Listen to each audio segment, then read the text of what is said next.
What's up, YouTube? I appreciate it, guys. I'm about to get started on TikTok. About to go live. Here we go.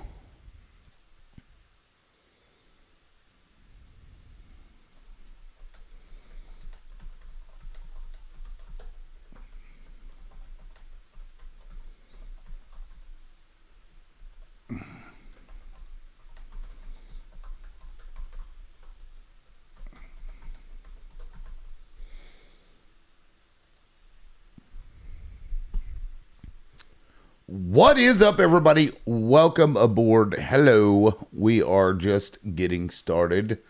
Now let me go in and share the live to my peoples. What's up? What's up? Welcome aboard. Okay, let me go search for myself. What the fuck was that? What's up, y'all? What's up? What's up? J.K. Limp, you are the first contestant on The Price is Wrong, bitch. Just kidding. We're just getting started, though. Okay, here we go. We're going to go. You're going to get one, and you're going to get one, and you're going to get one, and you're going to get one. They're all getting one. Everybody is getting one. We are live. Manly Monday. Booyah. All right. I have shared it out to my peoples. What's up, y'all? What's up? So I'll just wait. Let everybody kind of filter in. Oh, jeez. Oh, it's fucking Monday, y'all. I probably should get a whole other background for this panel, honestly. Ellis Park Creations. Welcome aboard to Ellis Park. Hello. Hello. It's good to have all you here. Now, the man panel will be for 2 hours, and then we'll, if people want to, we can just transition into like a regular show afterwards and do 2 hours of that. Seems like a plan to me. All right. Let me reset my gifting goal, actually. The caps are what I had ended with the last time. Let me delete that. What should we start with? You know what? Let's go for some boxing gloves. We'll do it live. We'll do 50 of them. Good morning, everybody. Good morning, good morning, good morning. If you're getting in, please start tapping that screen. Get them likes up. Manly Monday. Benjamin says, are you trying to start a war or what? Well, come up here and let's do it. If you want to troll some people, you're welcome to come up here and do it. They troll me all the damn time. Bunny. Hello, Bunny. All right. We got a couple of people wanting to come up. Let's see. That was a lot quicker than I thought. Assalamu alaikum. It's Ramadan, so I just want to say I hope you have a good day. I am Muslim in America. I appreciate it, man. Yo, you said it's Ramadan? What exactly is Ramadan. that? Ramadan is basically fasting from sunrise to sunset for 30 days. And our Prophet Muhammad, he did it when he moved to Medina from Mecca. I see. Prophet. So just like a celebration of a memorialization of that thing. Yeah, we are doing it to remember all the poor people who cannot eat. I see. Well, I appreciate that. Yeah, I mean, I hear that term all the time. Now, somebody has some serious background noise. Let me mute one at a time. Sigary, you've got serious background noise. It sounds like you're in a jet engine, like inside of it. I could barely hear it. You could barely hear what? No, it was bad. Yeah, it was really bad. Stop exaggerating. It wasn't bad. Who is that talking? It's me. Oh, cool cat. Well, then you need to get your ears checked if it wasn't that bad to you. You're just exaggerating. Okay, either way. Well- Okay, so the topic is, and thank you for that. I think that maybe that was Cigarette, or was that All West that explained Ramadan? I didn't see. It was Cigarette. Cigarette, yeah, No, thank it you for is that. not me. I am actually just sitting on the couch. There is no noise here. Now there's no noise. I don't hear anything Just now. on that shit, man. Either way, so toxic masculinity is kind of what I wanted to touch on. What does it mean to you guys, and does that phrase irritate you? You know what I mean? What do we think collectively? It doesn't What exist. was it again? Toxic masculinity. You know, why do you got the Israel flag right next to you there? Why do you care? Because it's Israel.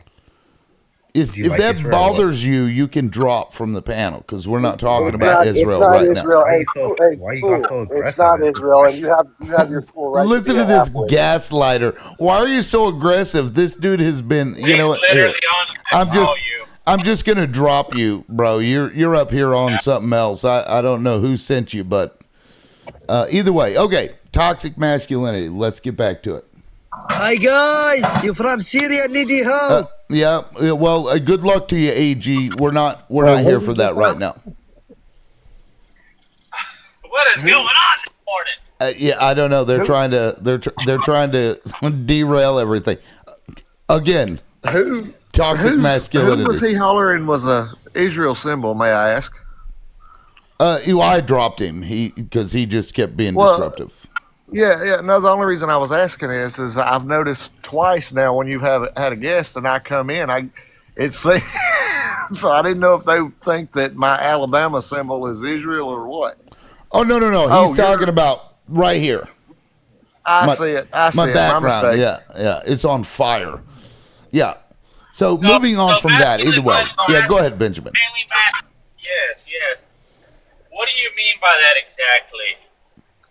Toxic masculinity. Well, my question was, what do you think it is?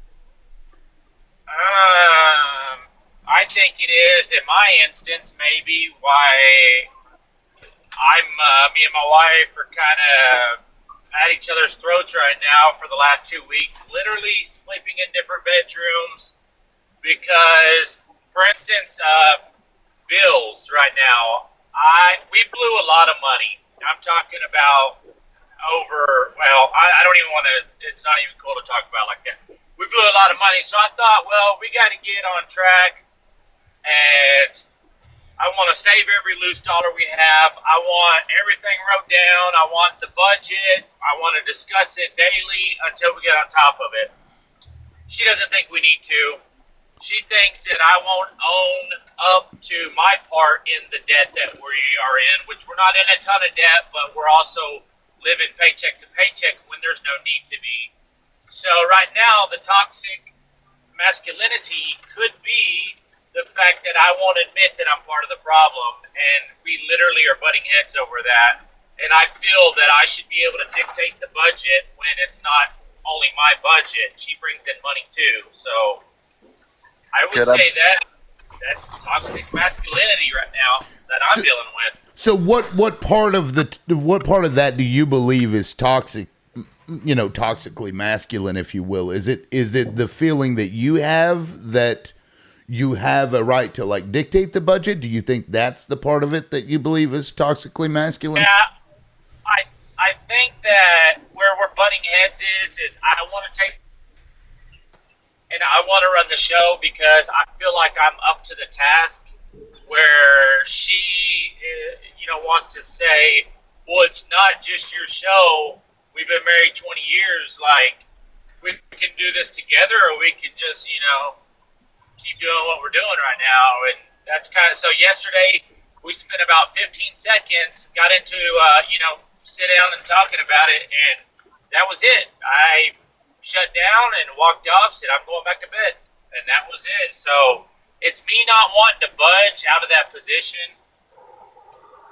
I see. Okay, so let me, because we can separate these two things, right? the role that you have in a relationship, if it's not based on the fact that you're a man, that's just something y'all have to work out, right? That isn't necessarily toxically masculine, but if you feel that you should be in charge because you're a man, then you're starting to delve into toxic masculinity, right? Like, well, I should do it because of, and then insert male, descriptor here. Does that make sense? Yeah, no, I get it, and I feel like I am at that point, and I feel like she thinks I'm definitely at that point because I'm the man of the house. Like I want to run it because I just feel like that's my position right now. So it's pretty toxic. Yeah. Well, okay. Well, you know what? I'm actually glad that you brought up that personal story because that's kind of what this is for. If any of you have any thoughts that you might offer Benjamin in terms of how to kind of smooth that out, you guys are welcome to jump in there and talk about it because it's this is a relationship thing, and maybe some of you have some insight to it that might help Ben. I would, if you don't mind, I would like to say something. I very much understand how you're feeling about, I'm the man, I'm supposed to keep everything cool and calm and handled. But I will say this, in a worse time, economic time in your life, you can burn out pretty quick trying to hold it all together in your mind to where it can take its toll. And so I'm not knocking you, I'm saying recognize the support you got standing beside you because it can take its toll on you trying to hold it up by yourself. That's a great point, Shane. It Can really I say is. something too, please? Yeah, please. My idea, a lot of people here tell me, you are having more than one significant other person. You are becoming masculine, toxic. But this is my religion, this freedom religion here. Why you are saying this to me? The Republican peoples always say, F Islam, F your prophet to me all the time. Yeah, well, I mean, It's not good, That is, I mean, I'm not sure how that fits into the topic of toxic masculinity or what Benjamin said, but that's not right either. Because somebody trashing because they are saying for your religion. Yeah, that's not can right. Well, they are saying like you have more than one spouse. This is you are becoming like a man is superior to a woman, and I run the house. I have a 2 wife, and yeah, we are. They don't like it because they're having the welfare, but I'm having children. They are born here. Okay. Now can I say somebody something? else. Yes, please go ahead, Mike. Yeah, And- I think that we have to understand that I know many people who are Muslim. I have family members who are. I have some people who converted to Islam or reverted, however you want to describe it. This is not a common thing. The 2 wives thing. It's actually very uncommon because the vast majority of Muslim people have one spouse because in order to be able to do that, you have to be able to afford and take care of both with the same exact thing. So if you buy one a Lamborghini, you're gonna have to buy the other person a Lamborghini. So you see, only the people at the very top of the income scale can afford that. The second thing is, oh wait, sir, before I finish, if you live in the United States of America, you're not allowed to have more than one spouse because that's by law it's bigamy or polygamy. So it's against the law in the U.S. So you're not able to do that. Well, I want to tell you, my wife, only one is legal. The other we do it in the masjid. That's something different. We are not legally, but they are thinking this is not your actual wife. This is. But my religion is more important. Let me do this because we have somebody that's having a personal issue that I would like to address. And now this is deviating away from that in a serious way. Now, Sigari, we can go back and talk about that in a minute, but I'd like to focus on what Benjamin had said because this is kind of the point of the whole panel is to help men deal with this shit, right? And I think And the get other through thing the. is liberal. I mean, I want to say this, sir, before you go ahead. I want to also say something else, that you're getting married to somebody. The marriage should be it's supposed to be a partnership. It's supposed to be one of equals. You can take the primary financial responsibility. That's fine, and you can make a lot of the decisions, but it should be in consultation. And what I mean by that is, I mean, you can't just drive up one day in a brand new Ford F-150 and say, "Hey, guess what? I bought this afternoon," without letting your wife know that, "Hey, I just took on a gigantic financial burden," without letting you know, which is not fair to her. Because I mean, But if you have a shared budget and you have a shared financial future, not letting your spouse know that you're making a major financial decision is something pretty serious. It's not like you're buying a coffee at Dunkin' Donuts. You're buying an entire car, you know? well, Right. I am a Democrat. I only vote Democrat people. Yeah, I I know, like but a sir, you're Democrat not very even, much. this is, look, Okay. sir. But I will It, tell you, I will tell you that the telling the wife to buy the car, this thing here, if you're okay. doing too Cigarette. much, wife. Cigarette. We're This is like, we need to. No, I am a answer the toxic. no, Look, but the you thing is, sir, telling. you're bringing up every single Okay, negative I'm okay. stereotype of Muslims you can find. Mike. Hold on. I'm dropping cigarette. You're welcome to come back up, but if you can't have the discussion that we're having and you want to have another discussion, that's not the purpose of this panel. You're just kind of derailing the conversation, and I don't like that. Benjamin is dealing with the real problem that I would like to deal with. I would like to address this with Ben and maybe help him. So, Benjamin, let me ask you. Have you guys before, because you said she makes her own money and she brings in money, so it's a shared budget, right? Have you guys discussed that you're the one that pays the bills and does the budget? Is this something that you guys have said in the past and had that conversation before?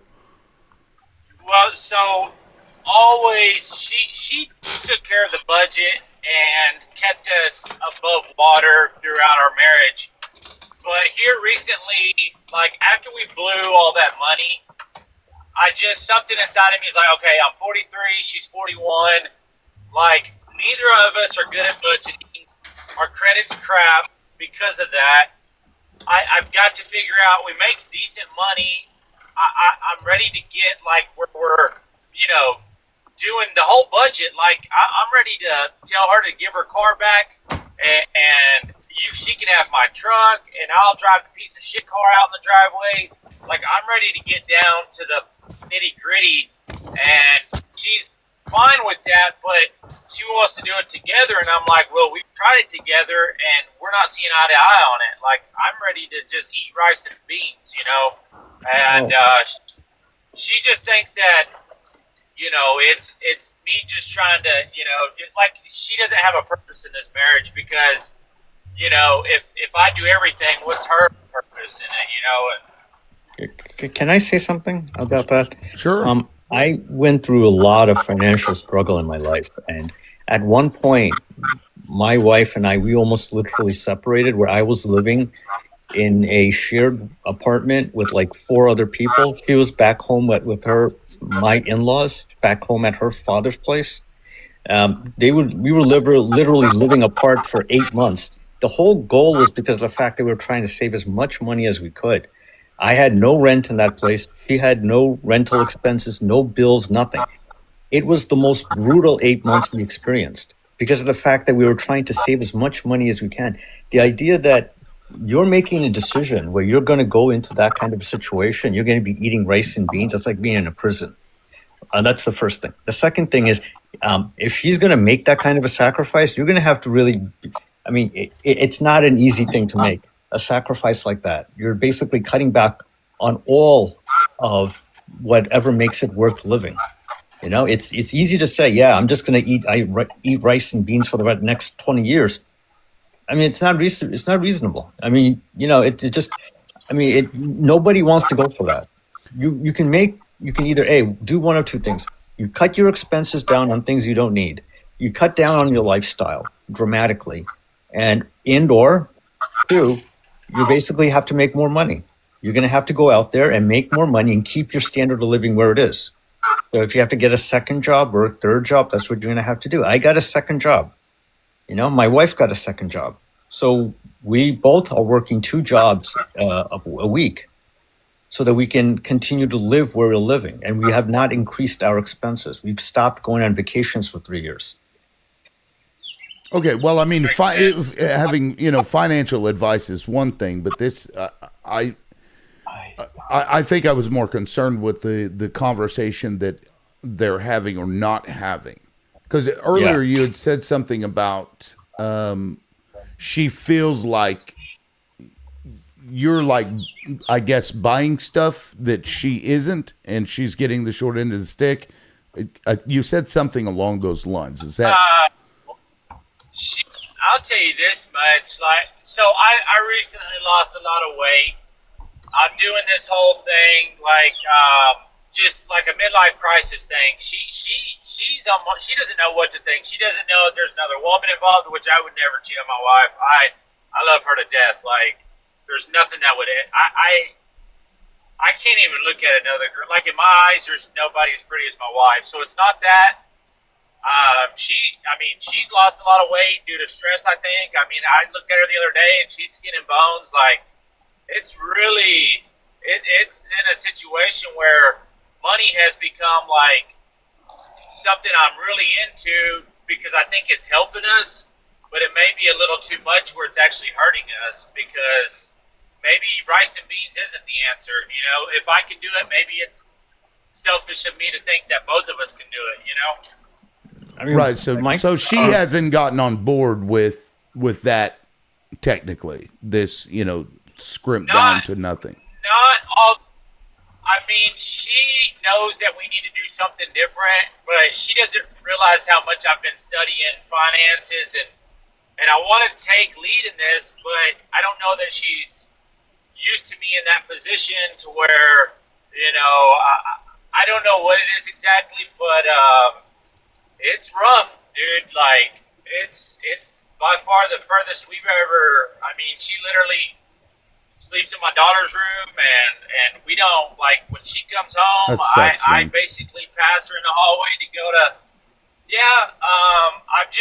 We're both stubborn, and I put my foot down. Like, if we can't come to the table and have a written out budget, and through everything, and both be on the same page, then I'm kind of done with it, to be honest with you. I don't want to live paycheck to paycheck anymore. And that's what we've been doing, and it sucks. Hey, can I jump in? Oh, go ahead. Well, sure. Go ahead, Shane. I haven't heard from you, but I have some thoughts about that as well. But go ahead, Shane. I'm not trying to get personal, but I'm just curious about a possible pattern here. Did she struggle growing up? Like, possibly food insecurity? No, her parents did really well, except her dad did live on the road because of his job. So he was home Saturday, left out Sunday, her whole upbringing. I actually struggled in my upbringing where, I have 7 sisters, and it was a mess. Like, I went through, I even lived in a boys and girls home. My parents threw me a juvenile. They didn't know what, I have real bad ADHD. So I actually had the rougher upbringing. I think maybe I didn't. Maybe her dad not being there, maybe that was rougher than what I had. I don't know. I would expect she's not going to necessarily respond to masculinity simply because her dad was never home. Everything was based off of patriarchy from her mom. And if you really are willing to make a compromise, and I'm not judging one way or another, but I'm saying if it's something that's important to you to make this work, I would definitely say that it's going to require y'all basically sitting down and saying, okay, we're not going to spend this amount of money without letting each other know.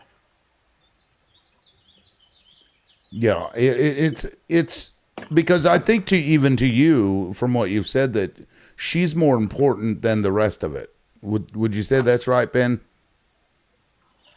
Yeah, that's why I'm so, like, I'm literally trying to make it to where you have money to spend, but she thinks I guess she's good, and it's not that. It's I want to get us in a situation where we can go out on the weekends and do whatever, and so it's and we tried it before, but for instance, I don't know. We definitely aren't seeing eye to eye on it, and I mean Well, we've never been this can far I apart. So, Like can I say something? Can I say something? sure. One thing is, I look. I mean, if you love your wife as much as you say you do, right? Which is great, you know.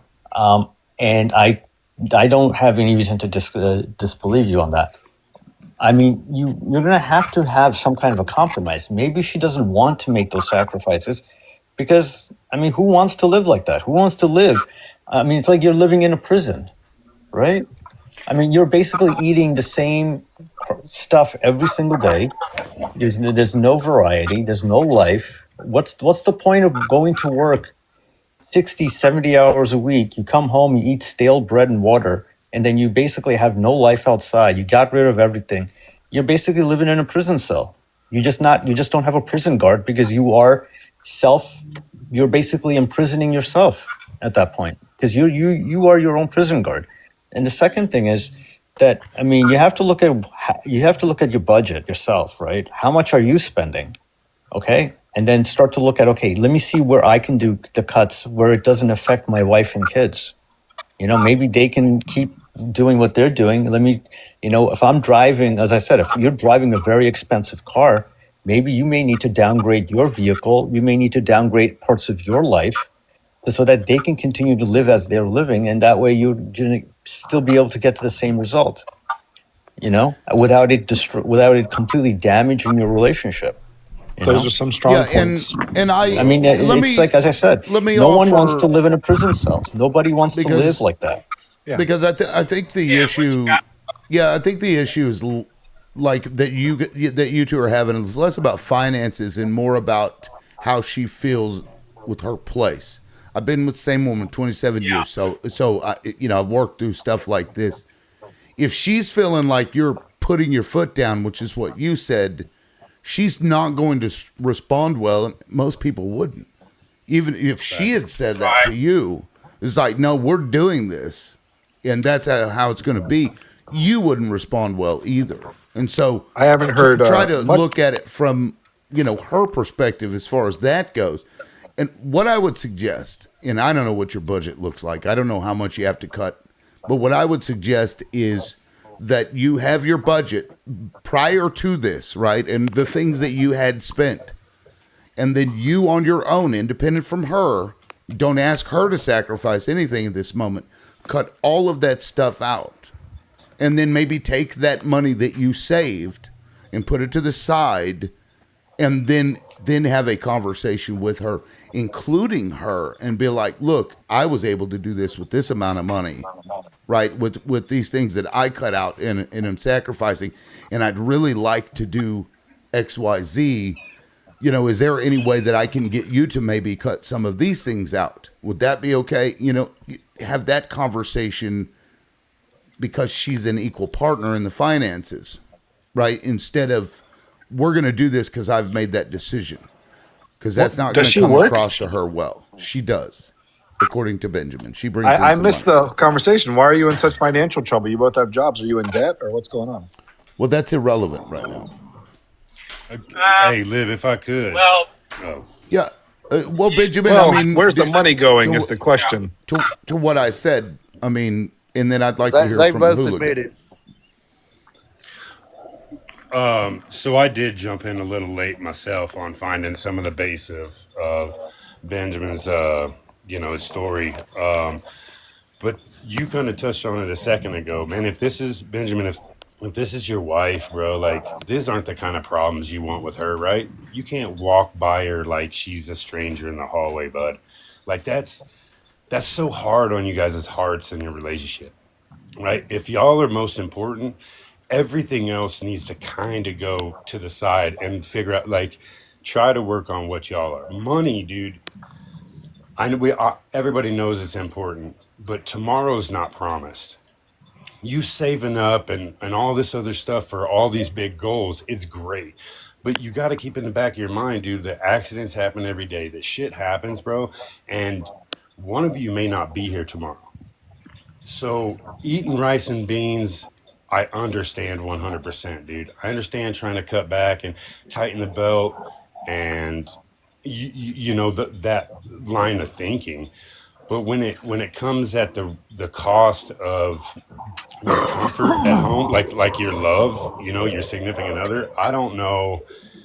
I don't think it should outweigh that. You know what I'm saying? Yeah, I I'm think gonna. I'm that. gonna. Go Go ahead, ahead. sir. No, you go ahead. Finish your plane. That I think that was both of my points kind of rolled into one. One is that I think your love with your wife is way more important than anything else, right? Above finances, above your kids, like your kids are up there, but above kids, right? Because if you're not okay, nothing else is. And then, like I said, the other thing is like tomorrow's not promised, bro. So you got to really think about what is worth fighting over today. I'm going to be a little more strict because it sounds like, everyone's giving you a wonderful pet of your ego. I don't know the story. I didn't hear it. But when I go into companies, I'm usually the top salesman. So whatever you're doing, I say kick more ass, sell more stuff, and you have two incomes coming in. You know that there's money being wasted somewhere. If you want to waste it somewhere else where you don't think food is the most important, like having steaks, that's okay. But I mean, I'm not going to bullshit your ego up here too much more. It sounds like you guys have both incomes and either the marriage isn't going great or someone's wasting money somewhere. The biggest issue is just not having a budget to stick to, in the sense that we get through our day and it's like, we blew $200 on what? Like, where does $200 go from us just going to work? It doesn't make any sense. So my thing is Her 200 or like your everybody 200? That's not hard, do though, I? really. Is it her $200. $200 that are blown or your $200 that are blown? Well, it's the joint account. Like, I don't, Oh. like, it's a joint account. We don't have separate accounts. So Oh, so we're You talking might about want to start there. each. I mean, $100 each ain't nothing. What I mean is, if you're putting in $1,000 a month and she's putting in $1,000 a month, and $500 goes missing, and you know you haven't spent anything, it's time to start maybe separating things so you can look at it. well, that's my thing is I want to get a strict budget, in the sense that every day, or maybe not every day, but we should have in the beginning a discussion about like what's being spent daily, and then Wow. go to every other day, go to maybe weekly, and then when we get our system down, like we should have had for these 20 years, it should run itself. But right now we're at a point where Holy shit. like we both. You sound like you're talking to her like a company. I gotta be honest to you, man. This is I would not want to work for you. Look, we blew Ben, I don't mean any disrespect. What kind of work do you do? I'm just a truck driver. So, Holy shit, dude! That's $100,000 a year, right? Well, yeah, that's the problem. Like, we should have money. Like, that's the thing. Like, The story keeps getting a little bit more interesting. well, like I said, y'all want to know how bad it is? Well- We blew $200,000 cash, okay? And when you spend that kind of money, What? you know what How do you you can do blow with that. 200 grand, dude? You guys cartel members? What the hell is going on? No, we sold a house, okay? And the guy, yeah, so that's where the money come from. So we blew it because we didn't have a plan for it. We took several months off from work, and Yeah. that's what I mean. We So blew it. now I'm at a There you, we, yeah, we. my wife and I. Yeah, we both did equally. Yep. What does she And, like to spend it on? What do you like to spend it on? What's your flavor? Well, these days, now that that's gone and we're back down to regular money, I don't know that we really. I mean, not anything more than the next person. I guess our credit sucks, so her Do you car guys payment's drink? $800 This is- Go out This to the isn't looking bar. good in a court of law, my friend. We don't drink. We don't do anything. Okay. We don't like. We did go to the casino for a while. There We it stopped is. going Yeah, there. there it is. There it is. Well, That's a part of ADHD That's a casino, found it. or the or the Amazon. And I don't mean any eBay disrespect, shit, but there's dude, no is big. there's no lot lizards involved in any of this, is there? Yeah, those Okay. are Okay. Just trying to find where the money's going, my friend. I'm telling you, ADHD. I would have been a lot more hard if you told me you worked Okay. at Burger King. Well, So well, we gotta look. The finances aside, it Where- happened, right? The money's gone. There's nothing you can do about that, Exactly. and that's probably going to cause just on its own. It's going to make you both feel bad. It's going to make both of you feel bad. I'm sure you're kicking yourself like, why the did I do that? Why didn't I invest it? Why didn't I? I'm sure you're Exactly. going That's through kinda- those. She's going through that too, and so you guys, you guys You're are showing up in panic mode. Well, right. Ben, I seriously hope you're not sitting her down and like messing with her like that. Like, hey, we gotta. I'm gonna have to be monitoring the money, and listen, we're gonna have to cut back. Because what I'm going Right. to say to you, Ben, is there's nothing worse than using fear as the circle of trust in your relationship, rather than, honey, this year I'm gonna make double what I made last year. We're gonna get our finances together. We're gonna find better things to do with the money. I just want to say that we all are coming from a place of love, even though we're joking with you. That we hope you use love instead of fear to fix this problem. That's and what I'm gonna have to. and when you talk to her, come at it from an I point of view, not a you. Yeah, And none not of a this is we, her fault. and not a we, because you take accountability for what you do. You Yep. let her take accountability for what she did, but you don't put that on her in a conversation because it's irrelevant to that conversation. Really, You're both guilty, She you knows, admitted it. right? She will know on her own if she was 100%. guilty of blowing the money. You don't need to continue to put that on her. Does that make Right. So sense? we're all going Right. to bill you for this counseling session. We just go ahead and Bob. send us your email, and we'll send you the bill. But look, that's Seek what this. solutions. Yeah, that's No, really what the panel is appreciate it. for, guys. And Benjamin, I'll I'm tell you I'm this. glad that you brought this up. Yeah, thanks for Well, being I'll tell vulnerable. you this. What I've gathered is, No, I mean it. Thanks for being vulnerable. Not everyone can talk Yeah. about that shit. No, it takes a lot, dude. look, I needed this because we're at a point now where I'm like I'm. It's like we're literally passing by each other in the hallway, Yeah. and she's reached out. She told my daughter she wants her, like she wants it back, and it's me. There you go. Not being Dude, like. go back to I'm not 18. Be doing romantic. my part. She walks Yep. in and she's got beans laid out in a Yep. line to the bedroom, beans and rice. You be jokeful, you be sexy, you be funny. You change her mind. You save your marriage. You save your children's father. Exactly. Yeah. Dude. You It's- gotta it's an remember, important like, thing. that love. Hey, host. Yeah. Host. Yeah. Do you know what you call a lot lizard with a mattress tied to her back? Uh-oh. I don't An owner know. operator. Don't get us kicked out of here. Operator. Oh my God. I'm a That's fucked 26 up. I'm a 26-year veteran truck driver. I'm on the highway right now trucking, guys.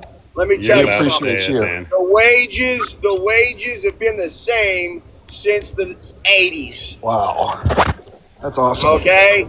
And I'm going to tell you right now, you don't make $100,000 a year driving a truck unless you got a small fleet.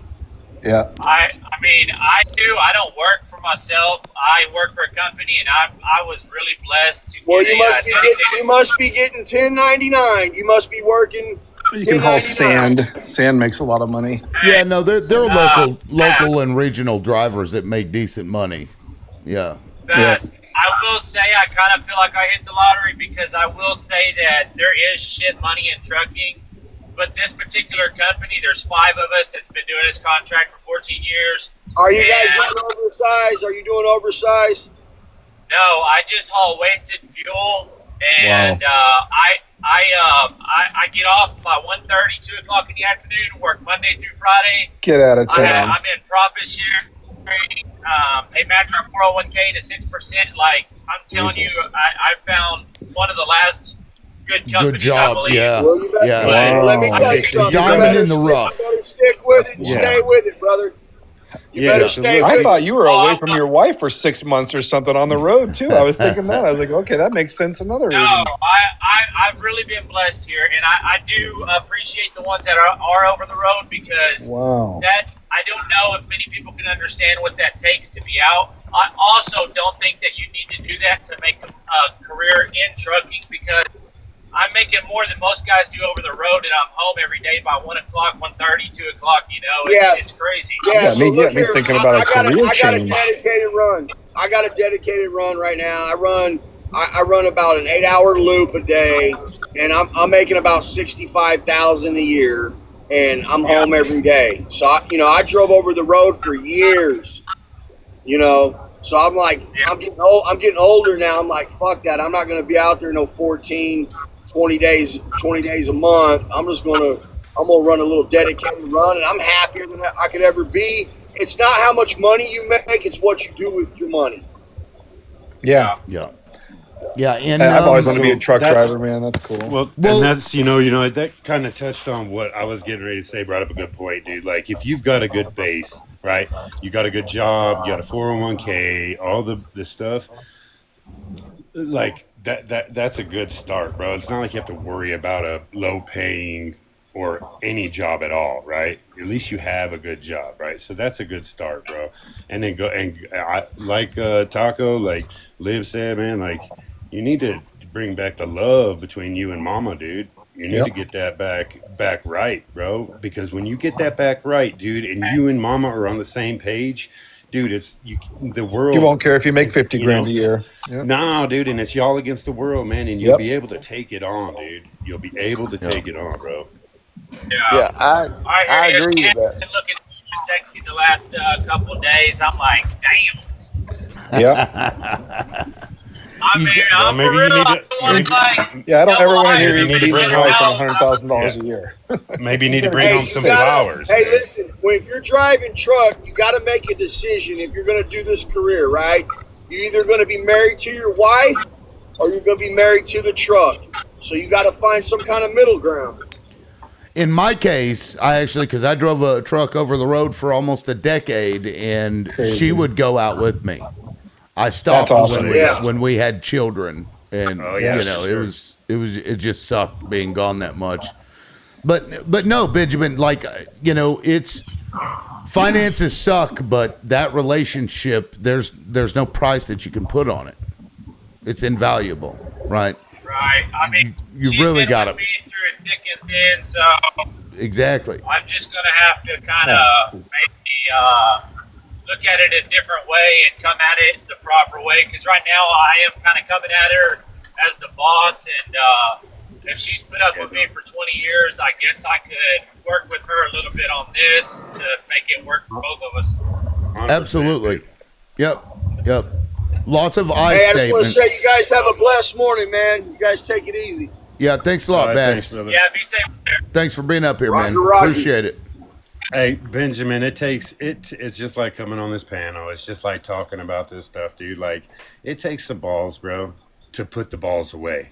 You know what I'm saying? To tuck them back a little bit and find out, be real with mama and how you approach it, you know best. We could suggest 1,000 ideas, but y'all's relationship best, so just approach it Yeah. with kindness, bro. Be cool about it, and like I said, I think it's better two against the world is better than back to one against the world when it's supposed to be you and her. You know what I mean? Like, Yeah. and then maybe with that comfort, that shit back, y'all can kind of like start talking. Like you said, man, if you've got, I mean, $200 is easy to spend really fast, but It really is. if you're doing it every other day, bro, like, or if it's being done Right. every other day, there does need to be something like checked, right?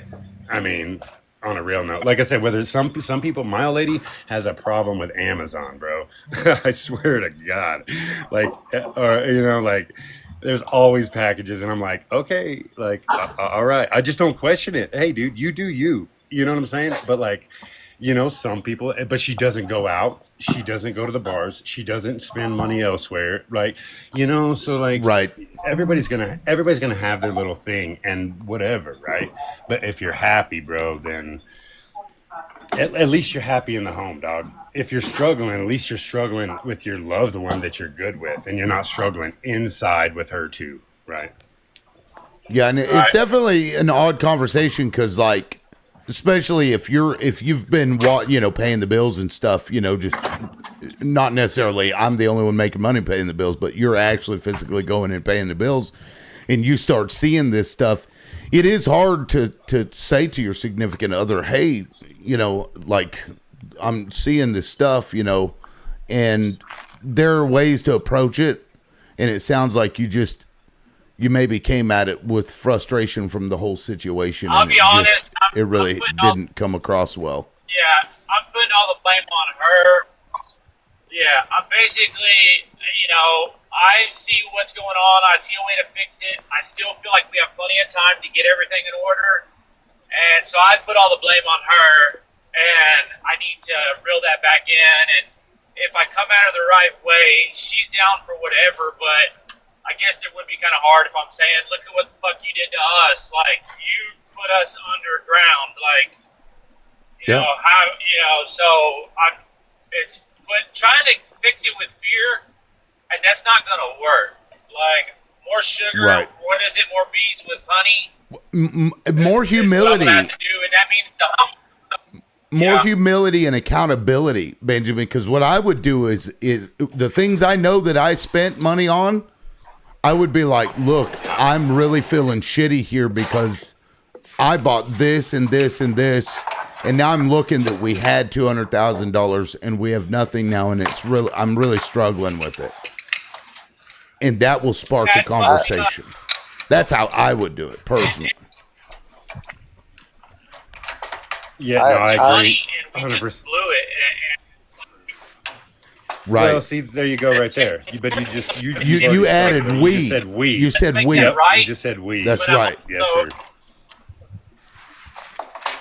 Benjamin, you're breaking up a little bit. Yeah. See, I got to work on that because that's what she said. I'm not taking accountability. Right. Yeah. Yep.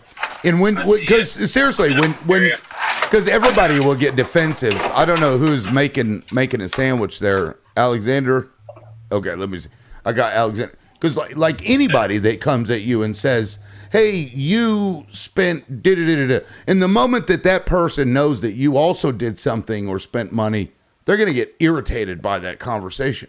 They're going to be, oh, well, fuck you. So did you. What do you know what I mean? That's coming. Whether you're a man or a woman, like that's how I would be if somebody come at me that way. So it's very important that because you can control what you do, you can't control what she does.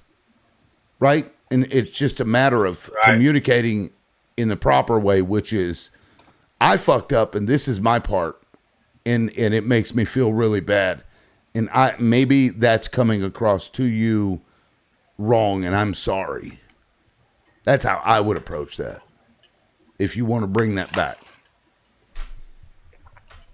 Yeah, I'm going to have to. I'm just going to have to approach it completely different and not do it out of a place of like trying to scare straight, but just say, hey, I fucked up and I want to fix what I can, and hopefully we can meet in the middle to fix both sides to help each other to get to a better place maybe.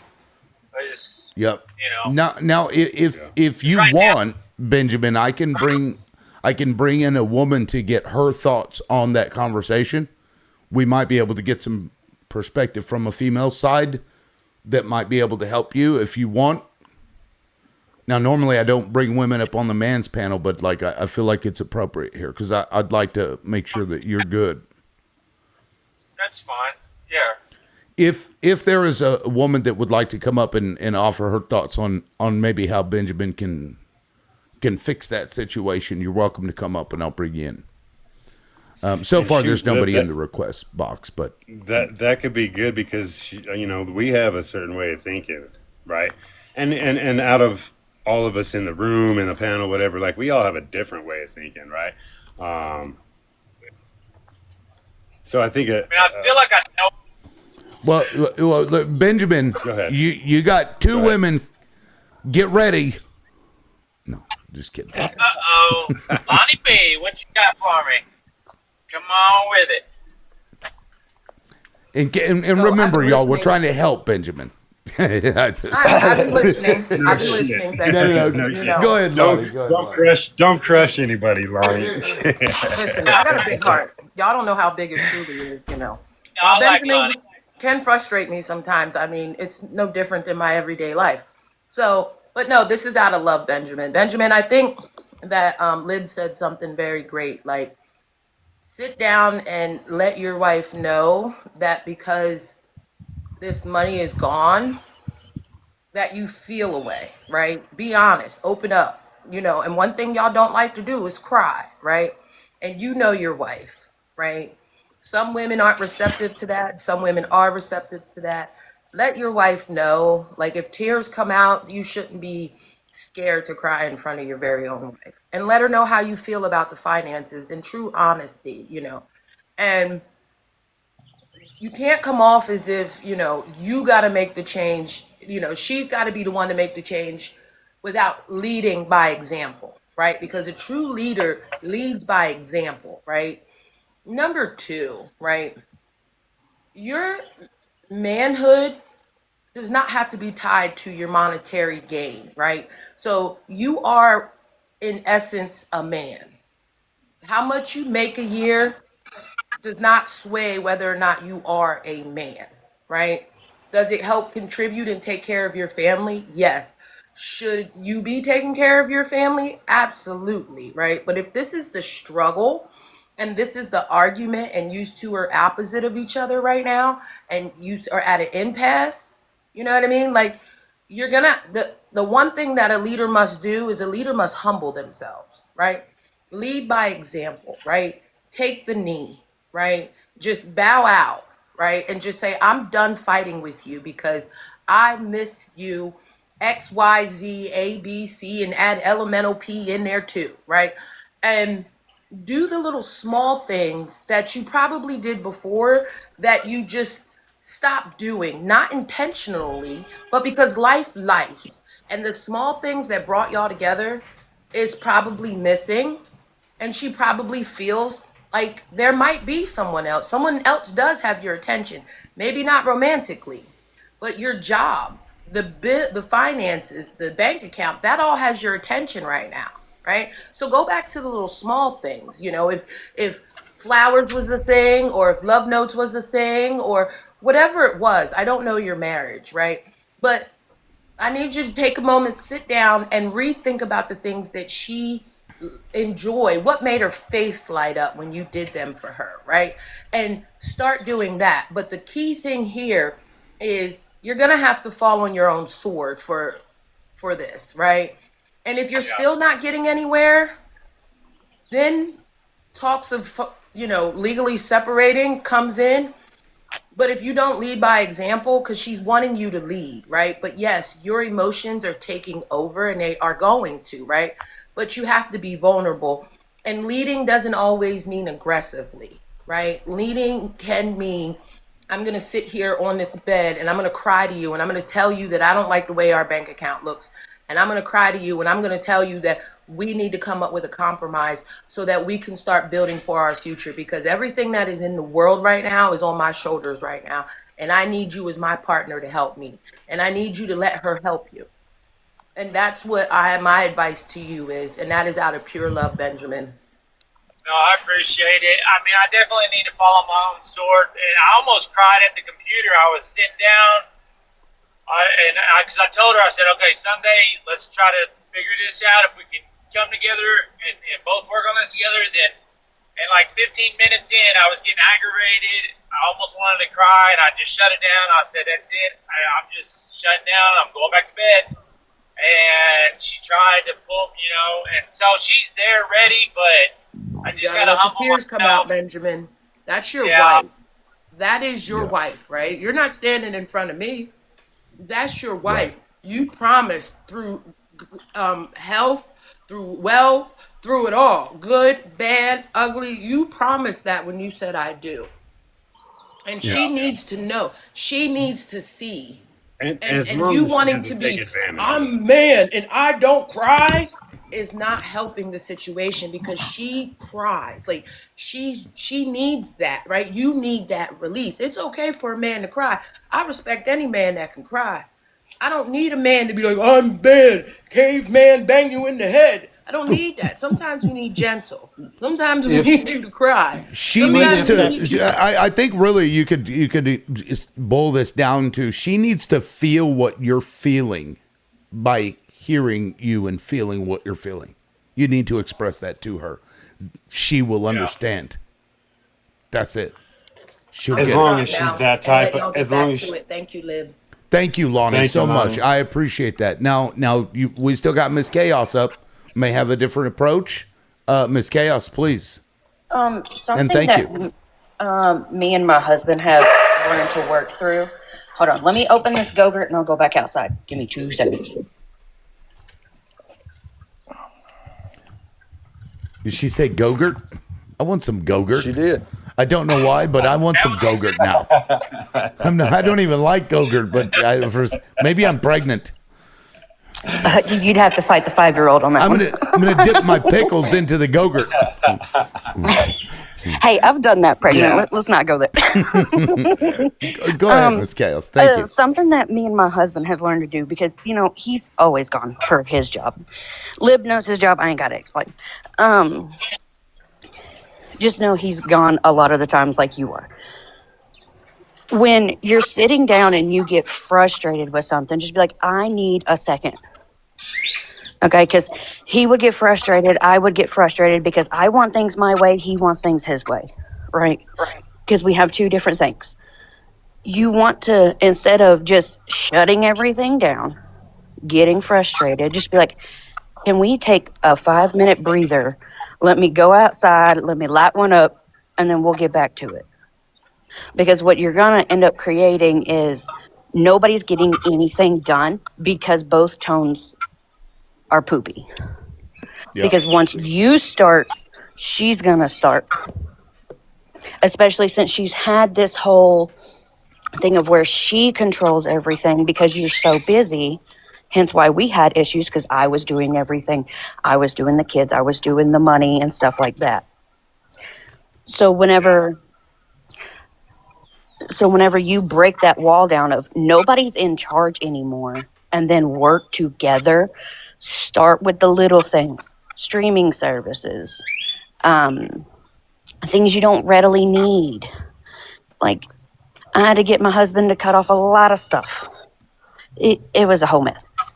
But we realized that once we started getting aggravated with each other, we're like, hey, let's leave the computer alone for a second. Let's leave phones alone for a second. Let's go do something with the kids and calm down. And then be like, okay, here we go. Let's start with something small. Now, when it comes to the vehicles that y'all had purchased, which one are you more upside down on would be where I would start with getting rid of it. Whichever one is going to alleviate more than it creates, that's the one that you keep. I mean, yeah, her car. So my truck is paid off. Her car is $800 a month plus insurance. So it's like $1,000 a month for her to have a vehicle, which is insane. Oof. Yes. Okay, So, where is this piece of poopy car? What is it doing? Is it Just a sitting Rolls there? Royce, Ben? No, it's just a Toyota Highlander, but it was bad credit. We got it, yeah. Okay, because we had that problem with the Camaro. That's why we have a truck now. But the shit car is the one that my daughter has that she uses because both my kids, perfect credit, savings account and all this, and I get aggravated at that too because I'm like, well, y'all have perfect credit because we taught y'all from our mistakes, and so that's a whole nother issue. But I will end up taking that car because I don't need anything fancy. I'm over the fancy. I can give her my truck, which is pretty nice, and that could be hers, and it's paid off, and that would alleviate quite a bit. And I told her we could save up $10,000 easy and just buy a car cash, and that way, that's one of the main bills off our plate because $1,000 a month, between car and insurance is freaking nuts. Oh, I'm aware. I pay $1,000 just for my truck. That's not even including insurance. So here's the thing: if the kids do not need that crappy car, okay. Thank you, Because I think your wife is just gonna look at it and be like, "Well, he still has this thing. You can use that option if you want to do this and you want to do that." She's gonna get aggravated. But you don't want to take the car from the kids, though, right? I mean, Yeah. Well, If they're not there's readily other if they're ways. not readily using it for school, for Yeah, Right. appointments yeah, and stuff like that, then right. do that. But yeah, leave yeah. that whole wackety car alone. Let the kids have it, Yeah, yeah, and then y'all focus on what you two have together. yeah. Yeah, makes sense. Yeah. So maybe a Okay. refinance option on her car might be an idea. I know credit is shit. I trust me, I get it. I understand. I've been up and down through that whole path. I mean, I can definitely look into it. Yes. Well, that's $1,000 a month, brother. That's I mean, that's Look at definitely cheaper car worth looking insurance for That's into. the right. both of you. I don't know who you have, but I know I pay $150 for my 22 Chevy. Okay, so it is Or if you possible. can, pay for the whole 6 months if it's possible. Should reduce quite a bit. If you can. I mean, Yeah, It, yeah, it definitely. you start with changing the little things that you have control of before you move on to the bigger picture, Well, and your tone will set the tone for the whole thing of her wanting to help you and her wanting to, hey babe, yeah, you're right, let's fix this, because you're gonna catch more flies with honey than you are with vinegar. that's right. well, and Yeah. real quick, like honestly, like if your truck is paid for, and I mean, $1,000 is a lot, but if you don't have to pay for your car and her car, that would be like, let me see. What I'm getting at is like the car may not actually be that big of a deal if you're not spending all this extra outside other dough, right? I mean, Right. it might be worth her having that nice car and her being comfortable in that $1,000 ride if the other expenses, That's a good like that point. other $200. You know what I mean? Like Yep. if you owned your truck, you don't necessarily want to make mama uncomfortable because y'all have to sacrifice, right? Or Right. you know what I'm saying? Like maybe that extra Yeah. couple hundred That's a bucks a good point, week that Julian. was going elsewhere, you drop that off. You stop the other spending. And then that way you both have nice vehicles, right? I mean, And just see, another that's way what to I'm think at about too. that. No, it That's a is great point. because if I'm not paying a truck payment, then it's like splitting her into two car payments, right? And most Exactly. yeah. So I do see your point, and I do want her riding right. I mean, it is my wife. I like her in her nice car. She's yeah. I, Exactly. I Of want course. my wife comfortable. And she We probably just likes gotta it put too. our yeah, Exactly. she does, and we just gotta put our shit on paper and just go down and just like go through it. And I have to humble myself to go through it because every time we get together, it's look at what the fuck you did to us, and that's not going to get us anywhere, obviously. So No Right. way. I Right. just got to humble myself. I'm fixing to have to get off and load here, so I want to make sure I thank everybody for y'all's input. I really needed this because literally Sunday would have made 2 weeks that we've been at this, and I thought we were going to make some headway, but Well, I got in don't give my own up. head, and I 15, 30 seconds in, I was like, fuck it, you want to write it down in calendar, and I want it done on Word, Excel, and that's how I want it done, and you want to do it on a calendar, and I don't want it done that way, so I'm going to fucking make a scene, and I'm going to shut down, because now I want to tear, and I can't cry in front of you, because I'm supposed to be the dickhead. So I needed this to say I need to humble myself, because at the end of the day, my wife is the most beautiful woman in the world. She's dealt with my dumbass for 20 years. It is just money, even though I'm beyond pissed that we blew 200,000 that could have been invested, could have gave my children Yeah, 50,000 coulda, woulda, apiece to shoulda, put bro. in.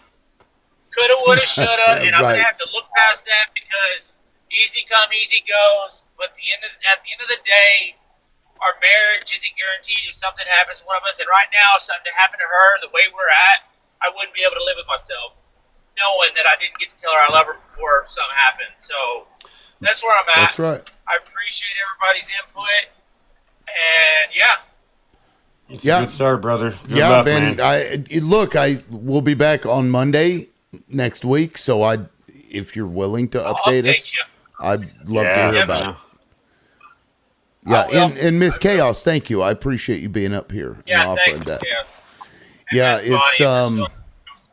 yeah, because I mean, you know, you Bonnie, can I'm sorry. I control keep saying Bonnie. yourself. You know, you can't control her, but I think there will be a point where she'll get on board when she sees how it affects you. I think she is down for the cause, and she knows we got to do it. But who wants to be under the thumb of somebody that's saying you're going to do what I say no matter what? Like at the end of the day, she's been in this marriage 20 years, so I can't be a dictator, right? So Of course not. Absolutely. And there's no there's a need little for bit of that, a dude. built-in today, Yeah, but there's no need for that, you know? Yep. like I said, she has They been looking extra sexy lately, so I'm gonna have to get on it before somebody else does. You know what I mean? Hey, Mama's looking good. I'm like, damn, Hey, baby. hey, bro, make sure you tell her that, dog. All right, make sure you tell Yeah, her that, That's right. bro. That's right. Hey, when we were growing up, they used to say, what was it, like happy wife, happy life. When that shit's all changed, it's happy spouse, happy house, bro. You know what I'm saying? And I like that way more because it opens it up because you both need to be happy, right? So yeah. good luck on that, bro. I think you got it, man. Just like I said, humble it down, man, and just tell her you love her, and the shit ain't worth it. You know what I mean? It ain't worth it. And like Bunny said in the comments earlier, bring home some chocolates. Maybe she likes chocolate. Just, Yeah. as a thing. If you're out and about and you get something because you're probably going to be thinking about her, it doesn't even have to be anything big. The fact that you get it tells her that you were thinking about her while you were out. And that says a lot. Appreciate it, guys. Yep. I'm gonna get off. I'm gonna be loading. I'll be All in and right, out. man. Yeah, Appreciate Ben, it. Later, y'all. thank All right, you for man. bringing that up here. I appreciate it, man. And No problem. I enjoy the rest of your day. appreciate your time. Come back next Thanks, week. buddy. We'll see you I next will. week. You know I'll be here. All right, man. All right, we'll see you. All right. Yep. Well, I changed the headline because it was originally about toxic masculinity and what we think it is, but I mean, shoot, if somebody else has something going on in their life that they need to talk about, I mean, I guess that's what we're here for, isn't it? Yes, sir. I think that was a good discussion, right? And I think that was pretty good. yeah, surprisingly, we're not even at 10K likes yet. Please tap the screen down in the comments. We have 50 people in here. They met the gifting goal. Let me, who is that? Jesse, thank you so much for the boxing gloves. And Wrath, thank you guys. I appreciate all that. Let me go ahead and reset that. That actually pushes to the FYP pretty hard when you gift. I think also the gifting gallery will do that too, but I don't know. They change stuff so much on TikTok. It's hard to keep track of it all. But well, since the last time that you were here, Hooligan, has anything changed for you? Anything going on? Man, it's a daily grind, brother. It's funny, man. I was actually looking forward to this time. You know what I mean? Like since you started this a few weeks back, like Nice. I think it's, you know what I mean? Like I specifically set time aside, to be able to sit down and have time to talk and listen and all that stuff. You know what I mean? Like I think it's a great thing that you're, trying to push here and we're trying to get out. You know what I mean? And then so in my thinking, in my thought process, I Thank have you, a Raph. girlfriend. Thank you, Lonnie. Go ahead. I just have to I have a thank my girlfriend. gifter. Yeah, totally. We've been together for 2.5 years. But I'm a single father of a 5-year-old, and so it just kind of clicked that I don't think. And I said it before on our first show, like this is something I wanted to do, except I don't have a following, to be able, I'm not a creator, right? But being a single dad now, I mean, it's an interesting thing, you know what I mean? It's just hit me a lot lately. The sensitivity that should be there, that's not, because I'm a man, You know what I mean? So I look at a lot of little reels and other TikToks, other things that, for like patience, guidance and things about kids, and I've it's one of the things I've come to find is that they say that a lot of the like the compassion and stuff that kids get, that a lot of them get from their mom, right? And because men, as men, we're not as compassionate, like atypically, right? And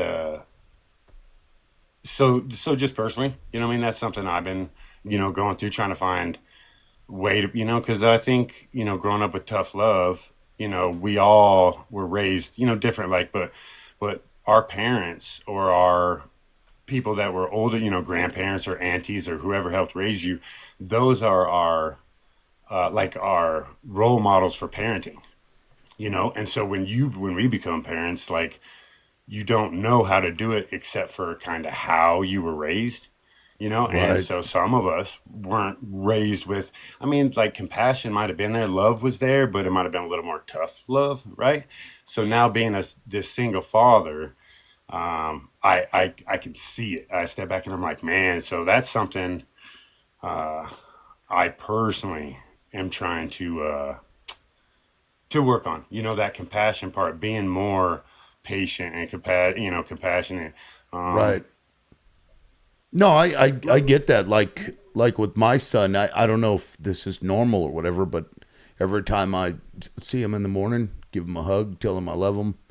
Basically, every time I have to go somewhere, I tell him I love him because if I were to unalive, I want the last thing that I say to my family to be "I love you," and 100%. that kind of and it was funny because last night I had made him hamburgers, and I brought him the hamburgers.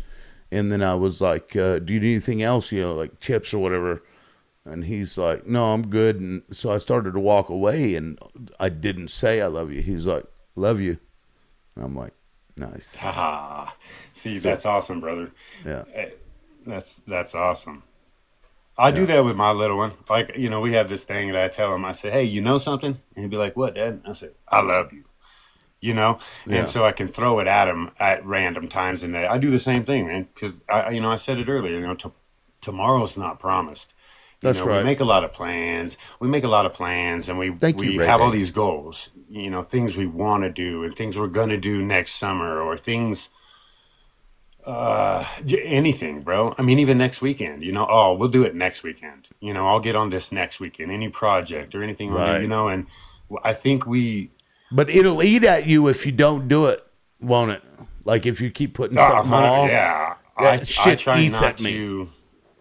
I'm kind of bad at like those promises, right? Like if I even like self, like, oh, I'm gonna do it in 2 weeks. Like that's not. You need to get Right. the fuck up and do. You need to do it.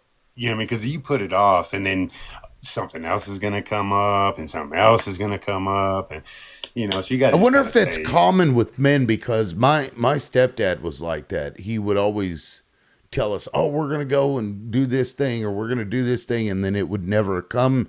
And then eventually, me and my brothers just got to the point where we were like, "Well, whatever," because he'd always say we'd do things and then we didn't do them. And so I try to make it a point to, if I say we're gonna do something, that we do it because when I don't, it makes me feel like shit because it just reminds me of how I felt when I was a kid. I'm like, man, fuck that. I don't want my kid to, like, every time I say we're going to do something, my child is thinking, yeah, whatever, Dad. You always say that. I don't know. That bothers me. I wonder if it's like that with women too. I don't know. I imagine so, probably. Well, I'd imagine. I mean, that's probably just like a parenthood thing, right? Yeah. I think, well, and I think part of that may be that things we want to do. I've noticed that I've actually done that, like with, because I have 4 kids. The other ones are just older. Is, hey, we should do this, we should do that, because I'm kind of like I'm a dreamer, right? And so if I see something, I'm like, oh, that would be cool, we should do that, and I say it, and then it ends up not turning, you know, turning into anything. Because I voice my thoughts, and I think that could be part of it. Anybody that voices their thought, oh man, you know what? We should go to the redwood forest, right? You know what I mean? Like, right? I mean, it's a great Right. thought. It would be a great trip, right? But then I mean, oh shit. Well, I'm in Colorado, so I mean, okay, Right. so we're That's a hike. gonna Yeah, that's a what? lot. Are we gonna rent an RV and go across? Are we gonna hotel it the whole way? Are we gonna, you know what I'm saying? And so like, Right. I think sometimes we may speak like It's like our you I know want to do this versus, or I'd like to do this versus we're going to do this at some point. Two different, exactly. yeah, two different ways of Exactly. I putting mean, it. if we sat Yeah. down and we had plans and we wrote down, okay, on July 1st, we're Right. going to take off and leave, right? Because that's definitely different than like, oh, someday, right? We all want to have a Ferrari. I don't know, whatever, right? You know, someday. Well, that's super like open, you know. But if you're Let like, hey, you know what? In 5 years, I'm going to get a Ferrari. That's totally different, right? right. Well, real quick, Lonnie B got title gifter for roses. Thank you, Lonnie. And Ray Day, you filled up my hand hearts. Thank you so much. I appreciate that. So that is now 3 title gifters that have been completed on my gifting gallery. Wrath, you got the donut, so I appreciate that. Thank you. Yeah, I mean, it's important to temper expectations for sure. Now, you said that you're a single parent, but you have a girlfriend, right? Yeah. How is that? It's like a How does that work? Just pure curiosity from my part, because I've just always been with my wife. I don't know what that would be like. So, uh, I it's kind of a long story. I sobered up. I quit drinking almost 7 years ago. I and when I sobered up, I happened to meet this random female. End up having a kid, and then we just weren't meant for each other. So I ended up with custody about four about 4 years ago. I've had my son. So he's about a year and a half. I just did me and him. You know, it's been him and I. And then 2.5 years ago, I met a girl, and we started dating. She has a 12-year-old girl, a daughter, and so she has her house. I have mine. Oh, so We y'all actually aren't living together. It's no. she's got a kid, you've got a kid, and then you guys are just. Oh, okay. So you're not to that level yet. Have you Yeah, talked which about it is yet? like, yeah, oh yeah, oh yeah. I think that if um she, we're the same age, so she's been through a whole bunch of shit. And her How old last, are you, yeah, if you don't mind me I'm asking? 40, I'm 44. Oh, okay. I thought you were close to me. Yeah. Yeah. So after this long, you go through, you have a lot of experience as well. Her ex was really mean to her and her daughter. And so when I came along, like we've been very careful about that because he was a terrible dude. Like if I see him, it's You want on. to You know what I'm saying? Like bash his face in? Yeah. it's No, real. I get Yeah, it's that. real bad. It's real bad, dog. So I think the reason we don't is kind of for her daughter. You know what I mean?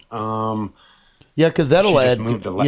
She confusion. Like especially if you enter that daughter's life for a period of time and then go away. If it doesn't work out, like I feel like that would be detrimental. About um but I don't know. I But I don't know. I think that is absolutely true on any scale, but then when you put a negative person, right? If you put a man, and I'm just using this specific situation, right? Because it can be women too, but like if you put a bad man with a good woman and daughter, and he's terrible to him, it really fucks them up, dude. And they're scared.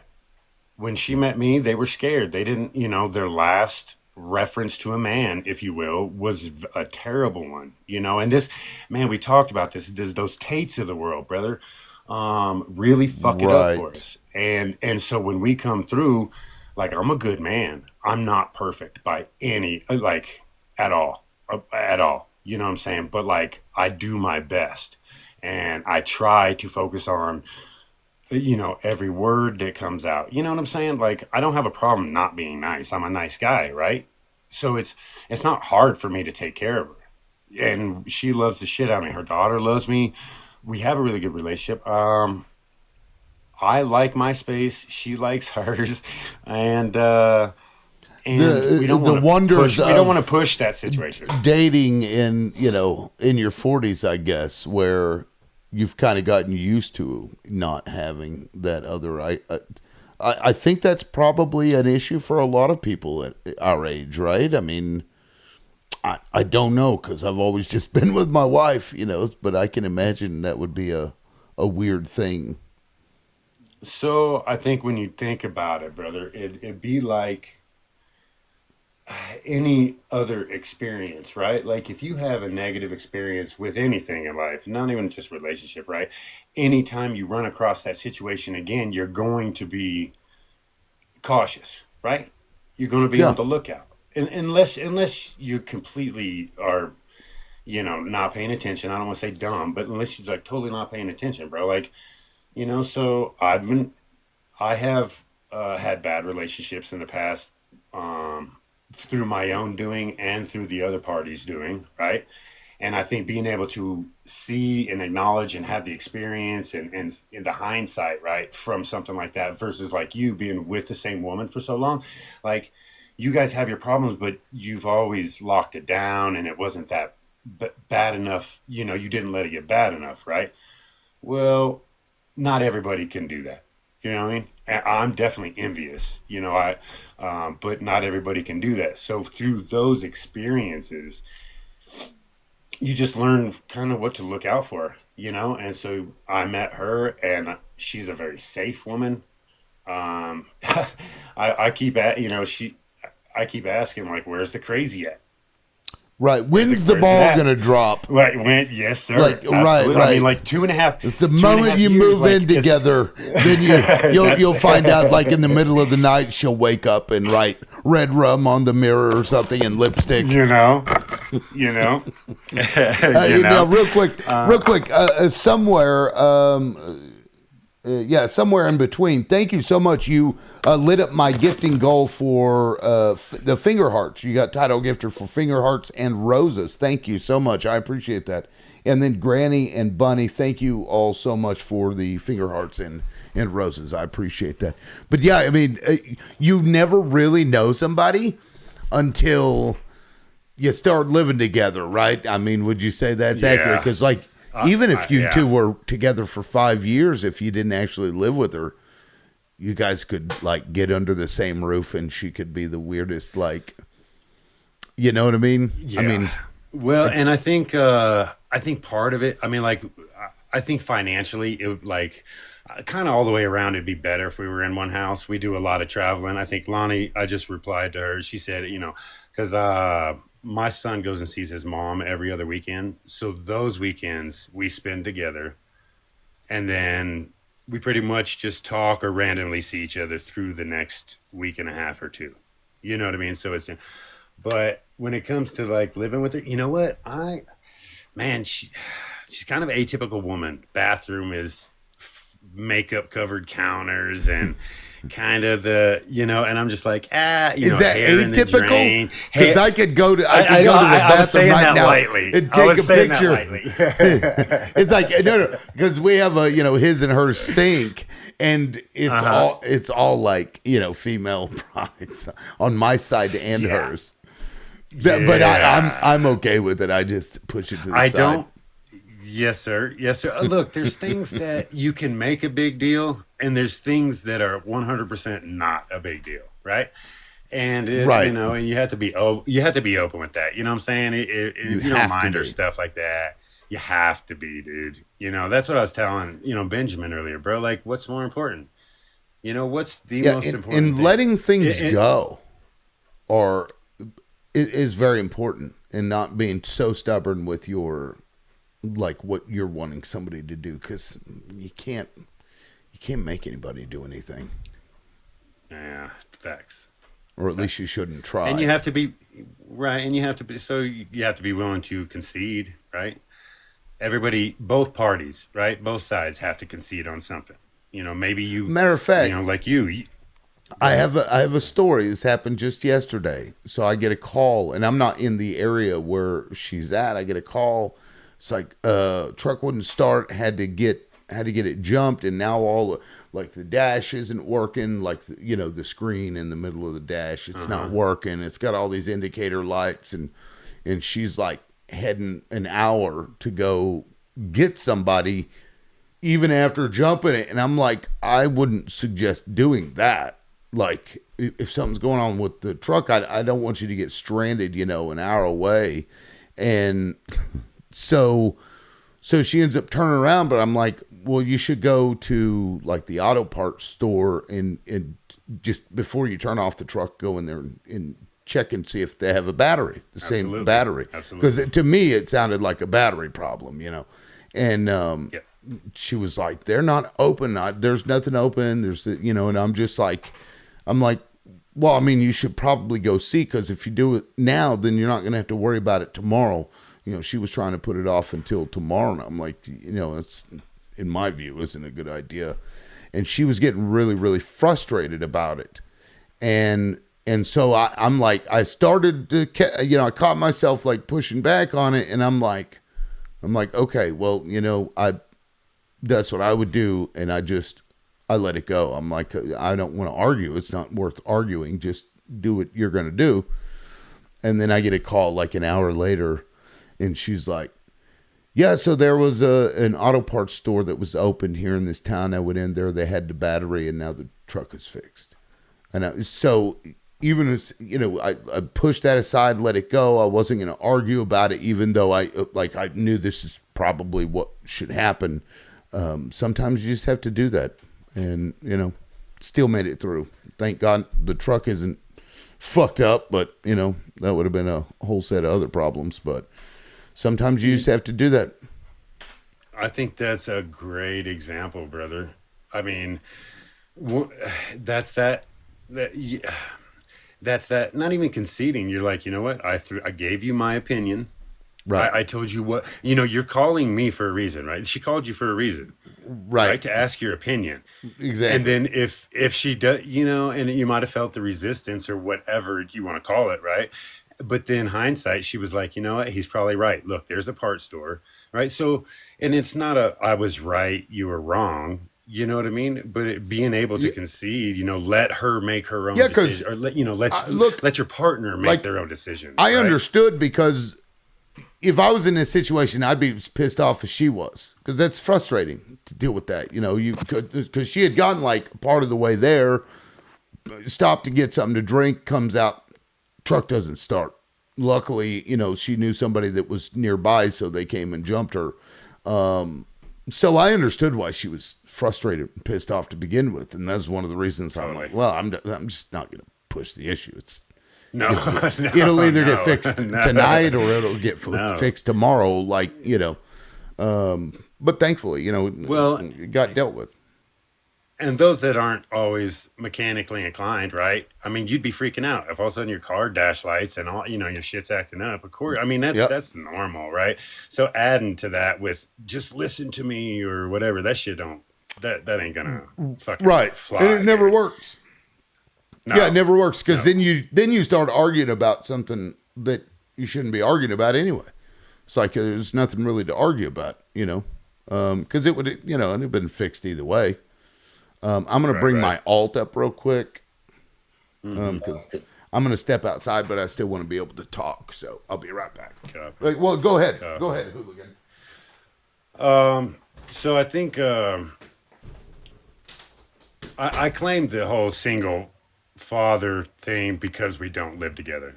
Because she, we are separate most of the time. Now we do a lot of things together, but as far as it goes raising this boy, man, it's all me, and it's fun as shit, but it takes a lot of patience, and a lot of stuff that I wasn't raised to have. that took me, 40 years to learn how to handle and control. And, because a lot of people, when you have a child, there's two of you, you know what I mean? So if you need a break, it's a tap. Hey, come, I need 5 minutes or whatever. So it definitely changes things when, you're the only one. Um, and I know through past, right? Normally it's been women that are the single parent, and I think that, I mean, it could be a lot of reasons, right? It could be because they're shitty dudes, the shitty dads don't care. It could be a vindictive woman. Like, it could be the system was definitely propped against men for a long time. So, they didn't give us, equal rights, if you would, when it comes to children. So now, you see more of it now, a lot more single dads now than we did before. But Do you see that as a positive sign for society, or because I mean it's probably going to be better if there are the female and male perspective, or mentors to look up to in a household for children. Not saying stay in a shitty toxic relationship just for that, right. but I'm just saying it's probably going to be better. But do you think that overall that's better, a sign of a healthier society, or If in that specific line of question, I would say yes, only because it shows that the system may actually be opening its eyes some, right? Because I legally have custody of my son, not just mom bailed, right? So you get different situations, right? Maybe the mom just didn't care, or she's a drug addict, like whatever the situation. But I went to court, and they they saw, right? The judge saw what was going on. And so I think it's definitely a growth in society as far as the system, the shitty system we have. Let me just clear this up. We have a terrible fucking system all the way around, right? But if you want to look at it like that, I think that it is good for society that they can look at it and be like, you know what, this dad isn't bad. The mom comes in bad mouthing, or one person, right, will come in bad mouthing the other. And when they start looking into things and they say, oh, this is true and this is not, and then they say, hey, look, we see that she isn't the best of person, of a character. We think you need to have your child. I think that's definitely advancement. Now, if you want to ask me personally, I think it's bad that we're at this point. Like, I definitely think a child needs both parents in the same home, right? If it's a healthy relationship, I think that is by far the best way to go. But we know that that's not always the case. Some of us, um, shit happens? I mean, yeah, I mean, shit happens. You can dwell on it, you can whatever, but we don't always make the best decisions. You know what I mean? I was sobering up. You know what I mean? I've been a drunk for a long, long time. Uh, my separation with my ex really, I took real hard. She took my middle kids and took off, and it was just a really, really rough go for me. So I had quite a few years that it was all bottle, and so coming out of the bottom of a bottle, and pretty much a lifetime of addiction, you know what I mean, in one form or another, your brain doesn't work right. You don't know what true emotions are supposed to be. You don't know what true thoughts are. You don't understand how reactions are truly supposed to be, because you've always been, I was always drunk, or I was always fucked up, and so when I'd come across a situation, you yell, you get defensive, you yell, you leave the situation, whatever, so and sobering that's up, why it took spaces like this are so damned important, because a lot of men do that. They they don't have an outlet for the problems they're facing, and so they drown them. And a lot of people do I this. That's why poverty drives addiction. It drives criminal activity, because of a lack of services to help people get through situations that otherwise could be just temporary. But now, did you get all the kids back, or do you still have, are you still without one of the children? No, I'm so I have 4 kids. I have a 26-year-old, and so she's on her own doing her thing. She moved to Oklahoma City next to my parents and some of my family. Um I have 2 teenagers that are a junior and a sophomore that I split custody with. And then I have full custody of my 5-year-old. So,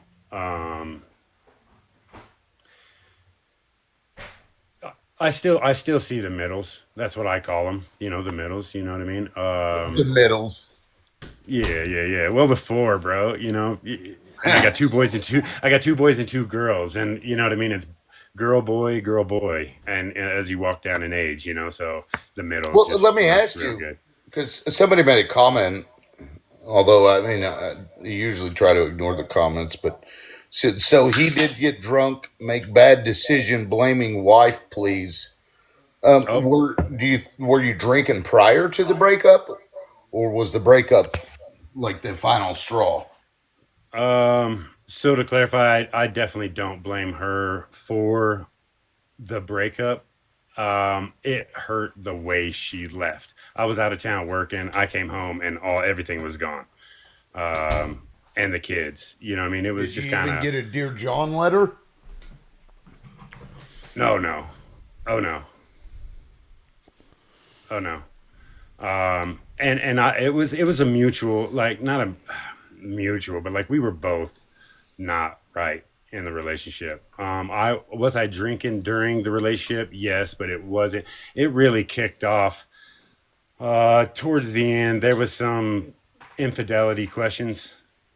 Some things happened at her work with another guy, and just put a lot of things in question. And then I took that wrong and kind of started. I didn't go cheat, but I was right next to it. You know what I mean? Just the hurt, the not understanding, the all that shit. So, um, it just got really bad for both of us at the end there. And then when she left is when my drinking really, really hit off. Yeah, that And sucks, man. and and dreams. I just want to let you know, dude. I did say that I've had a lifetime of addiction problems.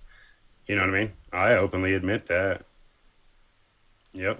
You know Well, what I we mean? we all have to grow and get out of that shit at some point, and it looks like you did. Others don't, and kudos to you, man. Yeah, and hey, I appreciate that. I did it for me and my kids. You know what I'm saying? I saw what it does. I grew up with my mom was a drunk, and so like I said, I think the key thing about with kids is teaching. You got to teach them right. If you could be a single parent, you could be both parents in the house, you could have multiple kids. I think teaching them and trying to let them understand that it's okay to have emotions. You don't need chemicals or another person to fill these voids that you may have. You know what I mean? Like, and try to help stop those voids, right? Like, we have to stop uh the traits, right, that have been passed down. And I think I said it a few weeks ago. I learned a certain way, and I don't get physical with my kids because that's how it was with me, and I don't think that was the right way. um Yeah, I'm not and saying that's I've a done learning everything. I'm not saying opportunity too. It's like this is how not to raise children. That's how I took my childhood.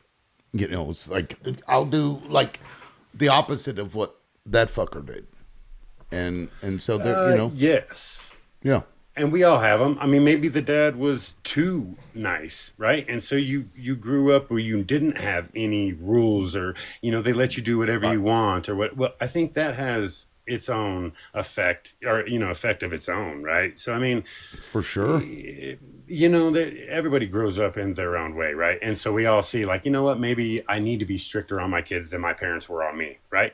And some of us are the exact opposite. You know what? I'm going to be a little more of a gentle parenting, right? Because I saw, like, Gentle what but it, stern.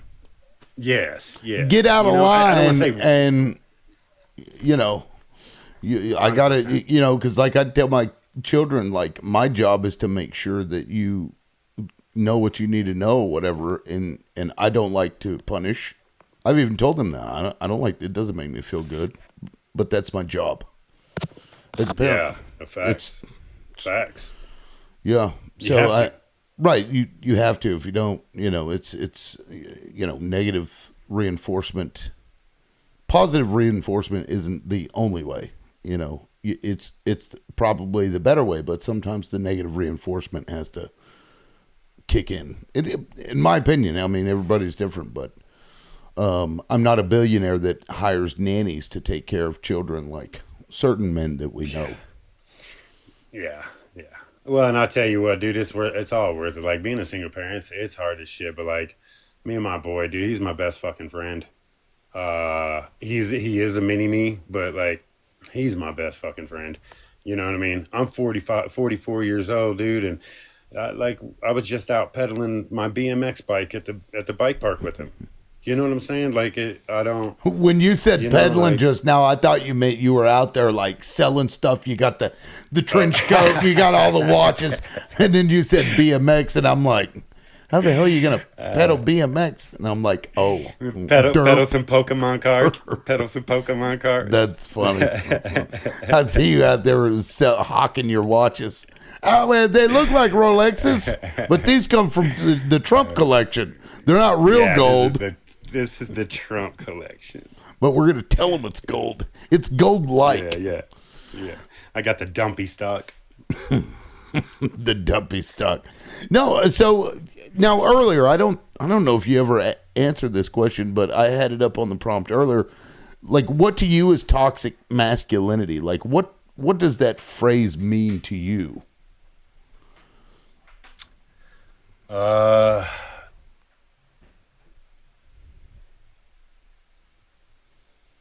I think to me, toxic masculinity would kind of. I mean, it's a very open or a wide uh, range there, but it would. I the old like bullying, trying to take dominance. You know what I mean? Forcing one to do. You know what I mean? Like I don't want to bring up Benjamin, but he was talking about kind of that same thing, like, being upset is, taking that dominance, that controlling thing. I think some of that, which I think most of us have been, had part of it. I think that goes back to the learning thing. Um, my dad was very aggressive, so I've always been really stern in the way I talked. I am not a physical person with any woman I've been with. I can't stand that. I was raised you don't touch women. You know what I mean? So I never have. I don't do that. But if I get angry, I say it with my words. It comes out of my words, and that to me is toxic as fuck. You know what I mean? Words are so fucking hurtful. You know what I'm saying? And so, um, So I always thought of it as like the cultural expectations that we kind of push against on this panel of like, this dominance culture or aggression. Like you have to be stoic, right? As a man, that you have to, do it in certain ways like that. Society being okay with that generally is toxically masculine, right? Where you don't open up, you're not emotional, you're not vulnerable, and that's the way a man is supposed to be. That's how I always understood it. Is anybody else like maybe a woman could explain what they believe it is? Because I think there's a lot of confusion about that term, what it means, and it gets thrown around a lot. But I'm not sure that people have And that was actually the reason that I asked that question, because I think if you ask 10 different people, you're going to get 10 different answers. Well, and exactly. I think interpretation is definitely one of the base for all that, right? On how what you've seen as negative, right? What you've seen as toxic. Did you grow up with it? Was it an uncle? Was it a grandpa? Was it a boyfriend? Or whatever, right? Um, but we also come.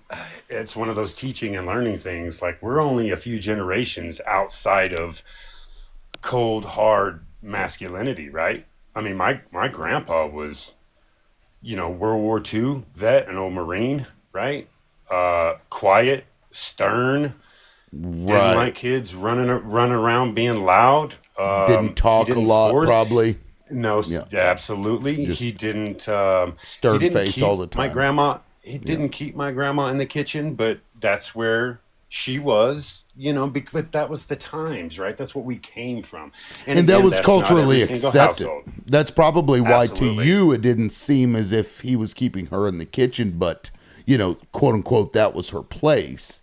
And so, Yes, sir. she just accepted that, as it were, as women did at that point. But that's a survival mechanism too. So you may not have seen that, but it certainly it is, and that's why I think we're in this weird transition phase where we're getting away from that, and we're moving to because a lot of the traits that we would associate with toxic masculinity had a use 2, 3, 400 years ago, right? When you're Right. vying for resources, vying for land, needing resources, protecting, areas where men needed to, sacrifice themselves for, whatever. But we don't do that anymore. We don't need to do that anymore. So men are going to have to combat their own, testosterone, I guess, and come up with a different way.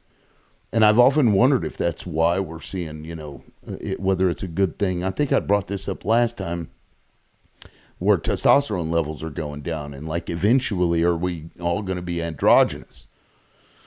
Because we have to evolve, or we're just going to, men are going to continue to self-unalive because they have this hormone that causes them to have these things, but there's no outlet for that.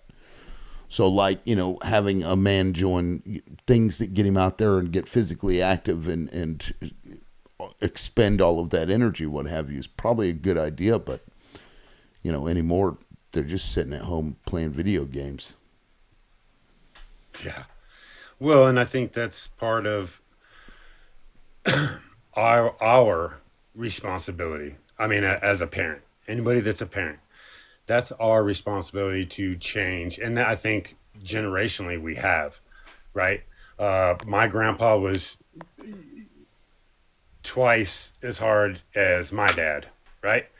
And then, or, half, whatever, right? And then I'm half as hard as my dad was, right? So we're trying to get that We're out getting there.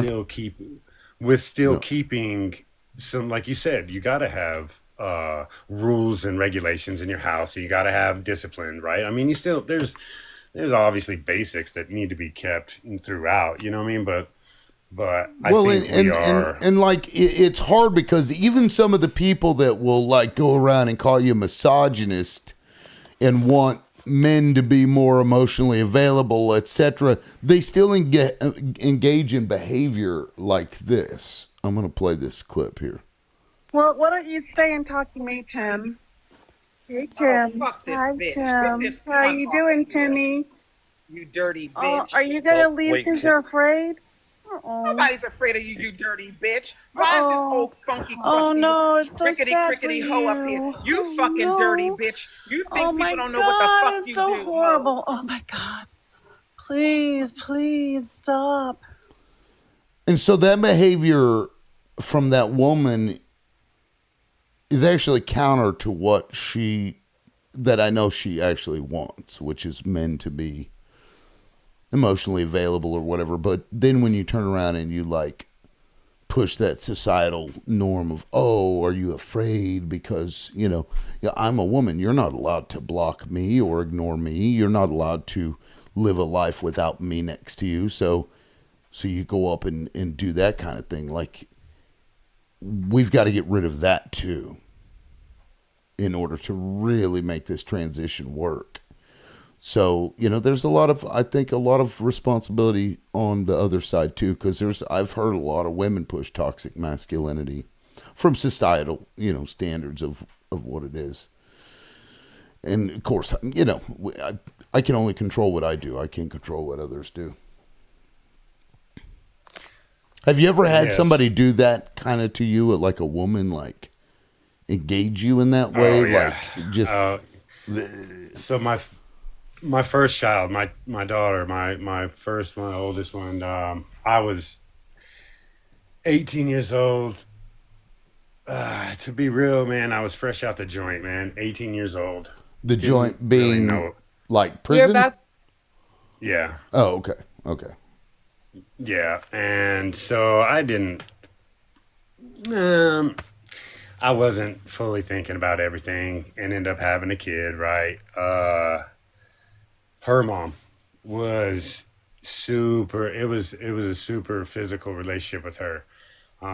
Like I said, like it was physical growing up for me, but my dad always. I mean, never we you don't hit women. Like we treat our women, you know what I mean. We hold the doors, we say yes ma'am. I was raised with a lot of tact and a lot of manners, right? Though just through a hard fist, that's all. So my first real adult experience with a woman was someone that was emotionally unstable, and she got super physical with me all the time. All the time she'd put her hands on me all the time. I was always running away. She used to get so Your mad because mother or your my spouse? kids my first child's mother. Oh, I see. Okay. I was 18 though, so I didn't really know a lot, right? And had walking away for good type of shit. You know what I mean? I didn't have the experience, and she would get physical, cutting herself, like just was really bad Oh, like wow. physically and like emotionally, and I didn't really know how to handle it. I never seen a woman act like this. I never had a woman put hands on me like that. So it was definitely a learning curve, right? And what do you And do? that's one of those. Well, You know? yeah. Well, I left, bro. I left. You know how many windows I crawled out of, dog. Oh my god, it was stupid. It was stupid. I was an 18-year-old kid, didn't know shit, but I knew I That's didn't want to crazy. be slapped on. So those experiences, Right. though, right? That's how we grow and learn. You know what I mean? Well, isn't it Um, weird because, like, when this is just my upbringing, this is the way I am. If a woman hits me, I just am not going to be able to strike her back, even though, like, self-defense wise, like, would say that you probably legally could.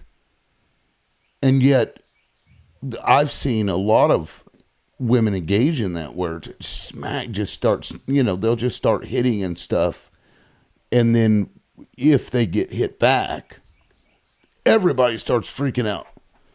But and that's a weird situation to be in, where obviously a woman hitting a man is generally not going to, like, do any damage to him. I get that, but it's like, stop.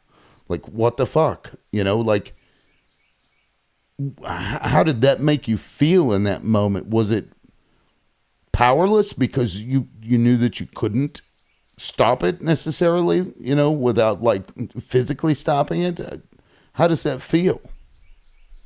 well, yeah. I mean, that's just it. Well, I think the first thing is like, what's going on, right?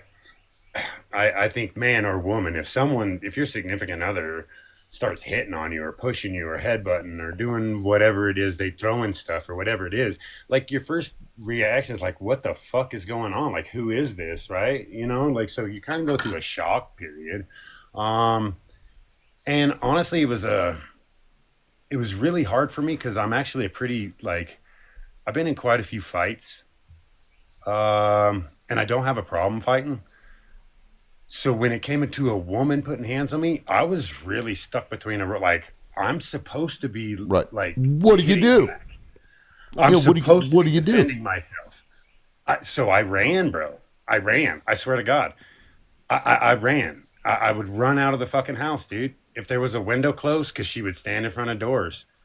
She would stand in front of God. doors, throwing fits, and the first time I grabbed her from the door, like she was standing in front of the door, so I grabbed her by, the side of the arms, on the biceps, physically moved her out of the way and ran out the door. And I actually caught charges because she had handprints on her arms, dude. That Wow. was that. It was. Now, had she done things to you prior to this incident, like I think this was headbutting one of the and first. kind of violent type That was responses? actually the start of it. That was actually the That was first time she okay. had, yeah, started headbutting and standing in front of the door, and it's a control thing, which I know guys do it too, right? That's that control thing. You're not leaving until I'm done with whatever I got to Right. say, Right. right? So they got to take the control. They got to have that control. And again, goes to everybody. I mean, dudes fucking do it. We know they fucking do it, right? But just my experience, I was like, man, well, I'm not trying to hit you. I love you, right? I'm like, I think, right? I love you. Like, why is this going on? Right. So and instead of getting physical, because I know I could have, and like you said, like I would have dominated that specific situation, right? And I didn't want any And we part of have it. a responsibility to not do that. Yeah, Like, I didn't want any part of it, right. Even though we and can, like, doesn't mean that we should. absolutely. Even if they hit first, because like it's I mean, I don't know. That just Well, looks bad anyway. and if you also look at the timeline, this is 26 years ago, right? This is 2000.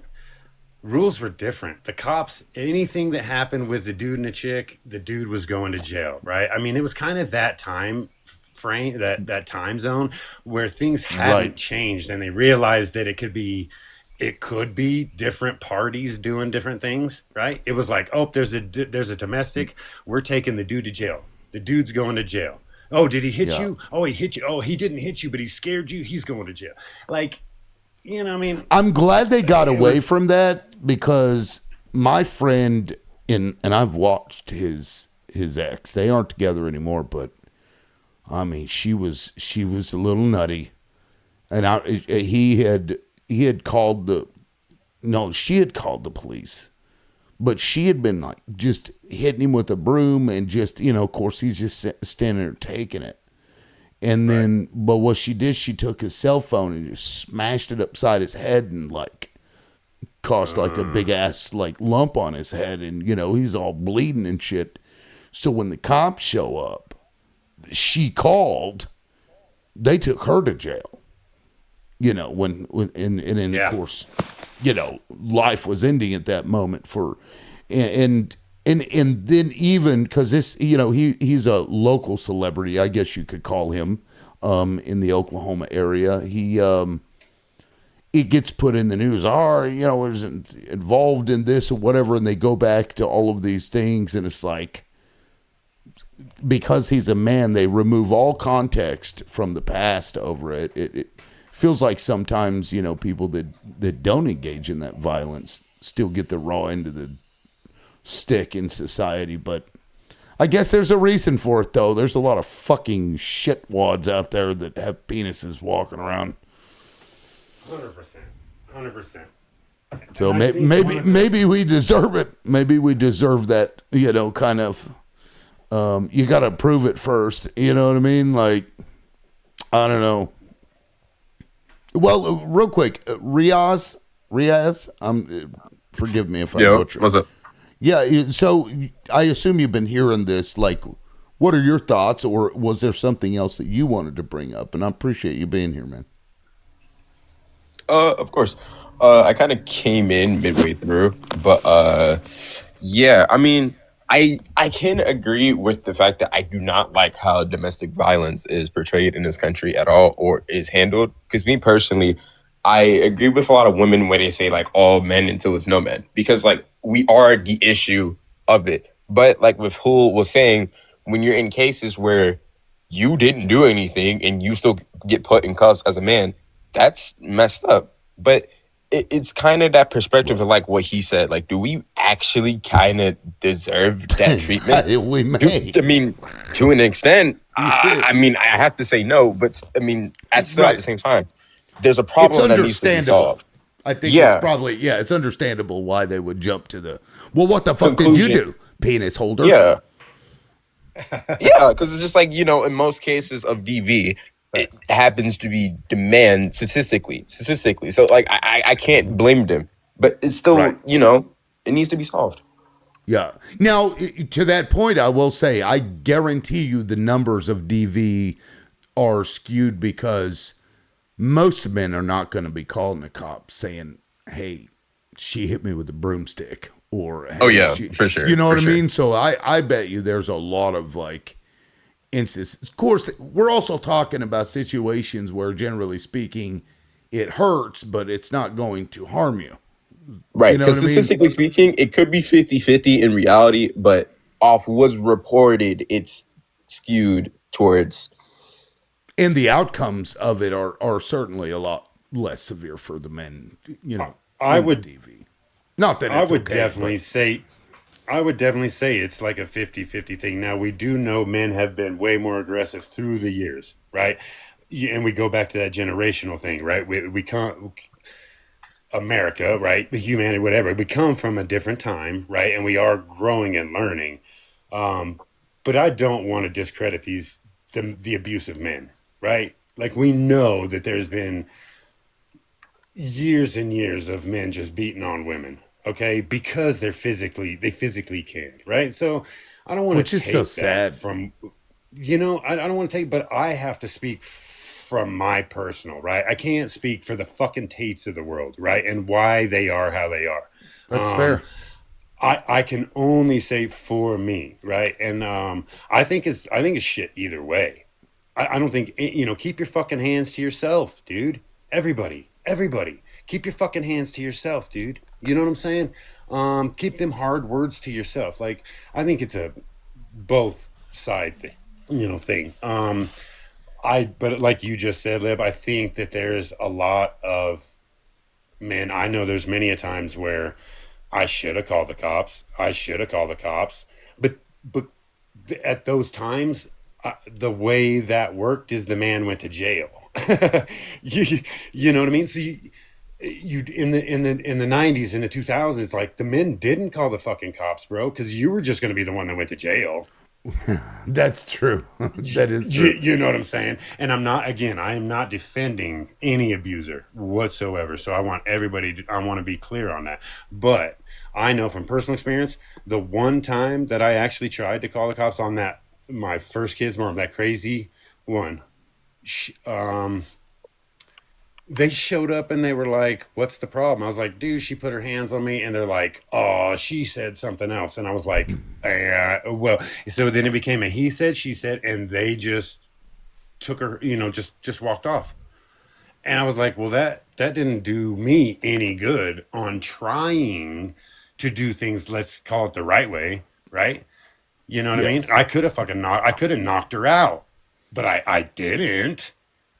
You know what I'm saying? Right. Instead, I called the cops, right? And so for a long time, the cops that were the people that we were taught to serve and protect and to help and to call when you're in fucking trouble, dude. You want to know why I handle shit on my own? Because all my life I have had to take care of shit on my fucking own. Okay? So, is there some toxicity to that? I'm sure there is somewhere, dude. But that's the way I was, it's me, dude. It's me against the world. You know what I'm Yeah. saying? And if you know what I mean? And if you don't fucking look out for yourself, you're going to get run the fuck over. Right? So Right. it's a crazy line. It's a crazy line that me as a man, right? I've had to walk, dealing with good women, good friends, bad friends, good role models and bad, right? Many of my own mistakes. That's where I learn. I learn from my own fucking mistakes. I'll try to learn from you and watch and try Or not to somebody else's turn when you. mistakes. That's what I'm saying. I try to learn. If I saw you turn right and it didn't work, I try to avoid that right hand turn. Right. But it happens. You know what I'm saying? And so um, I'm an imperfect person that has had to learn from my mistakes. You know what I mean? And I think being able to learn from your mistakes is where that's where your growth happens and where you learn the Thank you, most. APAC. Well, I Is mean, by if actually you don't learn from your mistakes, then they were a problem. If you make a mistake and you learn from it, it was probably a good thing. Right. If that's how you had to learn, that's how some people have to learn. I mean, now, Riaz, did you have anything else that you wanted to add to kind of that whole scenario? No, not really, because I think all of us are really in like agreement with everything. Yeah, pretty much. I mean, there is a balance here, but it certainly doesn't feel good, like from an ego standpoint, when somebody is hitting you and there's nothing you can do about it. You know what I mean? It just kind of feels bad. You ever had situations where it happened, and then you walk away, and then years later you sit there and ruminate about it and think about it. It's like, damn, I should have done this, or I should have said that. Like, Yeah. do you have any of those things that kind of stick with you over time? I mean, honestly, yeah, I had a couple of those situations. Like, just one time that something happened in like middle school. It's so long ago, and it's like my punishment for it, really reflecting on it, is something like, okay, if I said it today in like a workplace or now that I'm in college, 110%, like I agree something would happen, but it's just a weird scenario, and I can explain it now. So this is back in middle school. So I see one of my friends is getting absolutely attacked with like this heavy book bag, right? Now, there's this girl, mind you, this is middle school. So I'm being a stupid kid. And when I mean stupid kid, I'm going to just say whatever the most harmful thing comes to mind. So, Right. in defense of my friend, I'm like, dude, stop that. Said the thing. Now, this girl, she wasn't very like masculine besides like her voice. So I'm kind of alluding to like what I said. So I said that, I carried on with my day, and then she hit me with the bag, right? So my day goes on, my life goes on, I think, until one day I get called into the office, right? Thank you, APAC. Sorry, So- that was a cool bear he just threw up on the screen. Go ahead. Go No, ahead. you're good. You're good. So one day I get called into the office. Like, mind you, the situation, it's like a couple of days afterward. And everything is completely fine for like a few days. But then one day, it's like these group of girls, they start acting weird to me. And then especially on the day I get called to the office. I get called to the office, and it's this whole breakdown of why what I said was wrong. Which now, where I said, like, okay, I can admit it's not like the best thing to say to a person at all. But I'm in my head like, yo, she was hitting this dude for no reason, right? The kid admitted to just doing it for no reason. I said it in defense. Not the best thing to say. Now, what was the word that you said? You spell it if you need. It's the TR slur with the Y. That's literally that's all I said. The TR slur. Yeah. I'm drawing a blank here, man. TR. I don't want to get your live taken. No. I appreciate that. Now, LGBTQ. Yeah.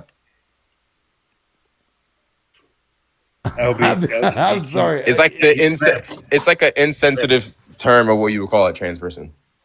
Oh, I think I know what you mean. Okay, like knee. Like, oh, I got you. Like trainee. Yeah. Okay. Okay. Got you. And then all of a sudden, your life has been restricted for 10 minutes. Yeah. Fucking TikTok. He said trainee. I see. Okay, so you said that, and then you get hit with a bag by that person that you said it to later when you were Yes, and defending then somebody else about yes, them doing something crazy. Okay, yes, okay. and then later on, I get suspended for a day. Oh wow. Now, did the person Yes, that hit the other person get nothing suspended? happened to them. Nothing happened to them. Well, of And course. then now, like I kind of look back at it, like okay, I already said in this life, I should not have said that. I was in middle school. Though. I was being stupid. However, for the punishment that I received, I should have just punched him. Right. It's like, well, if we're allowed to hit without getting punished. But yeah, no, that is kind of funny. Like a day But for a word. in Okay, like schools, well, schools now have like, did they have a zero tolerance policy? I don't know what year this would have been for you, but nowadays they have zero tolerance where even if you're defending yourself, you still get suspended from school, which is crazy. reflecting from my experience of what my friends do. No, I don't even think there was like a zero tolerance school because there were plenty of times I've witnessed one of my classmates get into it. I saw them like a couple of days afterwards, or they were just getting to ISS. So that whole situation was really confusing. And then I will have to say, my mom did work at the school, so I'm kind of confused if she had like a saying in that punishment. You know? They might have been harder on you. Yeah, because So, a what day. was the lesson that we learned? I mean, obviously now being uh, a good young adult, do not hurl slurs at people. Back then, I should have just went with my first instinct to just fit like at least like a punch or something. Because dude, like a day punishment? Seriously? Like ISS, I understand, but like you're gonna like suspend me for an entire day. Man, ISS needs to be, oh God, they need to regulate the shit out of that. Bro, it's actually prison. It's literally prison. And because whenever I think I was ninth grade, 10th grade, I was in there for basically the entire school year. And I actually got in trouble while I was What in did there. you do? So they put a cubicle wall in front of me and put me at the front of the class right next to the ISS teacher. And I was facing the classroom, but I couldn't see anybody because I was behind that cubicle wall. Mm-hmm. And it's Yeah, so weird. Like they isolate you from everyone. You have to eat in that classroom. You can't even like go outside or anything. right. Well, I come from the days of actually being paddled. Oh, they So did that? yeah, bro, they did that. I'm surprised it didn't backfire. That's not just on the movies, bro. I'm Like really surprised that it didn't backfire. I was raised in from Oklahoma City, and yeah, fuck yeah, I got paddled, and I pulled the chair out from a girl in kindergarten. I was in kindergarten, and the girl at the little desk next to me, she come to sit down, and I pulled the chair out. I'm a fucking dumb kid. You're a Five kid. years You're in old, kindergarten. 5 years old, dog. And they took me in the hallway and paddled me. For being a 5-year-old. Yeah, For pulling no, the chair out. in Oklahoma it's still allowed if the parent Paddling. gets permission. Yeah, if the parent gives permission. Like I said, I'm just surprised that hasn't backfired yet. Like I'm expecting a kid one day just to be like, I'm not Well, having it. so I think that kind of goes, bro. That if I caught one of these teachers paddling my kid, I'm gonna fucking go. I'm fucking done. I'm fucking done, dude. Like you're not gonna paddle my fucking kid, right? So I don't. But we come from a different era, right? We come from the friend parenting. Like anybody could parent you. Any adult could parent you wherever the fuck you were at. You know what I'm saying? So the times where I come from is a lot different than it is now. You know what I mean? But I think that breeds aggression, dog. I mean, is it discipline? Yeah, you don't fuck around or you get paddled, right? So you learn. But I mean, you're taking me in the hall and paddling me, and then you want me to be nice to everybody? Right. It's Like, not even you're not is that even not a learning. Oh my bad. I was just you're you're learning good, through buddy. fear, and you're not learning because like, oh, it's like not the good thing to And some people now argue to bring that back and make it allowed. They're like, well, kids back then used to pay attention and they used to be good kids. And so we got to beat our kids more. Yeah, like that will help little Timmy learn how to read. It's totally not him and his screen time. Yeah, or they used to make you write like 500 sentences, the same sentence. I will not, do whatever it is like 500 times. That was brutal. Okay, no, we can bring that back. That's effective. I ain't gonna lie. That's actual discipline. Yeah, it sucked. It sucks so hard, man. Oh my goodness. Well, Like and kids to touch today, back. Oh, go ahead. I was just gonna say, like kids today will never understand having to just sit there and write 500 times. I will not talk during class. Like that's the stupidest thing, but it's so effective because it's so painstakingly stupid. You would never do it again. I actually made my son, my 5-year-old, do that the other day. He said he hates himself. He's like, "Oh, I hate myself," and I was like, "Bro, don't." I said, "You stop saying that, bro. You know what I mean? You don't hate. We don't hate. You know what I'm saying?" And he said it again, and I was like, "Bro, the next time you say it, dude, you know what I mean?" And he said it again, talking about just down on himself. He made a mistake. I said, "You know what? Here's a pen and paper. You know what I mean?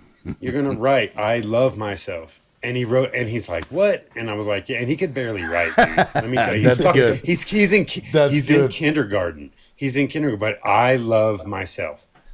I love myself. And I made him write it like 10 times. Not a whole page, right? It wasn't this great. And it wasn't like, "You're doing it now." I was like, "No, bro, look, dude.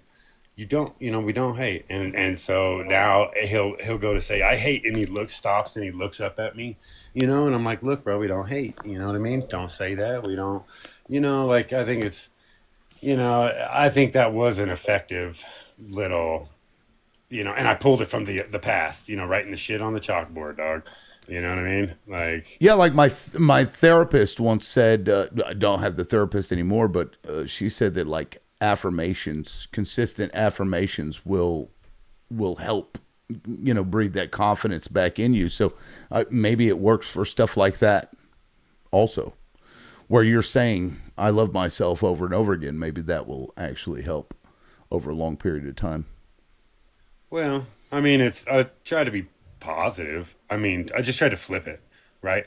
But that's that, I Right. might have, if I would have been walking around like, "I hate you, I hate myself," I probably would have just got thumped in the back of the head. You know what I'm saying? Or Hey, hit with a don't brush. fucking, you know what I'm saying? Like, My mom used to hit me with a so, wooden brush on the top of the head. Just whack.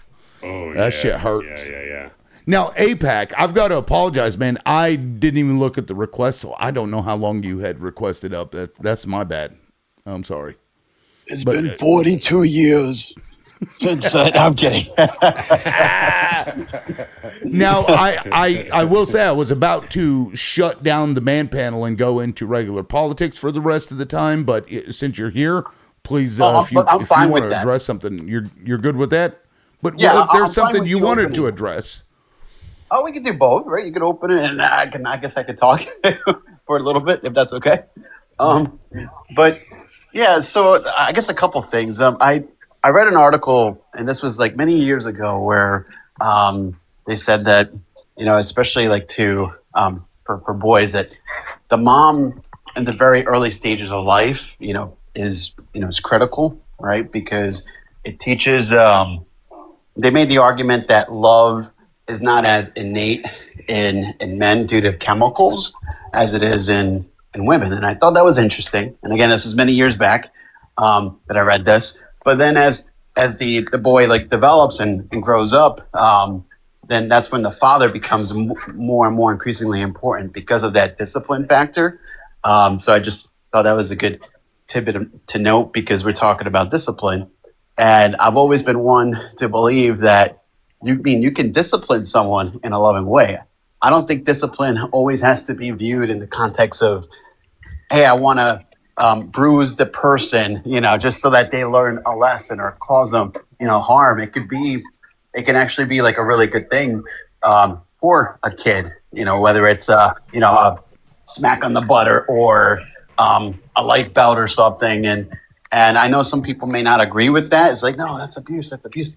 But I think sometimes with certain people, the bigger form of abuse is if you repeat those types of mistakes or you commit like actions that are, I guess, unforgivable out there, then, being corrected, inside the home. So I just wanted to make that note. So, because I don't think I don't think most parents, find pride in that. Some do, but I don't think most parents find pride in disciplining their kid. I think that's Right. tough. No, Well, that's funny certainly, that you said certainly I don't. I hate it. It's like the worst feeling ever. But you do things sometimes you don't want to do because it's your job, and you have to. Yep. Well, and at APAC, that's funny that you actually said that because I saw like that exact same thing. Just I don't know, not too long back, and it really made me think about it, because it's just been me and my son for 4 years now, and I saw that and I was like, damn. So I can see how he actually does miss out on some of that daily, like I said, I think I called it compassion, right? But that love, that motherly love, it's always been dad's love. And when I saw that clip or whatever it was, that said something about that mother's love and how important it is and essential it is early, I really felt bad about it, like, damn, there's been a lot of things that I wasn't able to, that kind of love because only a mother can give it, you know what I mean? And it's just something I can pay give it attention to, too. right? Well, I don't have a choice, brother. You know what I mean? Like I give him everything I got. You know what I'm saying? And I just hope that it's been enough to do right, to be right. You know what I'm saying? I think that's all we can do. Now I do discipline him, but it's not by the iron fist. You know what I mean? Like I don't do it like that. But a kid, I do, as a single parent, right? You got to do your best, right? You got to try to make up for where that other part isn't, right? So, and then you just hope that, it turns out the right decisions. You know what I mean? You hope that it turns out that I can explain to him that, mom's here. She's just a different kind of person. You know what I mean? And that everything's still okay. You know what I'm saying? Like we got, I got his grandma, I got sisters, you know what I mean? He's got aunties, we got plenty of woman love in his life, that to hopefully try to make up for some of that, Yeah. Yeah. Now, like I am, I guess I don't know if you call me a single parent, but it's just me and my kid.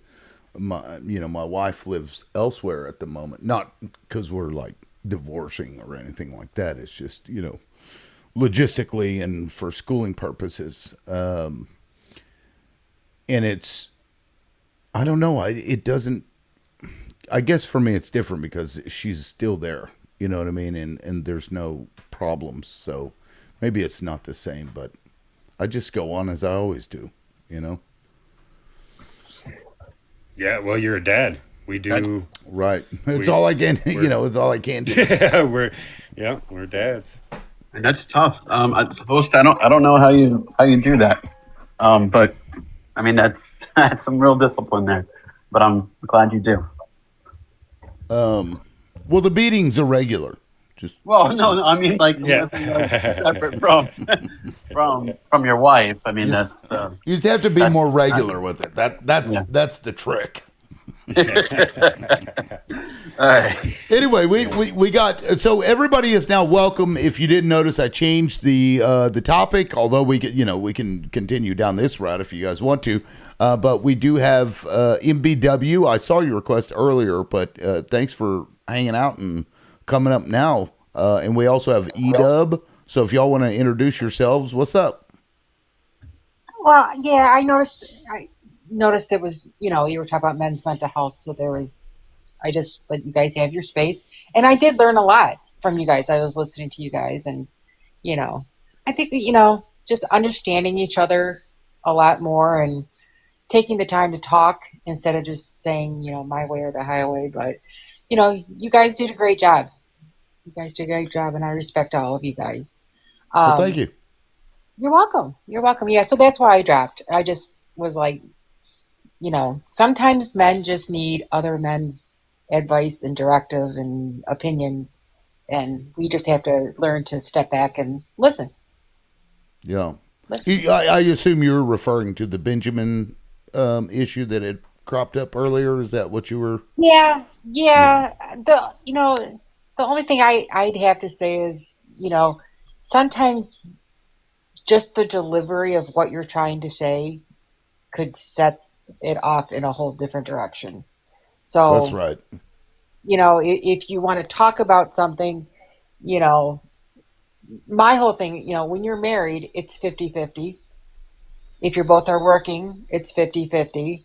But no one is more important. So I think it's just the delivery of what you want to say and, write down what you think should happen and say, hey, Tuesday we're going to talk about this. We're going to level set. You write down what you want to bring to the table and what I think we should bring to the table, and we'll go through, each point instead of just coming to it saying, well, we're just going to talk about it right now. Right. We're gonna do it, and you're gonna Yeah, like it too. yeah. Because Yeah. listen, my ex-husband, he's passed now, but I mean, he would tell me, the delivery, and I was like, if you think we're going to fucking talk about it now, you're an asshole. Because we're not talking about it now. I'm like, you need to calm down and get a grip, and then we'll talk about it. But how you're talking to me now, no, you're not going to get anywhere. I'm going to tell you this right now. Right. Yep. I But mean, it's just basic respect for each other, it really. is, It's it is, it's like somebody said, especially, you can yeah, catch more flies with honey than vinegar. yeah, and Very true. especially when you know that, if you know your partner's side is different, or they're reacting to the situation different. I think it's time that, I think you really got to sit down at the right time instead of just you want to fix it right then and there. No, Right. like you said, write down what you want to bring, what I think should happen, what you think should happen, and then we go through it, and maybe we can come to a compromise in between, you know. So, yeah, that Absolutely. kind of, I came into that and I was like, ooh, ooh, and I was like, You're oh like, I God, know what the problem is here. I know what's yeah, going on. yeah. I've dealt with this Delivery, before. dude. Like, Right. the delivery. But will the U.S. destroy itself for Israel? Yeah, kind of. That's what it's looking like. Isn't it? Jeez. And Look at the oil got up my. to 120 a barrel yesterday, I think it was. It dropped back down to like 106 or whatever, I but came home. I was jeez. driving home yesterday, and the gas last week before this whole thing started, gas was in my area was like 2.98, 2.99, $3 mark. The next morning after it happened, it went up to 3.79. God. I'm like, I are you fucking kidding me? I wonder if that set a record for like the highest overnight jump or 24-hour jump or whatever. I'll look that up. I was just like, well, shit. Now I should have got gas the other day. Let's see. What's You the know, highest 24-hour jump in gas price record in US? What do you guys think it'll be? What do you I think the think it's going to biggest go up jump? to like 450. A dollar. No, A a dollar? dollar. A dollar? Yeah. Okay. I think Let's that I mean I don't remember everything, but yeah, I think that's about like the major spikes is about $1, dude. And of course, it depends on your region. You Yeah. know, I'm in Colorado right now, so it's not too bad. I think we're about what you're at. You know what I mean? We're up into like 350, 370s. I'd have to double check. About 350, I think, right now. But you go down to Oklahoma and it's probably still $2. So fourth largest single day gas cost increase since 2005. But I see, why are they doing it since 2005? That don't make any damn sense. But yeah, so they're I'm gonna look this up because I'm gonna try to go back further because I feel like in the 70s, you know, with the oil crisis, I don't know how long the lead up to that took, but the prices jumped fucking huge amount because this is showing in 2005 was 18 cents was the biggest jump in 24 hours. I'm like, that don't make any fucking sense. This shit's lying to me. Let's Shit, see. it can do that overnight. Oh, yeah, I was going to say, I've seen more than that just, you know. Let's see, largest jump in 4 years. Okay. I think they've just taken over everything. They're fucking lying to me. Like, whatever. It don't even matter. We're all getting fucked. I saw this guy this morning. Right, He was like, I don't know how much you really want to like dig deep in it, but it hurts no matter how. whether it's a record or not. Right. Yeah, it's still. Oh, That's but, true. yeah. All wars hit us like that, but I think it's even makes it worse when we're in those oil driven areas when that conflict starts, right? So just to level set, how many on here voted for Trump? Did any? Oh, APAC, yeah. Okay. Now you voted for him in 2024. In 2024, yes. Okay. Yeah, and but how do you think he's doing?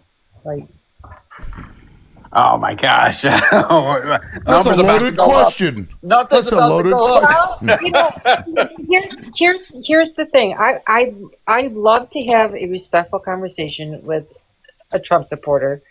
It's the people that will not concede to anything. Like he can't do no wrong. Right. I agree with you. Well, that's not APAC. That's not me though. Yeah, and so I'll like, answer if you want. Yeah, I mean, like, how do you think he's doing? I mean, okay. Again, it's going to be controversial, so I'll just go down the bucket list on immigration. I think I'd give him a B on immigration. I don't like the fact that I gave him sensitive zones. On global affairs, international affairs, I would probably give him a C plus B minus. That might sound a little too high, but I like I honestly well, I guess let's take the conversation with Maduro, for example, in Venezuela. I know all the administration so far has had like an award, I guess $25,000 that they upped for his arrest because he's the kingpin, the lead of a drug cartel, right? Allegedly. And, well, I mean that's what the intelligence that both sides back, Democrats and Republicans, support. So the fact that they were able to just grab him, I don't know. I'm a little conflicted. I'm leaning more towards being more favorable, to tell you the truth, than unfavorable. I don't agree with Iran.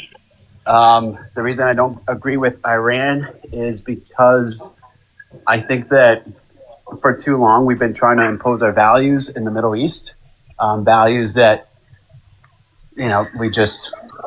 That will never happen. That doesn't work, right? That doesn't work. So you got to respect people's values and where they come from. So here's the thing. I live an hour from Dearborn. Okay. But Sharia law, they're taking over. No Sharia law in the United States. So both my children, my daughters, are half Arab. I was married to one, who's a practicing Muslim. Our values will never, ever happen in the Middle East. they are very deep rooted in old ways. It's a progressive. It's really hard to understand because they want to be progressive but keep the old traditions. Sometimes that can work, sometimes that doesn't. For us to go into any region and go, don't you want to be like the US? No, they don't. So why should we go in there and tone police them and be like, well, this is the way it's going to be. If you want to participate in the world order, you're going to be like the US. Who the fuck are we? It's We don't even, colonialism. Yeah. right. We don't even have our shit together. And also, A lot of Americans operate off of tacit assumptions and unarticulated presuppositions. You know, and that is one of that's our Achilles heel. You know, the Dom talked a minute ago. APAC, thank you for being speaking what you say. When you said Maduro was a rug dealer, right? Yep. My question I have for a lot of people, and you can support Trump, and I can see why you would, right? Well, I wouldn't vote for him again. Just no, I got you to some extent, and I want to say this in a way where I don't insult you, but I just know a lot of stuff because I dug a lot. 9/11 made me look into a lot of shit, right? And this is not conspiracy stuff. This is what actually happens in the world. And if you understand what like the IMF does, if you understand like a book called What Economic Hitmen Are, if you understand what we've done to the whole entire southern part of America when it comes to Colombia, Venezuela, all those countries down there, right? Everything we've been involved in. And when we try to take out one supposedly rug dealer, right, another one's going to replace him. So the idea of taking Maduro out is not going to solve the problem. The idea of taking out that other cartel leader in Mexico, that's not going to solve our problem. You know what I mean? I understand we need to find a way to control the amount of drugs coming into the country. The problem is that if the demand for the rugs is still high in America, those guys are going to get their stuff into America regardless, right? So this is the part that's really challenging is that when we took out Henshaw, what we've created for ourselves is a vacuum of individuals that are going to want to try to take over that particular situation, right? You're going to have like the Sinaloa cartel try to come down and take over that particular area as well too. We created an additional war in that country, what we've done, right? And then after that gets settled out, somebody's going to still find a way to get those stuff into our country. Yeah. My question to a lot of Republicans or people that voted for Trump is that why wouldn't your mind looking at, well, if we could control people just taking the substances in America or help them heal them in this country, that will slow down the amount of drugs coming across the border because demand's going to go down for the particular product. My question is, did you even look at it that way? Was that part of your thought process with dealing with that issue at all? I partially, but it wasn't. I think the primary, front and center. And I guess before I speak further, I know sometimes, just being up, I get like 50+% of the time. So I'm going to try to hang back and just be as short as possible. If that's okay. I mean, I understand. Just with the host's grace. I get you. But the liberal's awesome. But go ahead. You're good. Go ahead. Yeah. So I guess what I'll say to that, speak to it directly, is you made a comment that, well, if you take one out, one's going to replace it. But I mean, like it's almost, you can draw a parallel with, well, why incarcerate or take out this criminal if another one's going to replace it, right? I think the whole entire point of you taking out a target or you instituting a punishment for a target is to deter or to prevent or to impede or to slow down that kind of activity. I think the U.S. is just doing it because at the end of the day, they're trying to assume power and control over the world systems, infrastructure, transportation, energy, because they know that they can't compete against, China that has 4 times the population, can produce 4 times more. Their axis of power with Russia, Iran, they're trying to overthrow the U.S. dollar as the reserve currency, which is going to spike up inflation. So I think a lot of what you see, I'm not rationalizing it. I'm just from social aspect. I think socially they've committed some egregious, acts which I don't support. But financially, I think they have that in mind. It's like, look, if we're not active in all these places, if we don't use our military operations, which is the U.S.'s competitive advantage with all these military bases and AIs, if they can like zone out areas with AI drones and prevent conflict and kind of bully people, no, to put it better, then they feel like they're going to lose their control, their influence, their currency. Can I interrupt you real quick here? Let me ask you a question. After World War II, why was America valuable in your particular opinion? What do we have that no one else had at that time? We didn't get fucked up. Yeah, exactly. So to expand on what Liberal just said a second ago, right? Is that our country was the only country pretty much intact that could do shit, and we already had factories operating. So our wealth in this country was our ability to produce. Yeah. Right.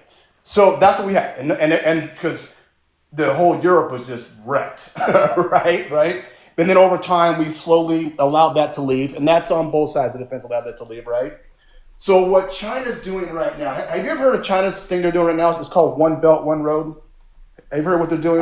Yeah, something. Yeah, maybe not with that saying, but yeah, it's called One Belt, One Road. So what they're doing is they're actually connecting China, because China is connected to that whole entire, pretty much the two continents over there, right? So they're finding a system of a train system where they can leave China and go through all of these countries to not only drop off their stuff that they're making, but also bring it back, right?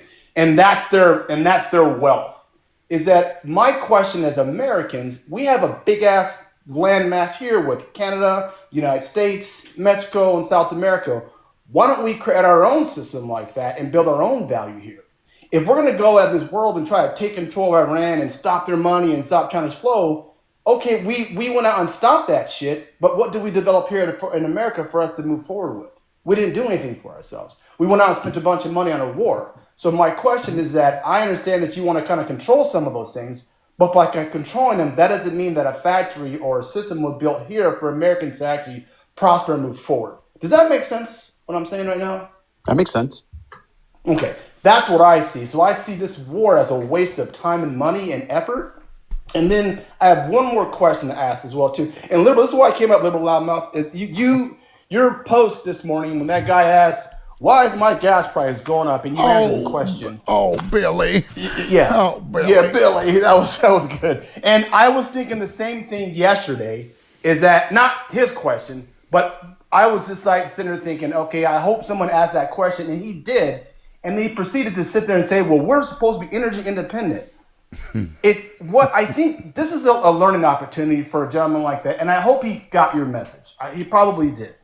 I tried not to be too harsh because no, you weren't. You weren't. No, you weren't. But a little. I bit got of a irritated towards the end because I'm like, I'm sick and tired of hearing that crap. Yeah.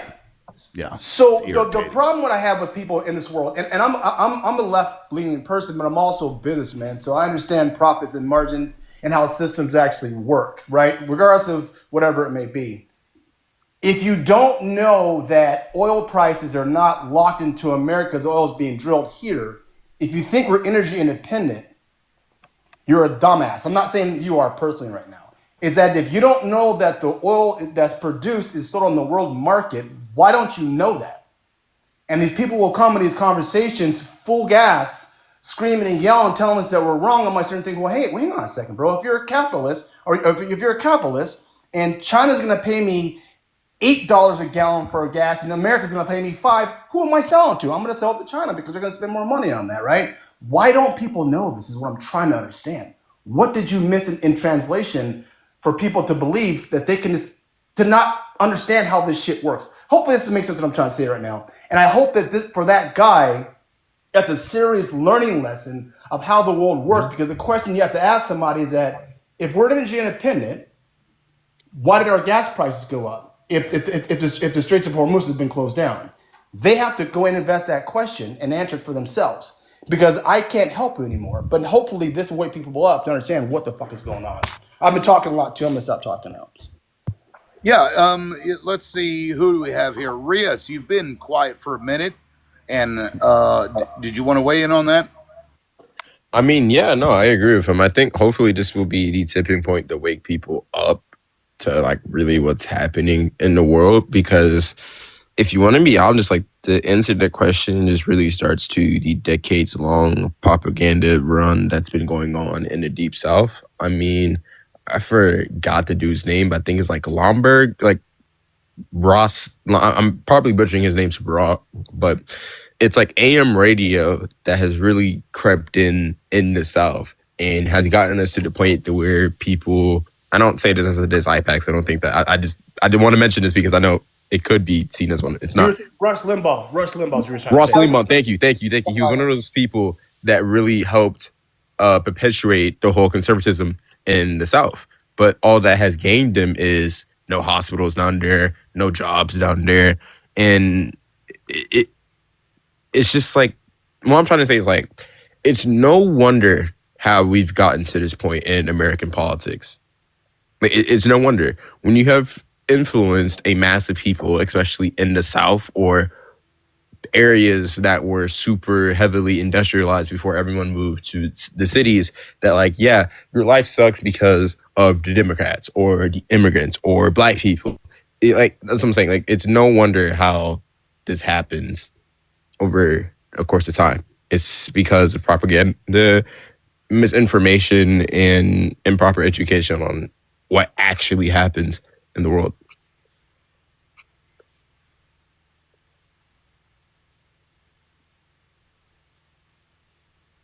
Who's next? I think liberal second account drop. I got Okay. I got dropped. I got breaking news that allegedly the U.S. is starting to pull back their people from Turkey. So there's some fear that Turkey may enter the war with probably on the side of this shit nation. Wonderful. Yeah. So I mean, it's What's just the report that because Israel's getting fucked up. They're getting fucked up big time, and it's all censored. I'm not even sure at this point if Israel can do a lot, and so now it's just the United States doing it all, which is why they've been leeching off of our politicians and shit for so damn long, and why they had blackmail operations as an example.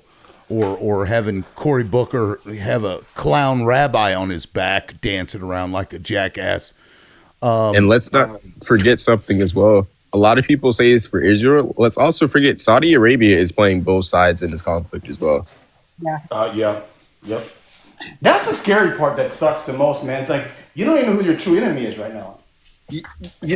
Wasn't it the Saudis that just froze the Iranian assets because they were attacked? Was that dumb? I think it was dumb. Like they recently froze Iranian assets, and I thought it was kind of dumb for Iran to attack them. Like you don't attack your banker, so because that's how Iran has been able to circumvent a lot of sanctions because they're able to get line of funding from Saudi Arabia, and Saudi Arabia's like, nope, freeze. So that's why I don't think this conflict is going to last as long as people think, just because of AI, drones, and frozen assets. You know what's interesting about your thought, bro? This is one thing that blows my mind right now is that I knew that Iran had some additional weaponry, these missiles and stuff like, or these. Sorry, host. These additional propelled projectiles that go boom in the night, right? I knew they had more advanced stuff from the last time, right? And I was wondering, I'm like, okay, they have it. Do they have the ability to lock coordinates in? And the answer is yes, because when we find out that they were hitting all these fucking targets where we had CIA guys, we had some of our military guys, and things that weren't even in military installations, that means that their fucking intel is scary right now. That's what concerns me. You know what I'm saying? Because of Russia. Russia is providing the intelligence. Yeah, so just like, well, and I'm sure they have some of their own as well too, but they have an ally on their side with the intel, and that lets you know that Russia's locked into us as well. Of course they are. But you know what I'm saying though? Everybody knows where everybody's at right now is the scary part. Hopefully that makes sense what I'm saying right now. Except for Right? Netanyahu, he's still flying around in a plane. I've heard he's been He's a up little in the fucking he's been up in the Germany. air for like 90% of the time. I mean, imagine that right before you know you're going to attack, you get up in a plane and leave your people to be unalived by your decisions. Great leader. Model president. Yeah. Or Good job. leader. But he got on that plane and they were checking to make sure everybody they got on the plane had bone spurs, probably. Oh, that. Sort of like how Ted Cruz leaves Texas when it gets bad. I'm sorry, what's that now? Sort of like how Ted Cruz leaves Texas when it gets bad. Right. When the weather got bad. Right.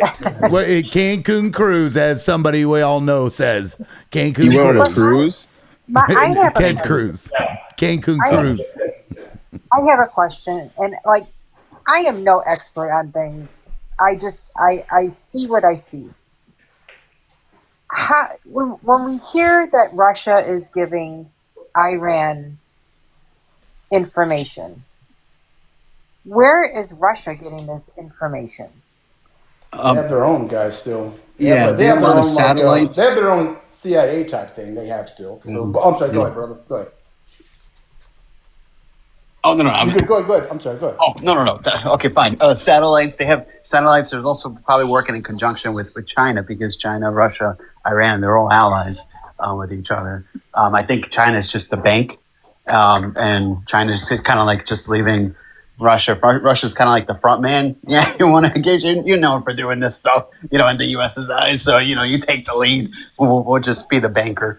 But my whole thing about that too is that the current administration is not known for keeping their mouth shut and using different sources to air conversations that the normal person shouldn't really be having that information. Yeah, he's probably feeding that to Putin.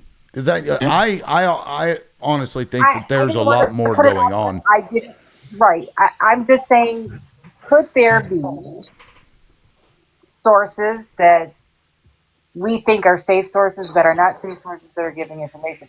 Because realistically, yes, you have all these other things, but word of mouth goes better in some sort of, you know what I'm saying? I just don't know anymore, because we're not getting reliable information from our sources here about what's going on. Well, let me give you an example. I saw this. He was actually, I think, a reporter. It's his job, or an author, writer, something. He's at a restaurant, and then he goes on the internet to give this interview, and he's like, "Holy shit! I just overheard this conversation. Something big is about to happen in Iran." This was like just hours before we started bombing them. These fucking idiots were sitting at a bar, at a restaurant, and a group of people, and they were openly talking about this, and this news reporter, whatever, overheard them. He reported that we were about to start bombing Iran hours before we started bombing Iran. Yeah. So, yeah, even if Trump isn't just handing over the information, outright, these were full of our government is full of incompetent fucking people. That that's what I'm saying. Bombers took off before they took off. When they took off from America, right? And they had to refuel a couple different times. And all the people involved with something like that, someone's going to leak it eventually, because they have big mouths. So I didn't mean to interrupt you, Miss. Go ahead. Well, I was just like Liberal said. This is where I think the right gets so annoyed with us when we go through the confirmation hearings and things like this, is that we have our gut feelings. He's putting these people that don't know that you don't have conversations at a bar or in a restaurant over dinner or out there. Right. We have places for these discussions. Skips. And when you put the people that don't realize that, or they don't value that, then we create the whole mess that we're in. Is that people, like, I wouldn't know. I mean, I'm having a discussion with you, but I wouldn't know you guys sitting in a restaurant, and then if I work in a position like that and start talking, opening my mouth and flapping my gums, well, who's to say that you don't work for somebody on the opposite team and you're going to go back and say, hey, we heard this.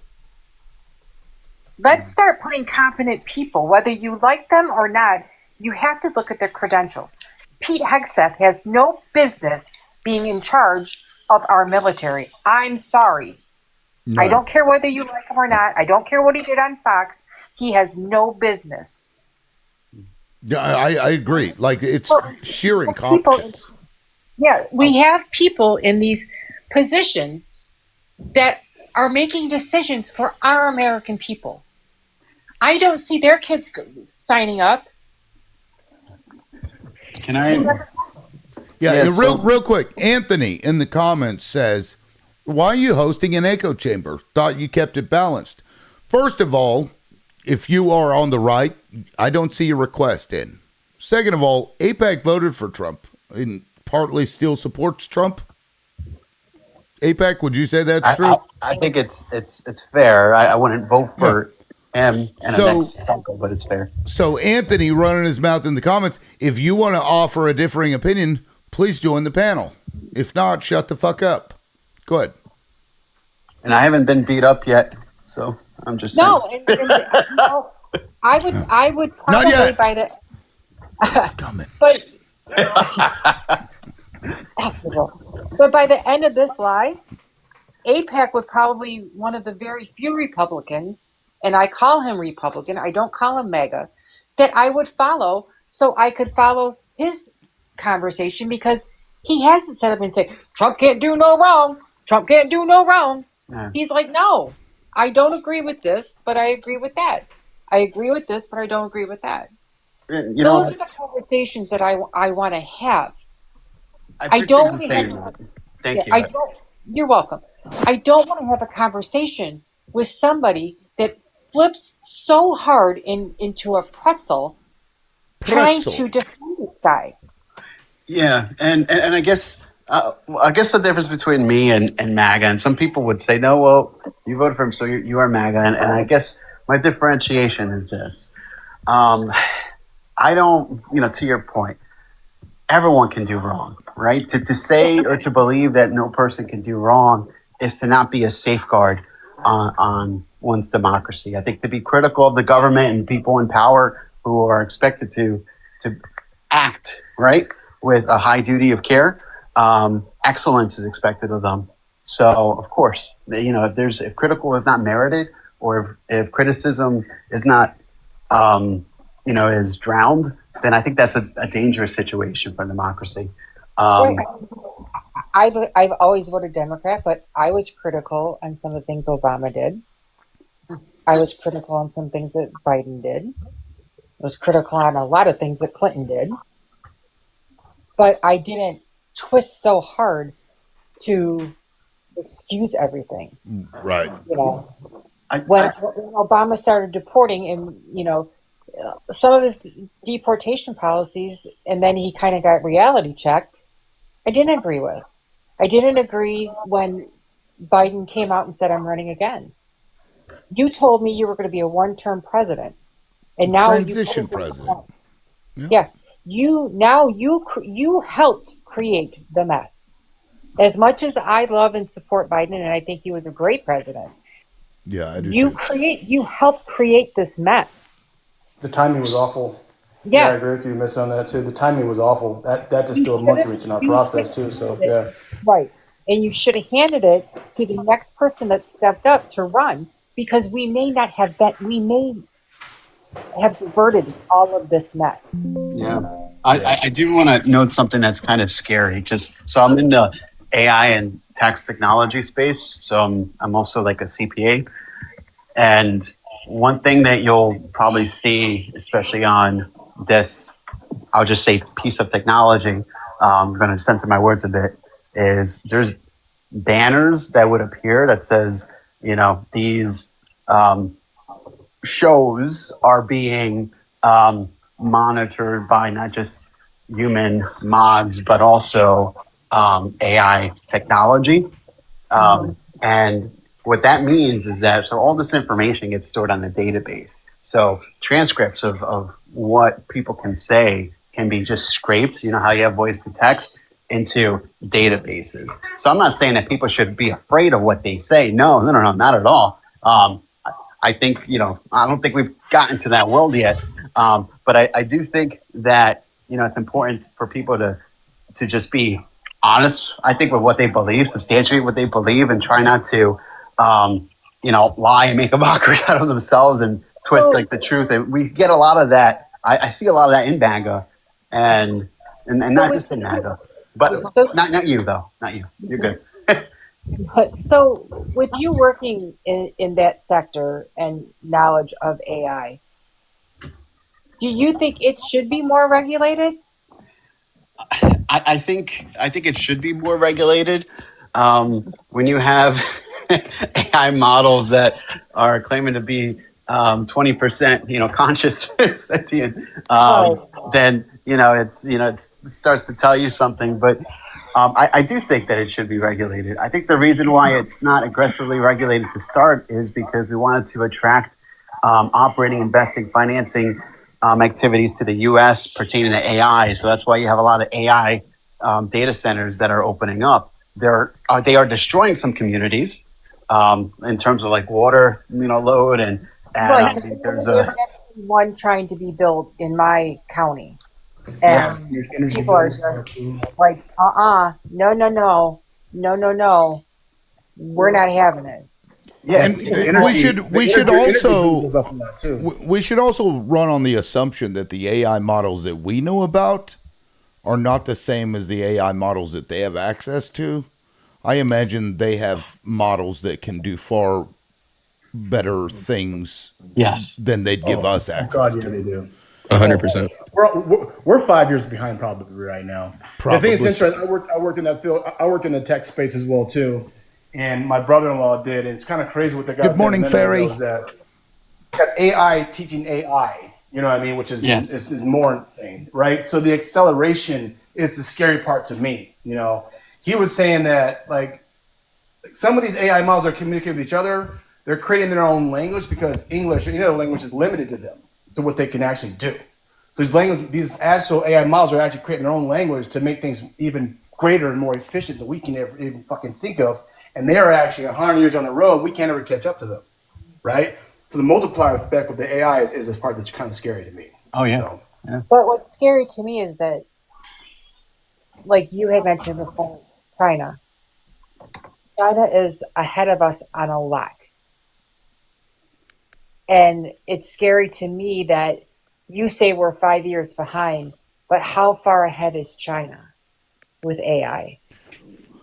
Well, as far as efficiencies go, it looks like they may have more efficient models than we do, but I'm not sure that they right now can, because they are behind in terms of like chips and semiconductors and things like that, which we did purposely to try to keep them from keeping up with us. But as far as AI goes, who knows? Yeah, and that's well said. DeepSeek should scare the shit. DeepSeek being produced for $5-6 million is what China can do that we weren't able to do. Right. To make Chat GPT, right, it cost billions of dollars to do that, and they created their own DeepSeek. I think it cost them about $6 million with old equipment that people thought was no longer useful.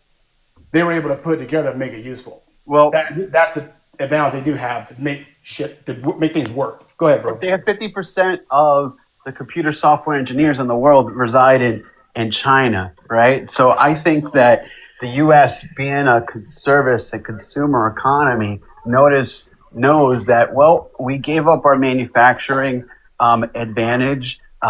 We are now a service economy, and now our services could be that's no longer a differentiator, for our professional services, because now you have AI models. So now you have countries that can provide manufacturing services, right? So like, for example, you said you were in financial services. A lot of work gets outsourced, and now what are they doing with the AI models? Like, hey, you know what? I guess we can either have a U.S. tax professional use this AI model, or or we could just give it overseas. Here, use our model, and we have cheaper labor using the AI model, so it becomes even more efficient. So what happens to the U.S. worker? He gets The screwed. enemy, the enemy of capitalism is capitalism, not communism.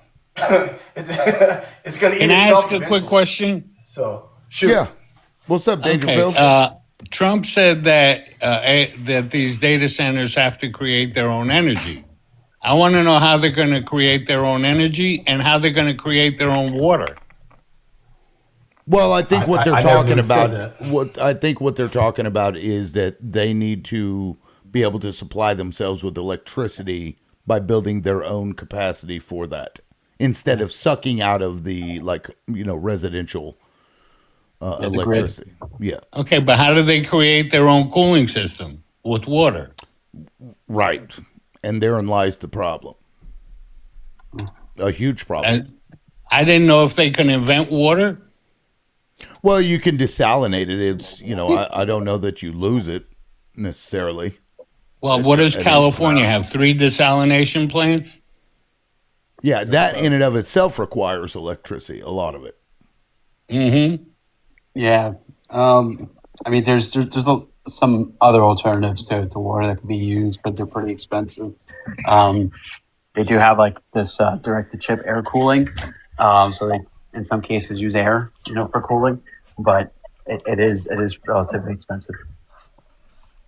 So, but I think that, and maybe correct me if I'm mistaken, but I think, and I'm not trying to say that this administration is right and wrong. I'm just trying to kind of explain the financial strategy, because I think they believe that it's imperative for us to attract as much investment into the U.S. before it gets to the point where the U.S. is not a very attractive, place to operate in.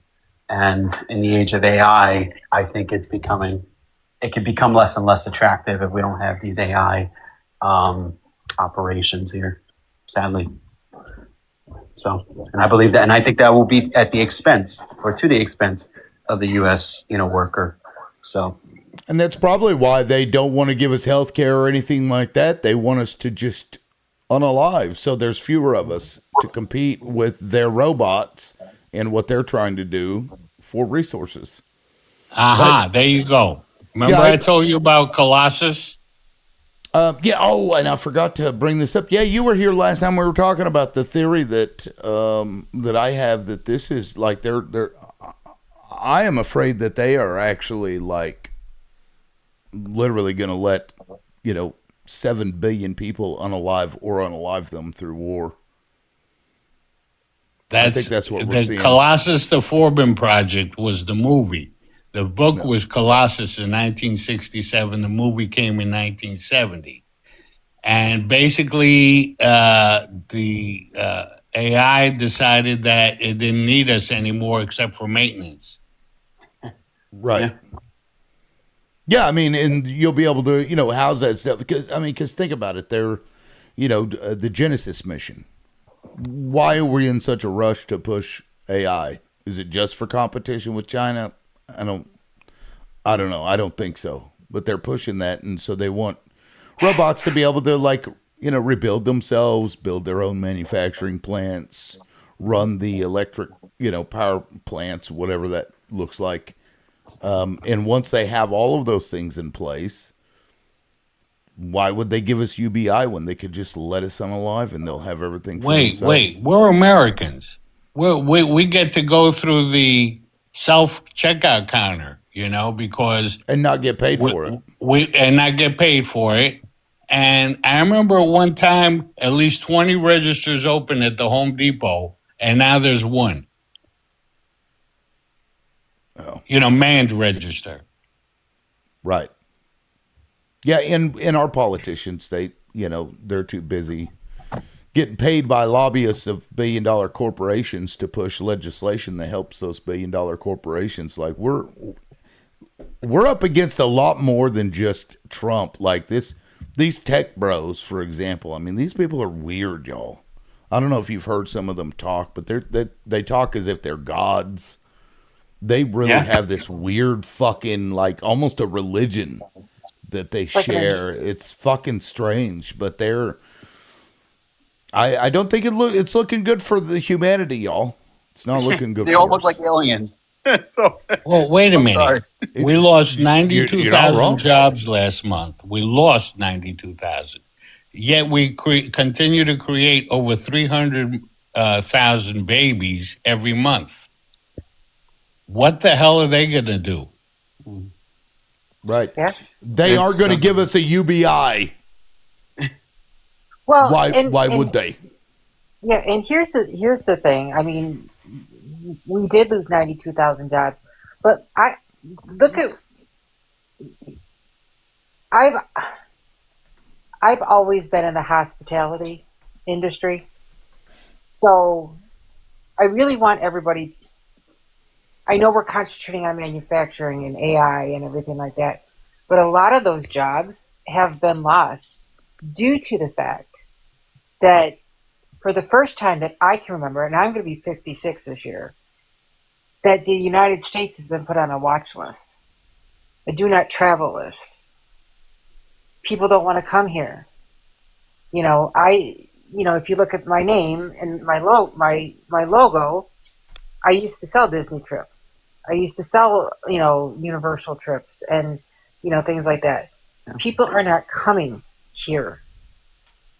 People from the UK would come to Florida for a month because in the UK you have that time off. Yep. They would stay on property for a month, and now they would get they got really good discounts. Just saying, but they would come over here and bring like 6 to 7 empty suitcases and fill up on vitamins, clothes, everything. They would go shopping like every day. So a lot of those jobs, the hotels had to lay off housekeeping, front desk staff, the vendors that took care of it. So no one really wants to talk about the hospitality, the travel industry, and things like that. I know it's a mute subject, but that's where a lot of jobs are getting cut. Yeah, Is it's from the fucked. service industry. Yeah. It is. Yep. Like I said, I'm 56 years old. I have never heard of us being on. Don't go to the United States because you may not come back. You may not get in. You may, something may happen. Never heard of that in 56 years. And now all of a sudden, we're on this list. We are certainly on a list. Yes, we are. And it Is just that breaks the my shit list?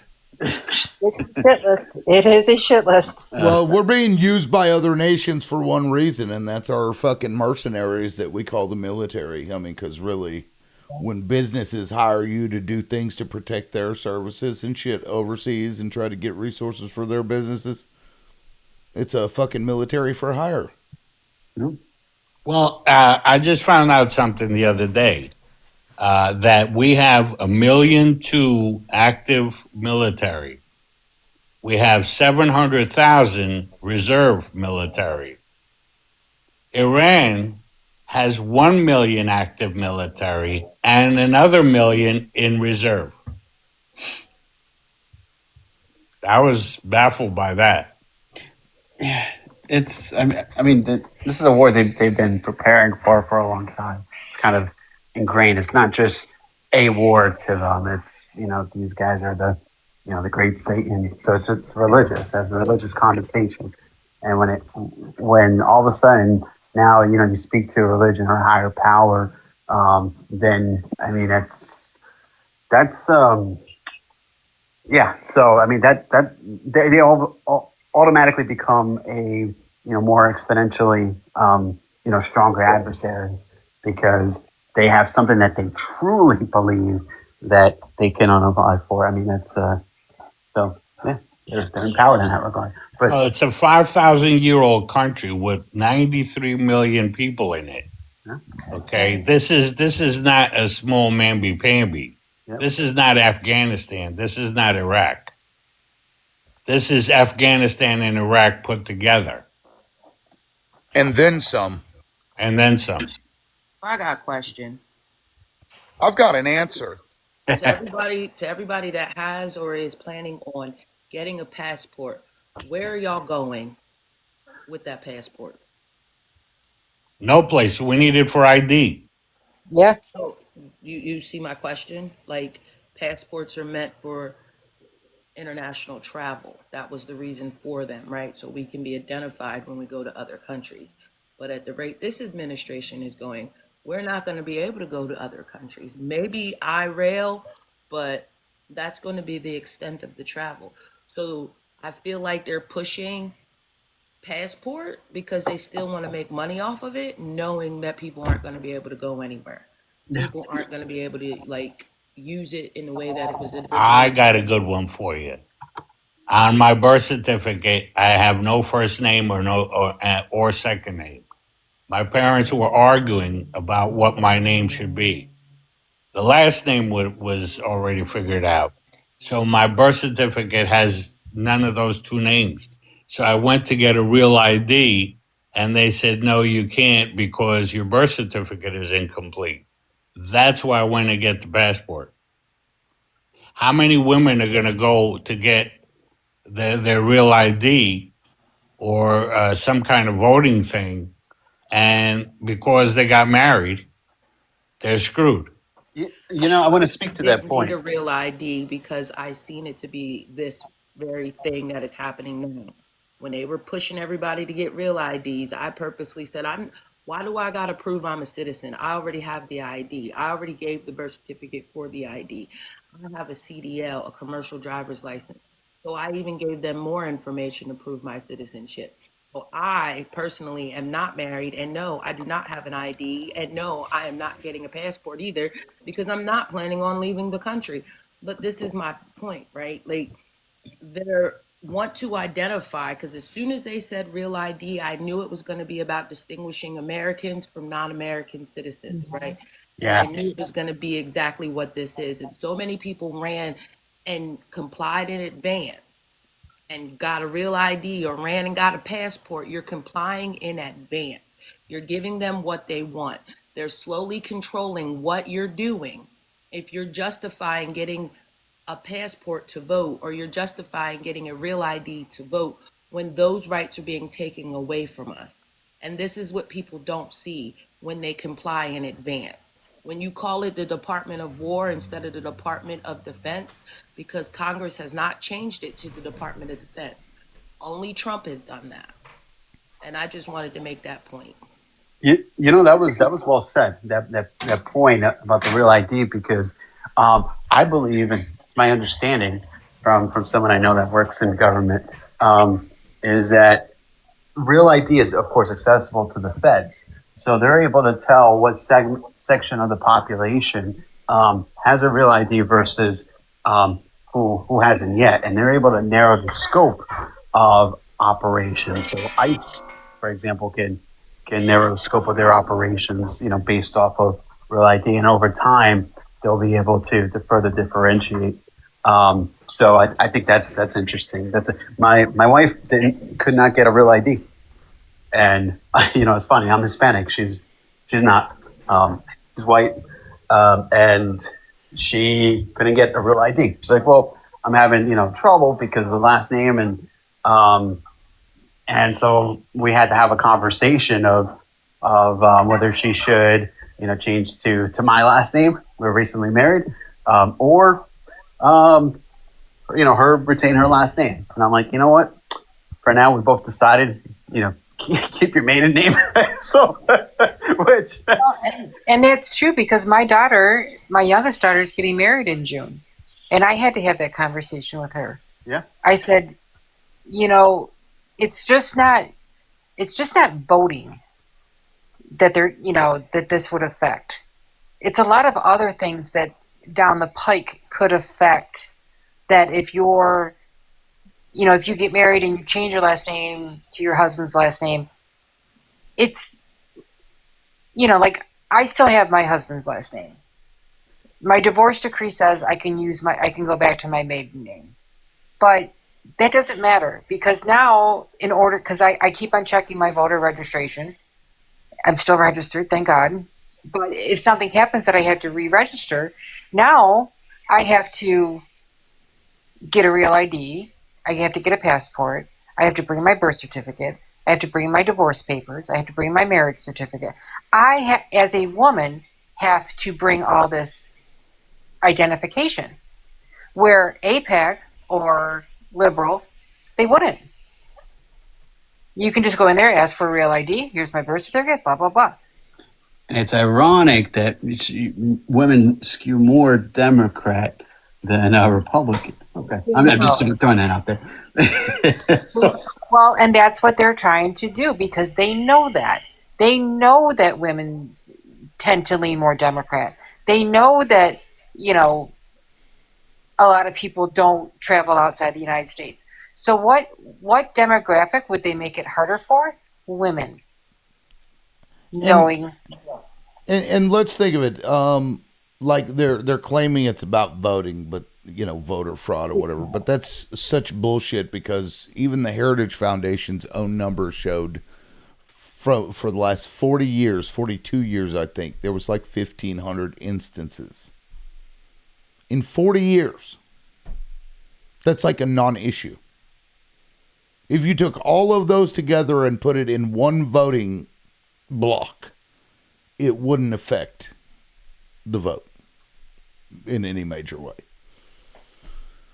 So it's all bullshit. 1%. yeah, and that's also why they do recounts, right?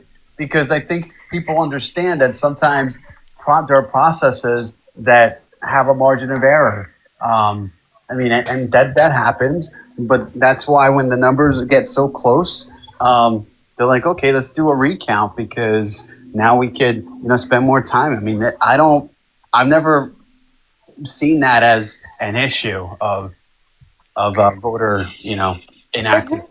Here's the thing. Got to be careful with my words. So All of this, all of what we're talking about right now, has not been an issue until Donald Trump. Did he call for a recount on his first election? No. No. So there was nothing wrong with the elections when he first got elected. Nothing at all. Everything was fine. So why, if it ain't broke, don't fix it, right? So it wasn't broken then. So why is it broken now? It's broken now because he's losing. Correct. Just like he started the rumor of fake news. He started that, right? He started that rumor before he got elected the first time. He put the bug out there that you couldn't trust the media, all to sway things into his way, right? He wanted everybody to think that what he says is actual and factual and don't believe none of the media, but yet and still you turned around and still use the media to your advantage. And this is the thing that a lot of people are missing, right? He does things because he wants the shock and awe. He wants the conversation because to him, attention is attention, positive or negative, he's still being talked about. And that is the goal. That was his goal this whole time, was consistently keep talking about him so that he was a household name at the end of the day. He's changing rules to fit his narrative instead of going with the status quo. And that's the issue. And the Heritage Foundation snatched onto him because they seen the type of person he was or is. This attention hungry, I'll do anything to be in the spotlight. I'll favor, I'll agree with whatever side suits my narrative. So the Heritage Foundation latched onto him knowing how gullible he is. Yeah. And I think it was Peter Thiel that said that he wanted to be God. Is that who it was? One of them tech bros said that they wanted to be God. So that tells you a lot, right? Why are they pushing this whole Christian nationalism thing? Like that's their plan. And yes, the Heritage Foundation's plan as well. They want to turn us into Israel. That's what they want to do. Because if you look at the way they're treating women and minorities in this country, is very similar to what they're doing to women over there. And that is their goal. So yes, will the U.S. destroy itself for Israel? It definitely will. Absolutely. And that's why they're so scared of James Tallarico. You know, He's that's an APAC contributor, supporter, all the stuff and things. well. I think he'll probably win though, I think because his He messaging is pretty effective and he accepts APAC money. He was at APAC parties. APAC paid for his campaign. I sure Right? did. Yeah, Very I thin. have a feeling he's lying. That's kind of the feeling I get about the guy. What do you mean by lying? Like his messaging is good, like populist type messaging. Yeah. But I think he's a liar. Yeah, there's Like no I just way. I just Graham get, guy. yeah, I get that vibe from him. here's the thing. Name me a politician that hasn't accepted big money. That hasn't accepted APAC money. Yeah, There's a few, less than 5, I think. yeah.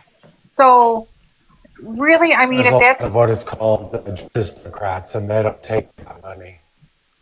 Oh, you were breaking up. Say what? Kind of what I caught on the live to talk about. I appreciate what you guys are saying, absolutely. But my biggest concern.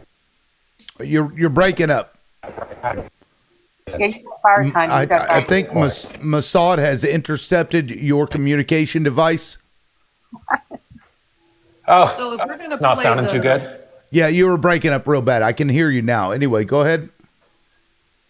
Oh, as soon as he starts talking, is the it's yeah. You're gonna have to find a better spot. You have bars. We can't hear you, man.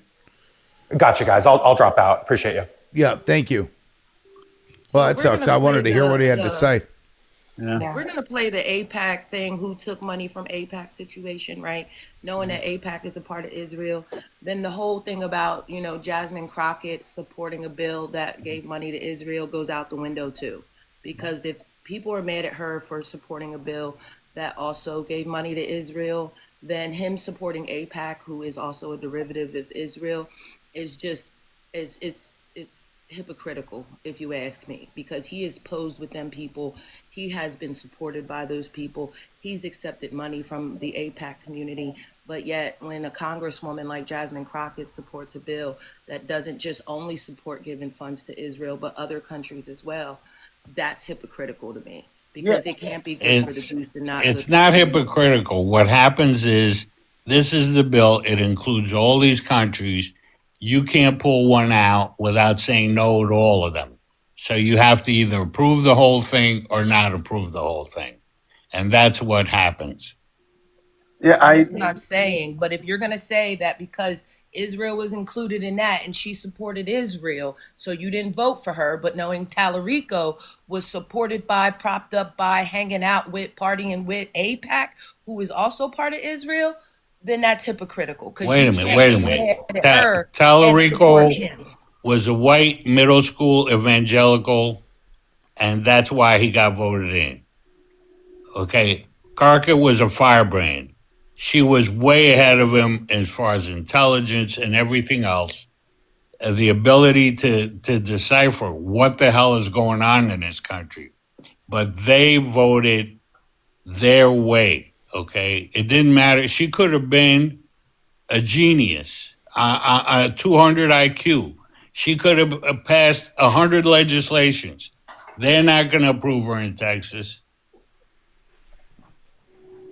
The fact that she did so well amazes me. Yeah. Now, real quick, because I was trying to find that other billionaire that made that statement about being a god, and I'm pretty sure I did a video about it, and I'm looking for it.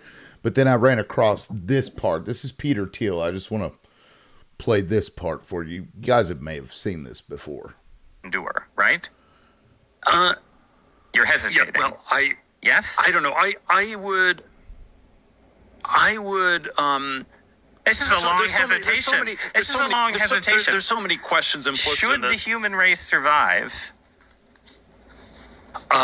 Yes. This is Peter Thiel. That was the question. And should the human race survive? And then that first part that you saw, he was really struggling with it. That's what I'm saying. Like, I think what's going on is like way, like even worse than what we think. I think these people literally just want us to go away. Crazy. Anyway, I'm still looking for that other clip. Sorry if that was kind of out of left field here. I just ran across that again. Thought it was relevant to a degree. Well, they've definitely figured out that it was a U.S. Tomahawk missile that hit that school, and Yeah. Trump said it was an Iranian missile. We're the only country that uses Tomahawk. Yes, and not only that, but well, no, Israel has tomahawks too. But we But the thing is that a tomahawk, okay, I don't know if you're aware, it has its guidance system, but it also has a camera. It can actually go to a target and hover and go around in circles and be guided around in circles until it's sure of its target and then go and hit. They also allege that the Cyprus was done by either the U.S. or IUS too. Like it wasn't done by Iran, it was done by Bibi Yahoo that hit Cyprus. That's what they're alleging. They're alleging that it came from. Well, it would over make there. sense because they want to. They are trying to get Turkey to be against Iran. And I think they already did it because we're pulling our people out of there, and Yeah. I think they're going to start attacking. I think Turkey's about to join them. Buddy, it's been a minute. Is that Canadian? What's up, man? How you been? Doing fine. Doing fine. Still trying I to had find to this change my name, fucking obviously. video. You know it's me, Michael, obviously. How you been?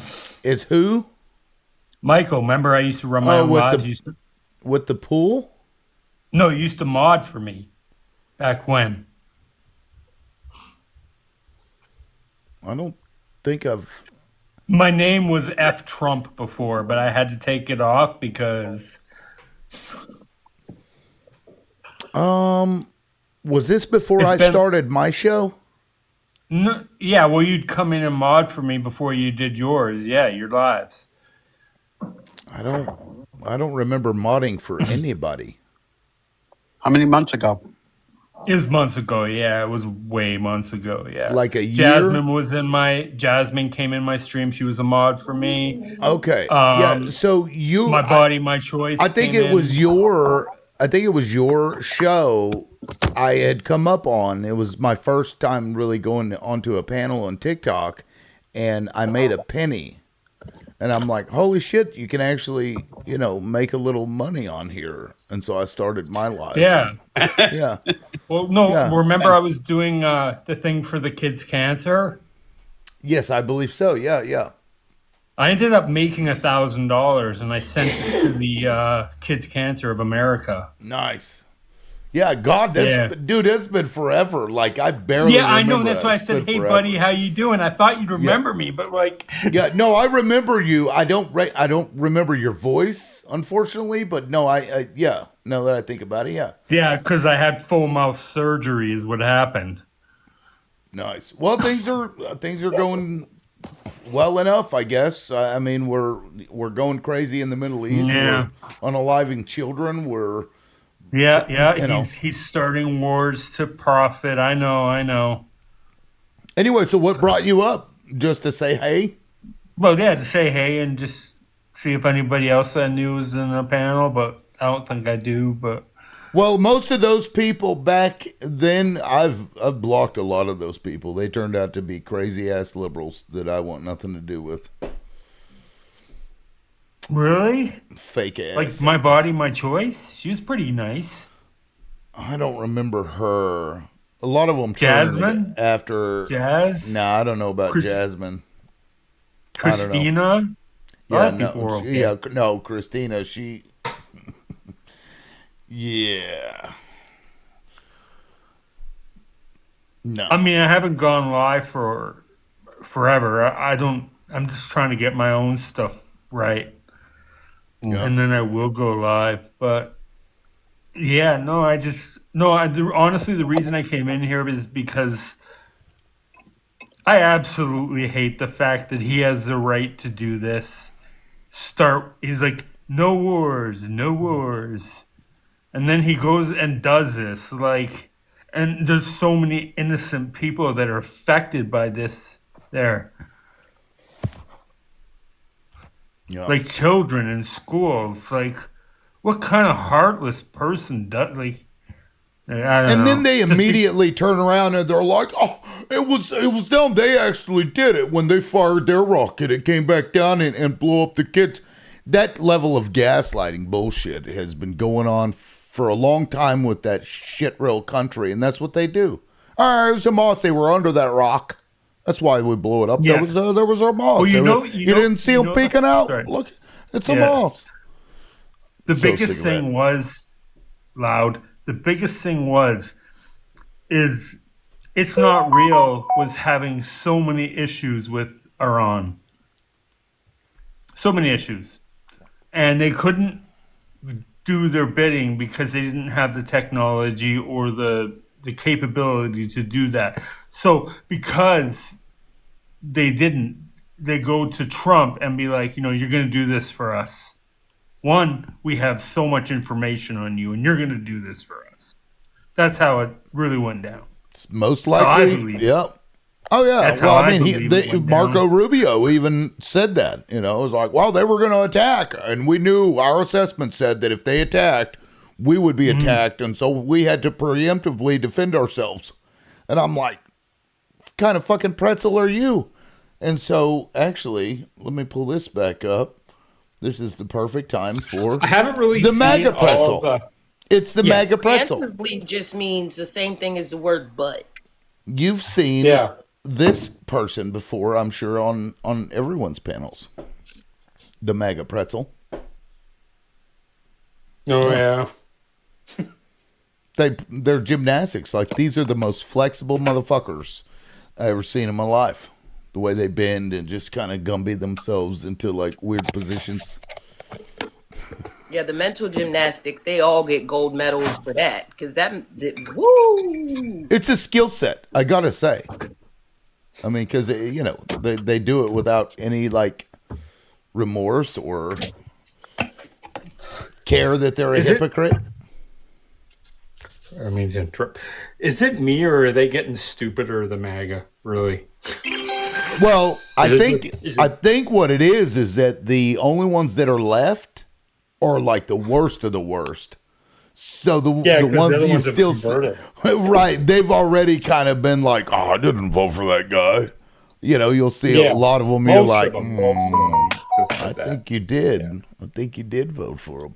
No, I mean, I wouldn't claim it either. Shit, right? Like watching this, of course, that one guy, like I did that video about that guy this morning. He votes for Donald Trump. He doesn't understand why what's happening in the Middle East is affecting his gas prices at the pump. And I'm like, do we need a test before you can vote? Like, why are people voting and they have absolutely no clue, like basic shit that affects their lives, yet they're voting on that thing that they don't even understand? I mean, I'm being sarcastic, but holy shit. There was a live I was in the other day about, and you cannot, I couldn't believe that this actually happened. And it was a MAGA live. I went in there, and of course they called me every name in the book. But the problem was I presented facts to them that they couldn't rebut. And the fact that I was Canadian was even worse because it was because the fact that I presented facts they couldn't refuse. Anyway, the host himself was getting so disgusting, talking about it's okay for all these, grown ass men in their 60s to, marry a girl that's like, you know what I mean? And I said to him, I got really pissed off at the end, and I said to the host, host, how does your sister dance? And he got he got so mad. And then He literally pulled his sister into the frame. I'm not kidding you. Literally pulled his sister into the frame and said, "Baby, how do I taste?" Oh my god. I was like, That's pretty fucked up. Could this possibly happen on TikTok? I didn't have that story on my bingo card. But it doesn't surprise me. It's like, I still got 3 teeth. What you talking about my sister, mama? It's his sister All right, and so his mama. may I interject? Please. For a moment. I'm a little sick at the stomach right now after that story, so please. Yes, I'd like to change the subject as well because I'm sick of that shit too. So after doing some research, it looks like the highest single day fuel price increase was 49 cents. And that was after a 30-minute deep research. And I actually provided the link to the actual result for sharing as a PDF from my Google Drive, which you'll see in the chat. So isn't it weird that it took that long? Like whenever I looked it up, I'm like, how is this so difficult to come up with this answer? It's so weird. Because I did an official deep research versus just the like, hey, let's get the quickest answer. That's number one. And number two, it was well over like 200 and some odd data points that it pulled, or places that it pulled from. So, and it did a comparison and yada, yada, yada. You'll see in the research result, it talks about its methodology and stuff. So 49 cents is the record jump in a 24-hour period. Yes. Okay. Since 1960. WTI was 91 on Friday. Today it's 113. I just got a notification that says somebody wants to co-host with me. Everybody wants to co-host with you. Hold on, let me see what the fuck that's about. We all do, don't we? That wasn't me. You have room for us up there? Netanyahu is going to show up and say, hello, friend. I've been masotted. Hey, I looked into some of those gas prices, and they I could actually only find like the monthly. With co-hosting. I see what you're saying. Is it hoodlum? Fuck hoodlum, that little. Yeah, and see, now I don't see it. That's weird. Jesse, I keep getting these weird messages. To do battles with you. Yeah. I never did understand those TikTok battles. That's so weird. And the coins, fucking galaxy after galaxy. Like, these people are like making money hand over fist. Yeah. By like there's a weekly leaderboard for that. It's so weird. Is that not weird? I used to follow a creator when I first joined TikTok, and he would be up to like 1 million coins. Like people dropping lions and universes, and I'm like, where? But that's what it's about. It's about making the money. It's not about anything else other than street cred. But it's the people that were gifting them. I'm like, why the hell are you spending $500 on coins? Yeah. Yeah, it's like, how is this entertaining? Anyway, I guess if it entertains you, whatever, but jeez. Sorry. And there goes my YouTube video. That sucks. Well, I can actually probably speak to that. So if you look at my my gift badge visible. Sorry, Drew. So I have my gift badge visible, and I just typed the message in the chat. So you see, this account is 33. Yeah, your level of gifting. Yeah, level of gift. So and it's because I have some friends in which I gift pretty heavily too, and so we help each other. But yeah, it's usually confidential. Hello. And thank you, APAC. And thank you. You do know that there's You can give me some going on with the battles, right? Like there's a group of people who rotate gifts. Like there's a whole like I said, group, like a team, and they pick one person to go live, and then the rest of the team gifts that person until they reach number one for the week, and then next week they pick another person and they continue to gift that person until, like, they've even scammed the system to like a round robin. Basically, they have a pool of funds where they're basically pushing one person and then the next and then the next and then the next. That's pretty clever. I mean, I like, look, I'm not going to knock those people for getting their bag, but it seems weird to me. But, you know, All I guess I I can ain't say going to is knock it. I'm right here. I'm right here. Yeah. No, Well, I guess what that means, though, is I can do that. I can pick a day and go battling, get a bunch of gifts, and then come here and then talk shit about Trump. And not have to worry Well, about people gifting actually, me. you know, to that point, they have Trump versus especially during the elections, it becomes popular, like MAGA versus Democrat kind of lives where you have someone like a MAGA hat like saying, "Hey, you know what? You suck this and you blah blah blah blah," and then like vice versa. And then they like trash talk each other. They tend to sometimes be like friends, believe it or not, but they kind of like, you know, they use that opposition to Right. you It's know, all drive. fake. But it's fake news. Now, this is totally unrelated, but I nearly peed myself when I saw it. I laughed so hard. It's a TikTok video. Iranian airstrikes be like, and oh my god, this. Hold on. Oh, shit. I'm sorry. That is hilarious Yeah, I to saw me. Like, whoever came up with that, that's pretty funny. You had to have a little laugh with everything. Thank you, Lonnie. We'll see you later. No, I mean, it's stupid, but you know. I love it because I watched Aladdin the other day. It's so interesting. Oh, nice.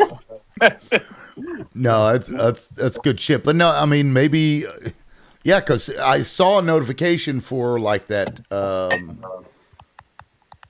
for the co-hosting, but I don't, you know, because I'm on the computer. I don't know if it works that way. I don't see that here. Plus, if I did that, would it drop everybody? I think if you went to battle, yeah, it would drop it. You battle, yes. If it's a battle.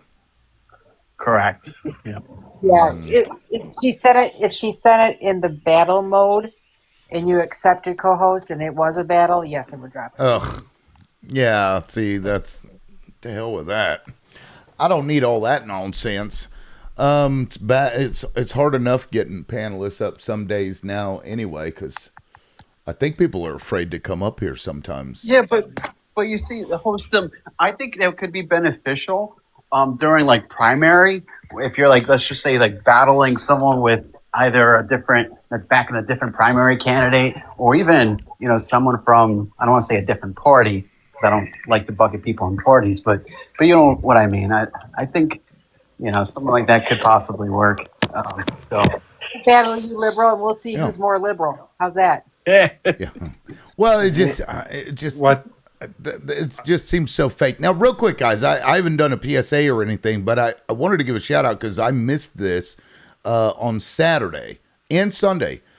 Sarah, Sarah, thank you for the $25. Kara, thank you for the $10. And then on Sunday, Ed sent me $20 as well on Crash App. And that came on a day that I wasn't even live. So, like, that's awesome to me. I appreciate it. I didn't get a chance to say it on the live because I was like promoting it, but then I didn't check it. Dumbass. But I checked it again. So you guys can send stuff that way if you'd like to support the show. Also, we are 12,000 away from 100K. So keep tapping. You guys have actually been awesome. I think I only asked people to tap once when we were at like 7,000. So you guys have been awesome today. I hate having to ask for that stuff, but, you know, it is what it is. Now, for Israel, like, do you think that Donald Trump will just keep going out of pride, or do you think he may try and find, if he realizes how bad it's turning, assuming there isn't some other underlying agenda that we don't know about? He'll keep going. I think it all depends on Bibi. I think it all depends on Netanyahu. You think there's all of their orders is coming from Oh, absolutely. I think the same thing. Well, And do you guys know if it's confirmed that 173 POWs have been captured by Iran? They were That trying is to not. put boots on Yeah, the ground. that has not been confirmed. And Saint Yahu's brother has been unalived.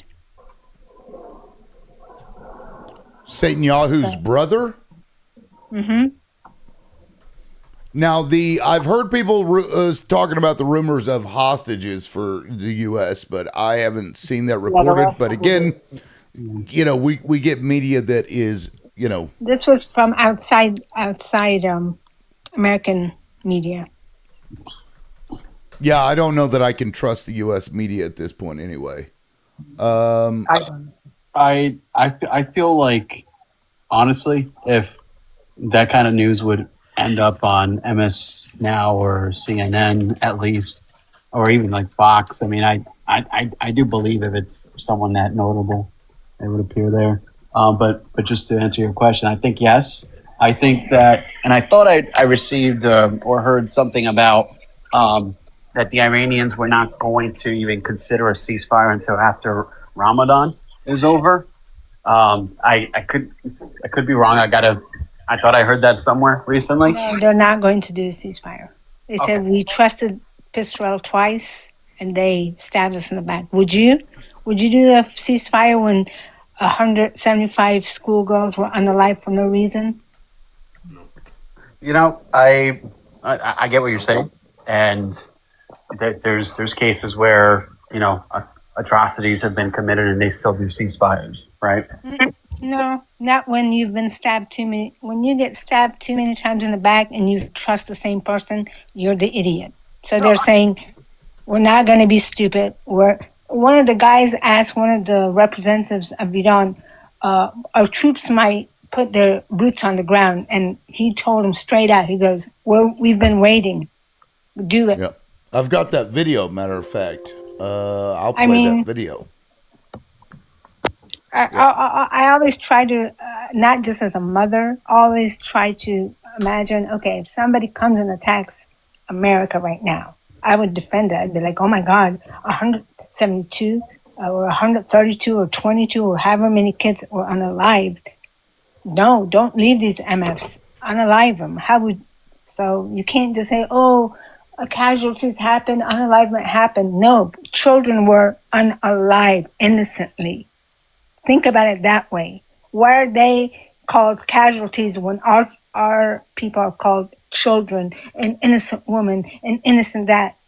No, innocent children going to school were unalived. I understand what you're saying. It's like if in the case of Ukraine and Russia, right? Wasn't there a ceasefire, even though Russia has decimated schools, and even though Russia The way Israel and America, they have the same mentality. They go after women and children first to break the morality. But they were like, okay, you want to do this? But what have they been doing? Yeah, no, what has Iran been doing? They've shown that Iran has been targeting. They've said we're targeting military stuff. And on another note, Afghanistan, America, and Israel have encouraged Pakistan to keep unalive Afghans. And they said if it's another 10, 20 years with them, if we can kick America out, Pakistanis are nothing. I mean, what caused that? Why were they thinking that? Because they want to keep them busy so they don't help Iran, because they openly said we're going to back Iran up. You don't get it. Israel is behind everything. They have touched everything. Iraq, Syria, Palestine, all over Africa, Bangladesh, Kashmir, So I feel like India, we're Pakistan. disagreeing. What are we disagreeing about? Yeah, he said, yeah, it's casualties happen and these I never stuff said that. happen in war. And I said, don't call them casualties, call it unalivement of innocent children. Because, I we never are, said that though. yeah, but the way the thing is, we have been fed that and indoctrinated by the news for 20 years that when our people die, when Americans get unalived, they're innocent women and children. But when our enemies, whoever our enemies are, whoever we want to invade and steal from their natural resources, they are collateral damage, casualties. I mean, I think I get the point that you're making, but I think you first said that I just dismissed. I'm just, for example, why didn't it bother Hold on. a lot of Americans, unfortunately, that so many the hospitals, universities, churches, mosques, universities in Gaza were boom boomed, and they're like, oh well, everything started October 7th, and then when you really see the truth, you still are.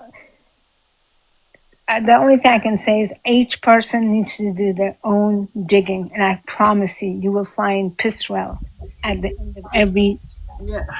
So I mean, I got a phone call, I guess, as I was like trying to respond. I think the only point I made respectfully is that ceasefires, right? So I think ceasefires have occurred between Russia or Ukraine, I believe, or at least talks of ceasefires. I don't want to misstate any information, even though Russia did target, schools and innocents have been, unalived. I mean, and so, I mean, that's the only point that I made. I said that I do see Iran. Did you see what they did in the school? They double dipped. They hit it once and they made sure to hit it again. That's not a mistake. That's intentional. Yeah, well, but I think we're making two different points, right? I'm not No, justifying I'm trying to say is I get really tired of going on panels and I'm not trying to jump at your throat. I'm tired of Americans being entitled to saying theirs is casualties and collateral damage. Ours is innocent lives. We have to Okay. get that mentality out because human being is a human being. If your child was unalived Okay, in but that boom boom, you wouldn't say that, Apex said he didn't say that. Okay. Yeah, I didn't say that, and I think maybe to your Why don't we jump at what Israel has done to the schools instead of Russia? Because Russia is our enemy and Israel owns this country. I got to go back to work, host. I just wanted to tell you that from a reliable source, I heard that Saint Netanyahu's brother was unalive. Okay, I looked it up. I couldn't find anything, but I'll try to send it to you. Okay. Sure. Yeah. Thank you. I appreciate it, and enjoy the rest of your day. Yeah. I think she's got a valid point, but I think that's probably more based on the country that is being attacked specifically, right? If our country is attacked, they're casualties. If when your home country is attacked, there are always going to be casualties, right? And then the axis that get boom boomed or unalived would be casualties of war or whatever. So I think in a general statement, every individual nation or whatever could kind of say that, right? If my people are hurt and killed, if they're, it's a,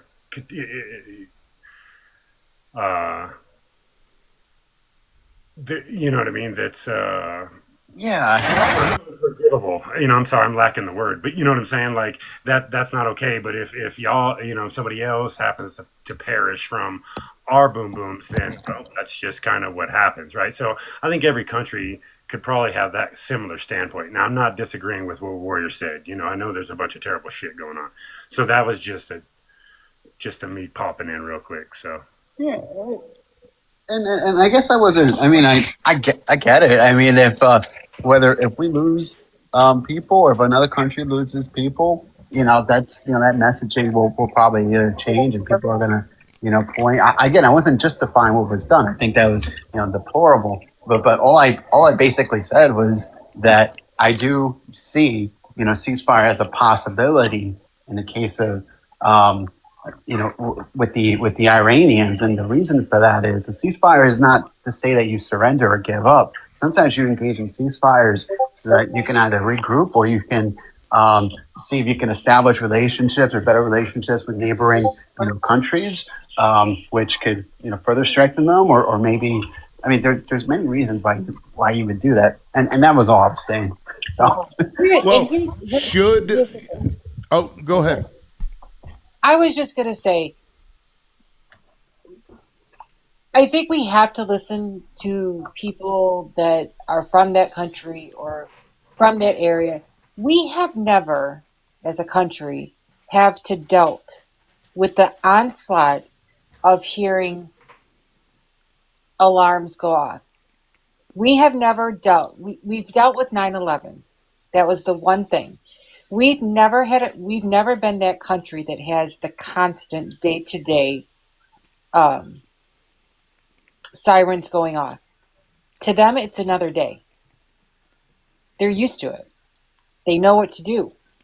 They go to the bunkers, they take shelter, that's their way of life. We don't we can sit here and we can say, "Oh my gosh, that's deplorable. That's sad. That's this." As a mother, "Oh my God, my heart goes out to you." But we don't have to. We've never experienced it. So I get what she's saying, and I'm sorry that APAC, you were the root, the target in the panel. no, that's fine. But it's like it's hard for us to wrap our heads around the feelings of other people that have lived in that region, that just it's normal for them.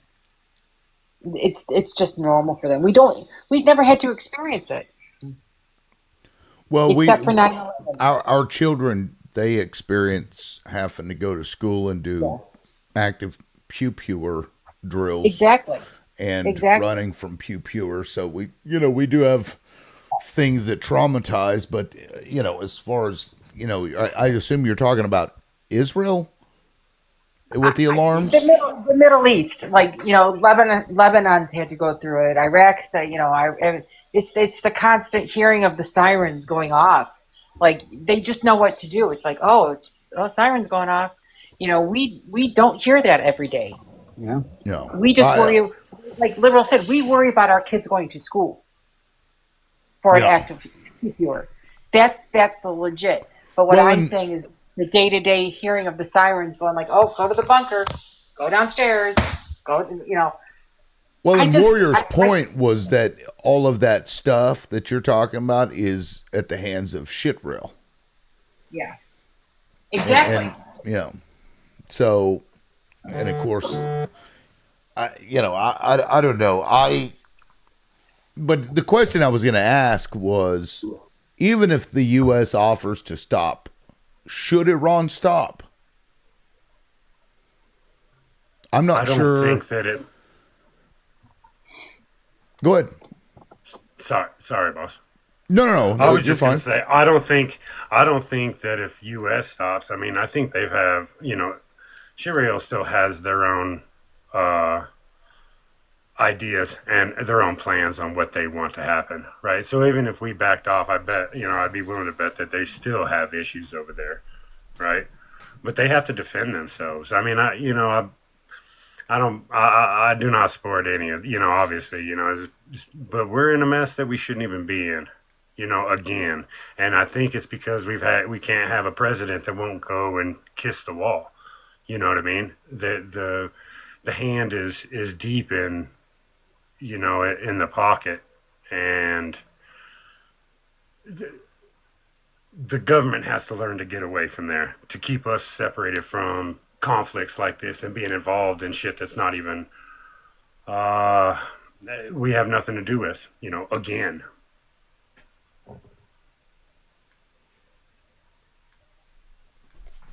Well, I mean, I think sadly we have involved ourselves with Israel's issues for a long, long time now. We've made it our own, or they've made it our problem, and we're still doing the bidding of them. Sadly, I'm sick and tired of my fucking tax dollars going to unalive somebody in a country that has got fuck all to do with me. It's crazy. Yeah.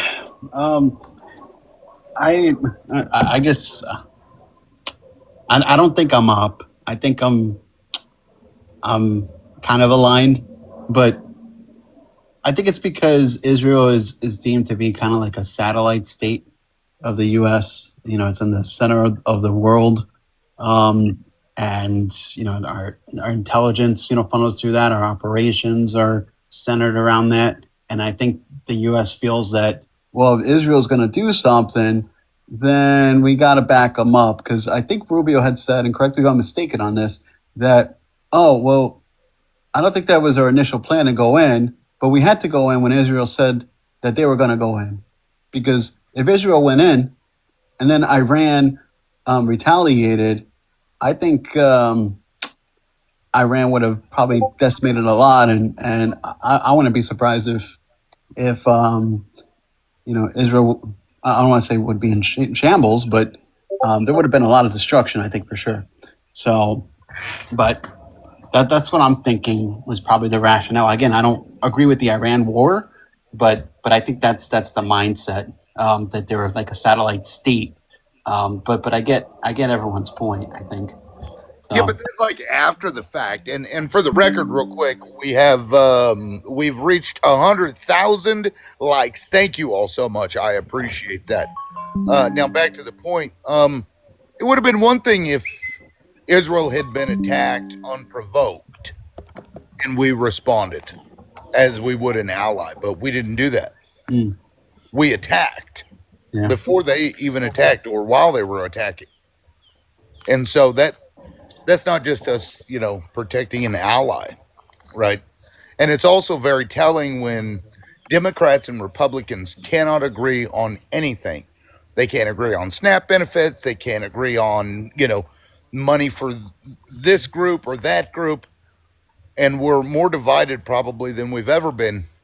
And yet every fucking time never fails when it comes to shit rail, they are all on board. They come together, unity, all of a sudden. And you've got a program that they run, I guess, every year now. I think this started in 2025. 50 states, one Israel is what it's called. So I don't even know that they're a satellite of us. I think we are a fucking proxy country for them. I think that's what we've turned into. So I don't know. I've got to, you know, disagree with you on that, APAC. I think it's even fucking deeper than that. I mean, you got Cory Booker, this jackass, a man of the people. This old lady was like walking next to him. I seen this video asking him questions about Iran. This dude just straight up fucking just ignored her. And this is the same Cory Booker who's on video with a fucking rabbi dressed like a clown, literally dressed like a clown on his back. Just, you know, they call that buck breaking. They used to do that shit. That is a sign of dominance. That's symbolic for I own your ass. And here we are. And that was prior to him becoming a politician. So I don't know what the fuck is up with these people, but you know, really, they all got to go. We can't be serving another country and putting our people at risk. I'm just sick of that shit.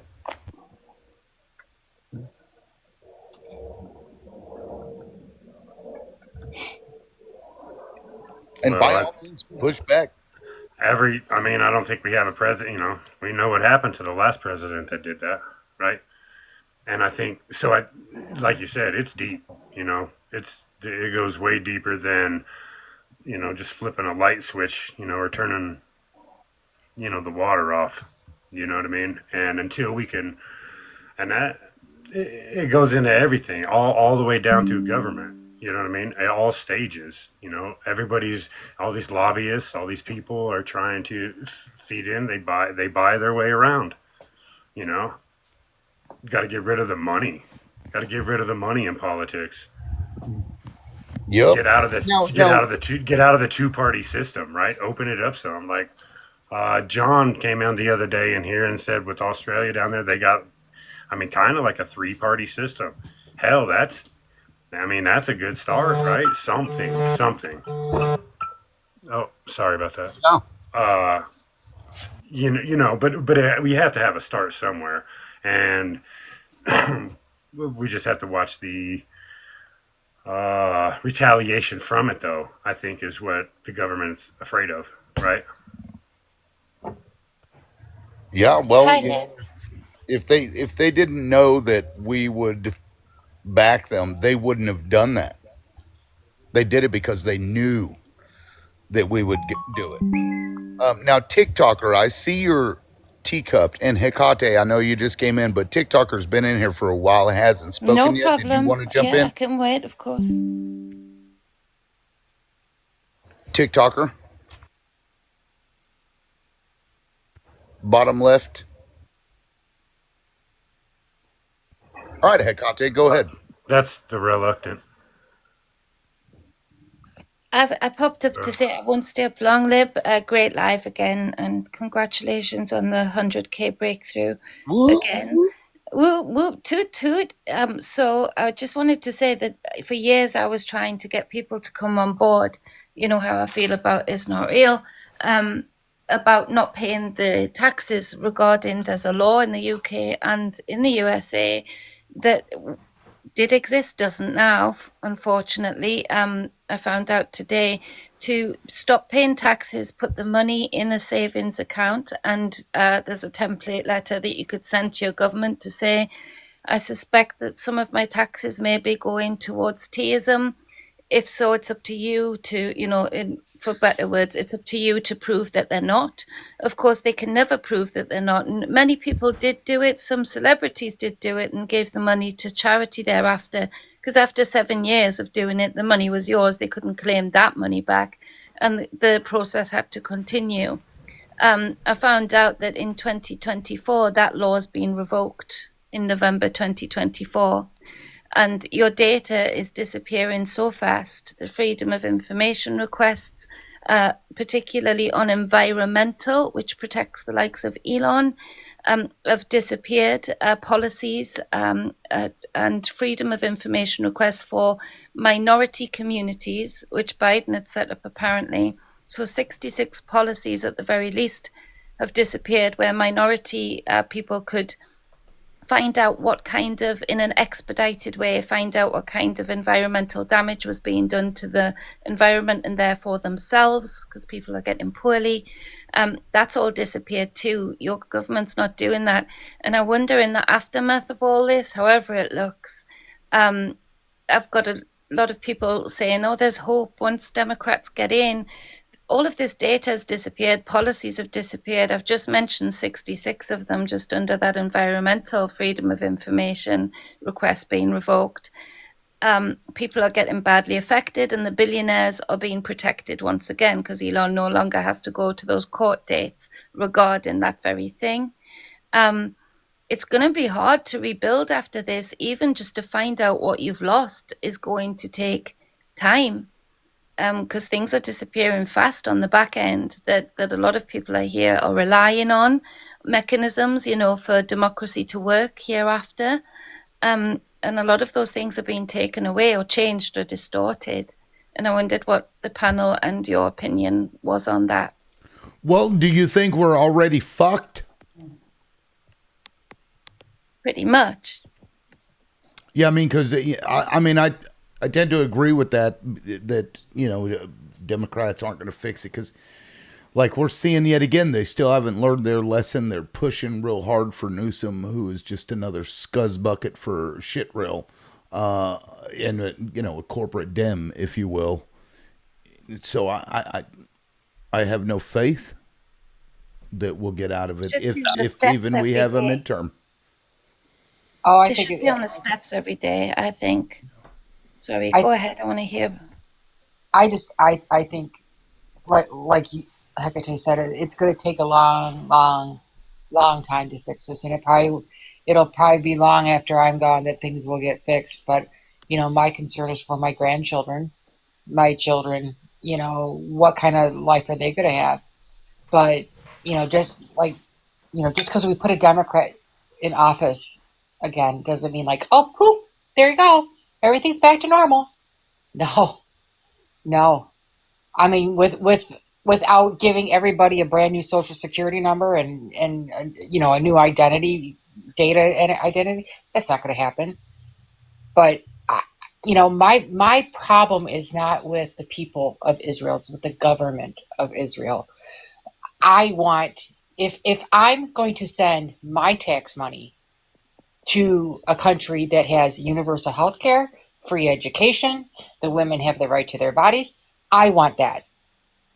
You make sure I have it before it gets sent to somewhere else. Because I shouldn't have to fight for medical care. I shouldn't have to fight for my rights. I should have free education. But we're sending money to go over there so they can live the high life? No. No. Until you get your shit straight about that, I don't support funding Israel. I'm sorry. Guess what And they it, use? Guess what they use to pay for the military equipment that they buy from us? That same money. thank you, Cindy. Right. Or Yeah. they bring, to those politicians a bunch of little girls to grape. Yep. It's gross. I'm curious about somewhat of a side tangent. Wasn't there like a Nancy Mace bill, sponsored bill, where they wanted they wanted Congress to disclose, or the ethics panel, I think, to disclose how many other members were alleged or accused of sexual harassment, and I guess that failed. Right. I thought I was kind of surprised. I mean, I'm a bit of a side tangent, but I think the only reason I brought it up was because I think you made a comment in regards to some people maybe engaging in that. But yeah, no, it's crazy the world we're living in. Yeah, Bro, and you can put me down. I'll listen and tap. I've got it because I've got to go. I just wanted to bring up that point that things are disappearing, mechanisms that people are relying on are disappearing, and if people had maybe taken up or had the education to know about that law prior to this, maybe those funds would have had to be cut off from the likes of G-side engineers and the like, and what we're seeing today. It would have cut the money off for the snake that's wormed its way in there, on top of your government, within your government. But just take a look at what else is disappearing, I suppose. Yeah. All right. Yeah. Love to you all. No, thank you, Thanks Kate. for I a great appreciate live it. again, Liberal. Thank you. Thank you. Bye. We'll see ya. Hey, my auto and homeowners went up $480 this year. Jesus. For the year? Per month.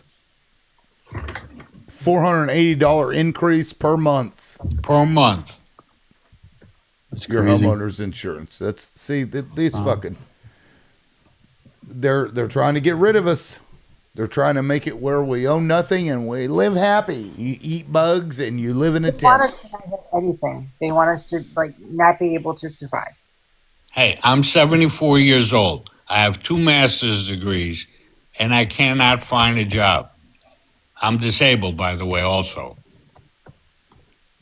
Well, it's just like this week, I'm going back to school because by the time I even hit retirement age, which would probably be like 80, by the time they keep on raising it, I'm not going to be able to survive on Social Security if it's even still there.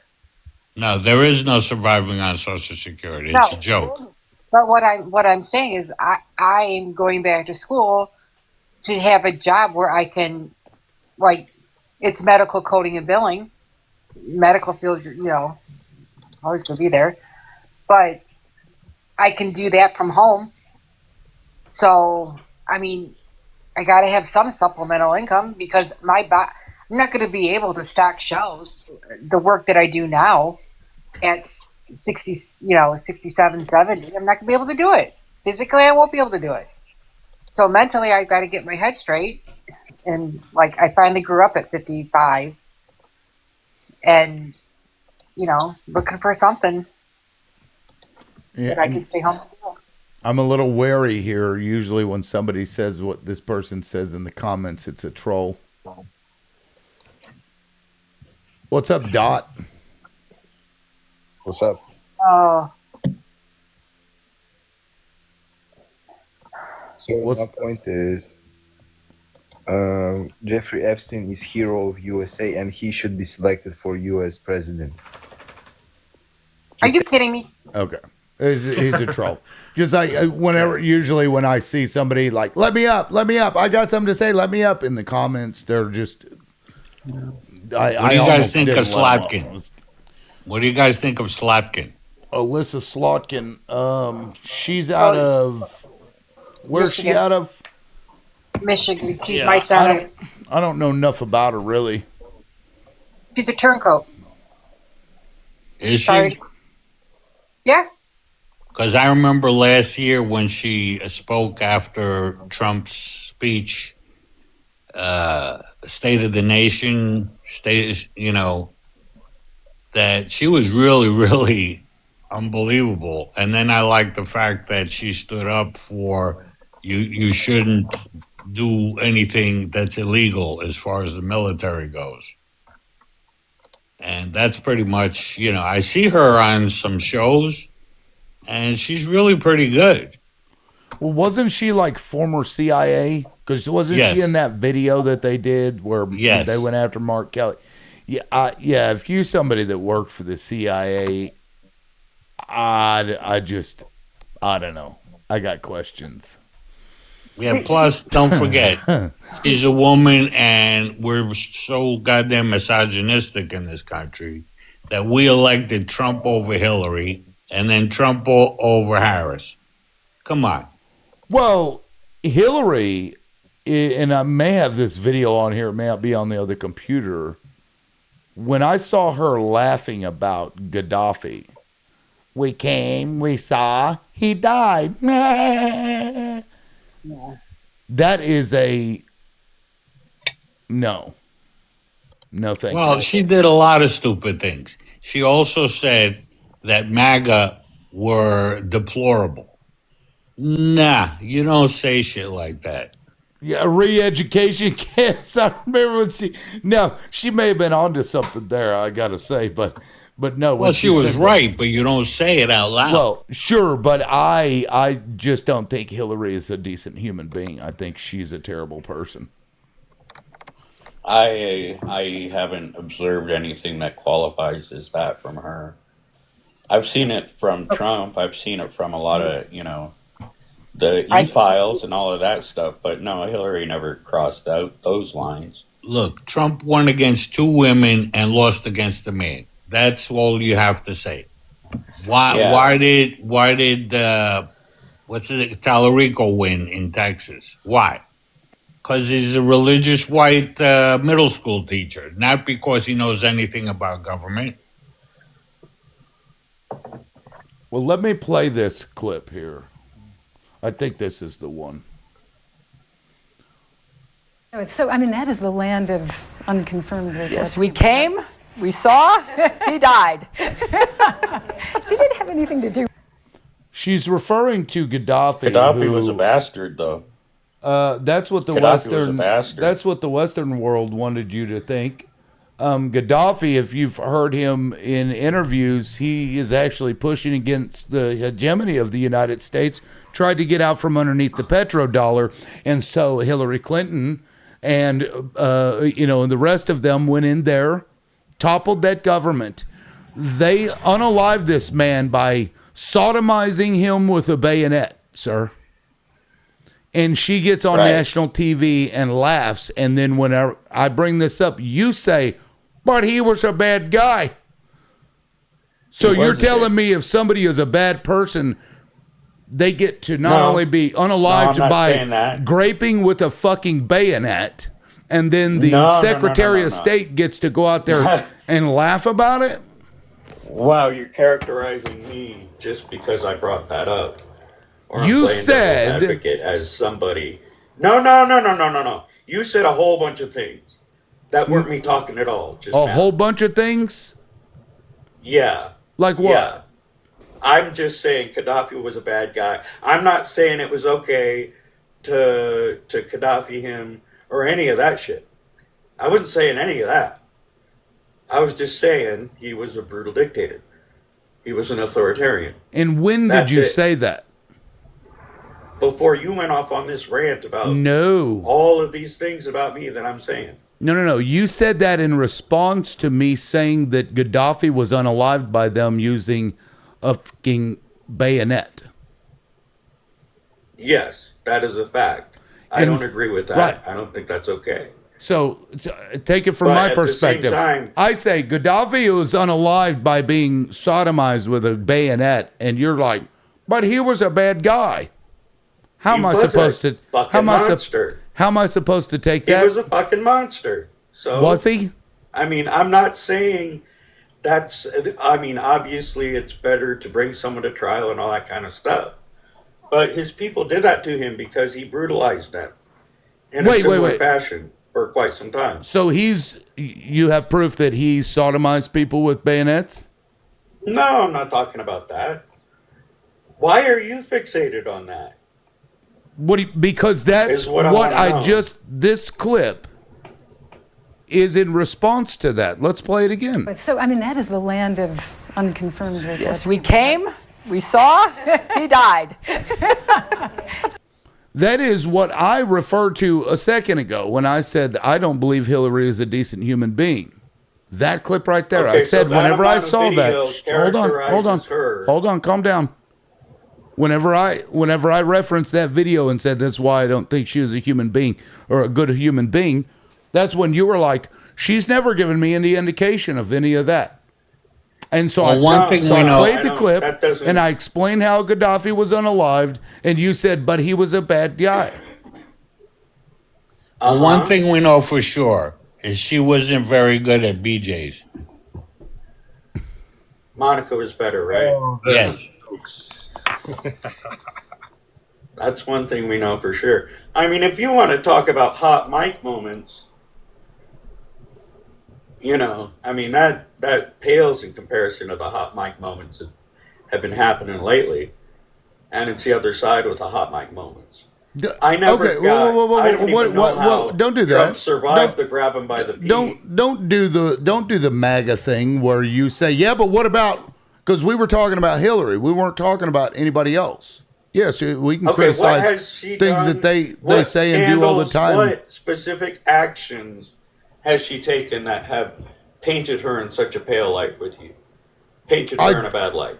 I just played you one of the more egregious things. Not only that, but she used give a me more than private that. she used a private server to do her job, which she knew that she wasn't supposed to, and she did it anyway. She has pushed for and even gotten the unaliving of leaders in the Middle East. She played right into what Israel wanted to do. Her and her husband went into Haiti, promised Haitians a bunch of things, didn't deliver on it. A bunch of rich people got rich in Haiti and everybody else got fucked. Still to this very day, Haitians are like, where's the fucking money? They hate these two people because they lied to them. That's the Clintons. Okay. That's her and her husband. Okay. But that's And Trump therefore too. policy. That's Not a good everybody person. pretty much. Even Okay, well, even which side are you on, Obama. and Even who are the Obama made politicians certain you endorse? promises that Do you endorse any the politicians? Republican Party held him back on. The Republican Congress said no, tough shit. This had nothing to do with Congress, though. But in this also, No. we're talking about Hillary. We're not talking about everybody else.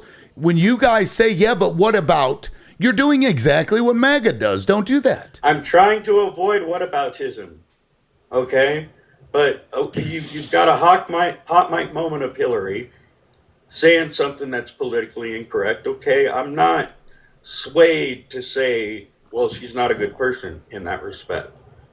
Compared to other people and what they're doing, I don't see it. Wait, amongst, can I you know, respond? most. Yeah. Yeah, so I guess all right, and I think what you're trying to say, and correct me if I'm mistaken, right? So like in your eyes, like, okay, well, Gaddafi tortured people and he was tortured. That's fine. You know what? But No, I didn't say that's fine. Okay, I never said all right. anything like that. All right. Then let me just. Then I'm sorry for stating that, but I guess in that video clip, what was interesting is, regardless of whether the guy like did, just like her reaction to it, it was almost like a cackle, right, of someone's unalivement, which, you know, usually if someone, you know, commits atrocities, or if someone is tortured or gets unalived, you could just say in a serious demeanor, look, he wasn't a good guy. He took care of this, but I thought her reaction was kind of off on that. It didn't sit well with me, and Okay, so that's all I wanted to say. so you're going to cross Hillary off. That's fine. Now, who does anybody support No, in here? I You're never a liberal said that. loudmouth, so are you a leftist? I never I'm said that. confused. I never said that, Why- and I did vote for Trump, but You voted for Trump? yeah, I did vote for Trump, Wait, Why did you vote for Trump? but We can go into hot mic moments of Trump, and trust me, He's can go got wild. plenty. That could take. He's a he's a worthless piece of shit also. Well, I agree. I can agree And to guess that, and as far maybe as you didn't Trump know is this. concerned. Trump and Bill and Hillary were all friends for many years. It's a fact. Okay, I can tell you but why their she. politics at this point are wildly different. At this point, but Trump was a Democrat Yeah. until he He's a ran. chameleon. Trump would cozy up to anybody who was in power. The And only here's, person he Yeah. couldn't cozy up to was Obama. and here's the thing. I watched Clinton's deposition a few days ago about the files. I don't believe a word he said. Oh, Yeah. I don't either. I left No. that deposition going like, you lied again. And All right. Lied Well, look why what I can't believe they them. depose He Trump? sounded credible to me. Can I ask you something? Why can't they depose Trump? Why can't they depose Trump? Good question. Why can't they depose anybody else They- in the files they that can. they know is there? They can depose him. They deposed Clinton back with Monica Lewinsky. So they can depose him. It's whether the Republicans will do it. Because No, they won't. They won't. Right. Because remember, Republicans in Congress have completely ceded their power. right. They've given up. So They are all the lapdogs of Donald Trump now. like Clinton going, I mean, they have photos of everything, and he's like, I don't recall that. I don't recall that. You're getting shown pictures, dude. And you can't just come out and say, yeah, Compared you know to who? what What I about was Les there. Wexner? Why It's- isn't Les Wexner in jail? Les Well- Wexner basically funded the whole goddamn thing. Well, I just want to say, in regards, my understanding with even former presidents is that they have Secret Service or they have protections. I don't think for Clinton, I could be mistaken. I don't think that was ever revoked, and if so, No. but Clinton got in trouble with a full-grown woman. yeah, but He wasn't into but little here's girls. the point. Here's the point I'm trying to make is that when you're a former president and you claim that, oh, I didn't know. Well, for me, that doesn't sit too well for the sole fact that, when you're a president, you have people that, even if you don't know, you have people around you that do know, whether it's Secret Service. And he wasn't impeached for the act. He was impeached because he lied to Congress. Oh, yeah. You lied to Congress. It was not the act. But I'm talking about the island. I'm talking about like his affiliations with this guy. So I find it hard to believe that he didn't know, that he wasn't tied further into it, just because of. Wow, I'm sorry. I keep getting calls and keep No, getting. I mean, I wanted to believe him. I wanted so much to believe that there was nothing about the Clinton, because I like Bill Clinton. He was a good president. He did a lot of good things, but you totally when you're confronted with facts and photos and videos and this and statements and stuff, and you sit there and you say, I don't know. You're saying this is, hold on, and I'm trying not to put words in your mouth, but you're saying because he seemed that disingenuous, Clinton was into the little girls and all the trafficking and everything? I don't know. He was laughing at some pictures. I don't know. His what I'm Whose saying. side are you guys on? Well, here's the the side of here. right Let me. Okay, stop. Hold on. Whose side are we on? First of all, I'm on the victims. I'm on the side of the victims, and I'm on the side of what is right and moral. I don't care whether you're you're. chasing hold after this on. red herring What side are that you Trump is on? dangling in front of you Catalyst. because he only released Catalyst? X amount of files. Catalyst. What side that are show you Bill on? Clinton. Catalyst. What side are I you am on? in opposition to Trump and this whole regime. Okay. And right now, you guys are chasing after red herrings of this No. dangled information because of how Trump personally released No. files just to show liberals. No. See, Yeah. what you're doing is Yeah. you are looking at a Democrat, Clinton, for example, and you're saying, no. You're engaging in the same tribalism that causes MAGA to be such dipshits. You're Well, I am engaging in that. opposition You to are Trump and his regime. It's not about Trump. This isn't about Trump.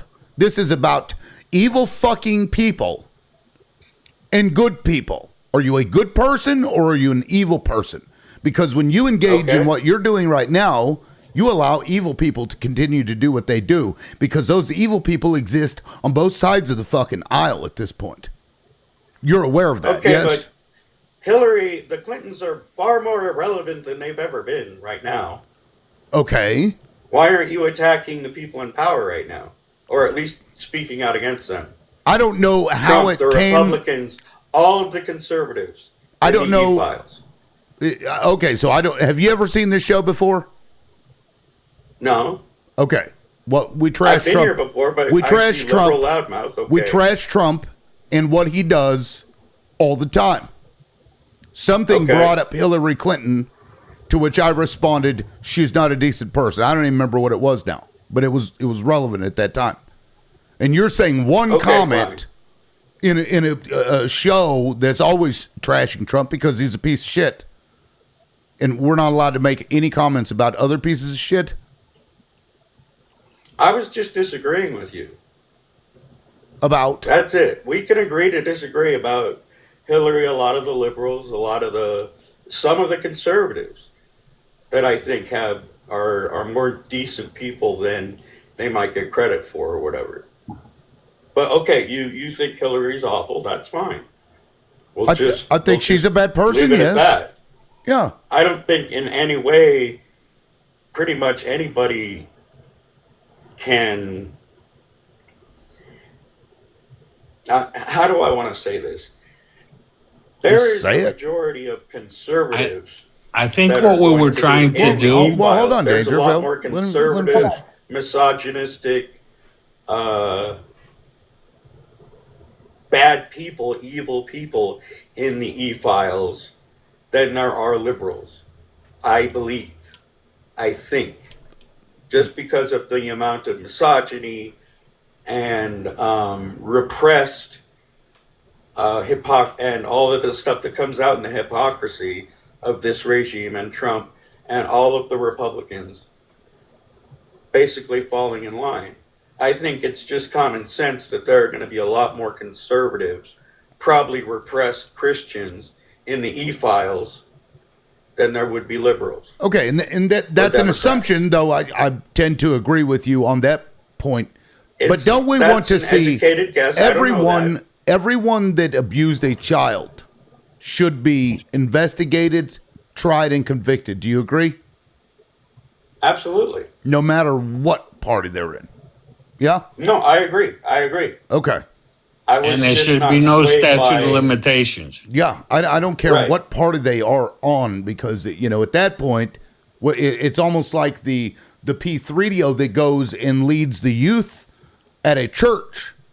They find a place where they can hide amongst the people so the people think they're a good person just because of their role or what they call themselves, and then they victimize others. There are Democrats that do that. Yeah, of course. Okay. It takes all kinds. And unfortunately, there's that in every cross section. Right. But what I'm saying, in my personal opinion, I'm not saying that he did anything wrong. I'm not saying that it was proven that he did anything wrong. I'm just saying his demeanor at yet another deposition, to me, sounded very untruthful and questionable. That's all I'm saying. I agree. My side is, when it comes to the Epstein files, My side is not with Democrats or Republicans or independents or billionaires. My side is with the victims. And if you're a person who is being wrong against a professional hearing or whatever you want to call it, and you're being shown photos and videos and testimony, and you're being like, I don't know, ha, ha, ha.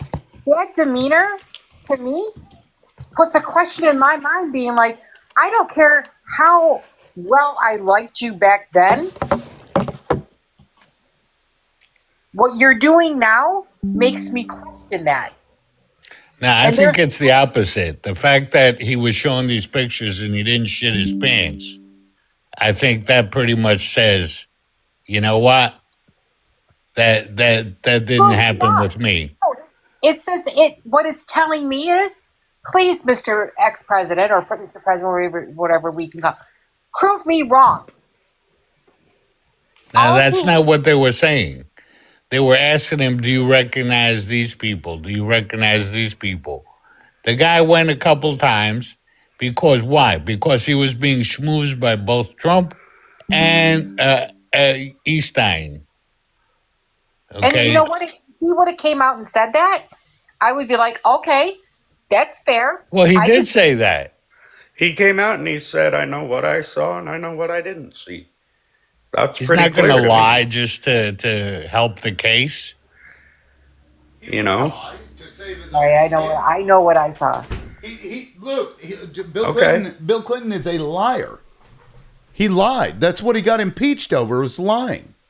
No, well, he lied to Congress over getting a BJ because he said it wasn't sexual relations. Yeah, under oath. Right. He lied. That's what he got in trouble So for. we know he lies.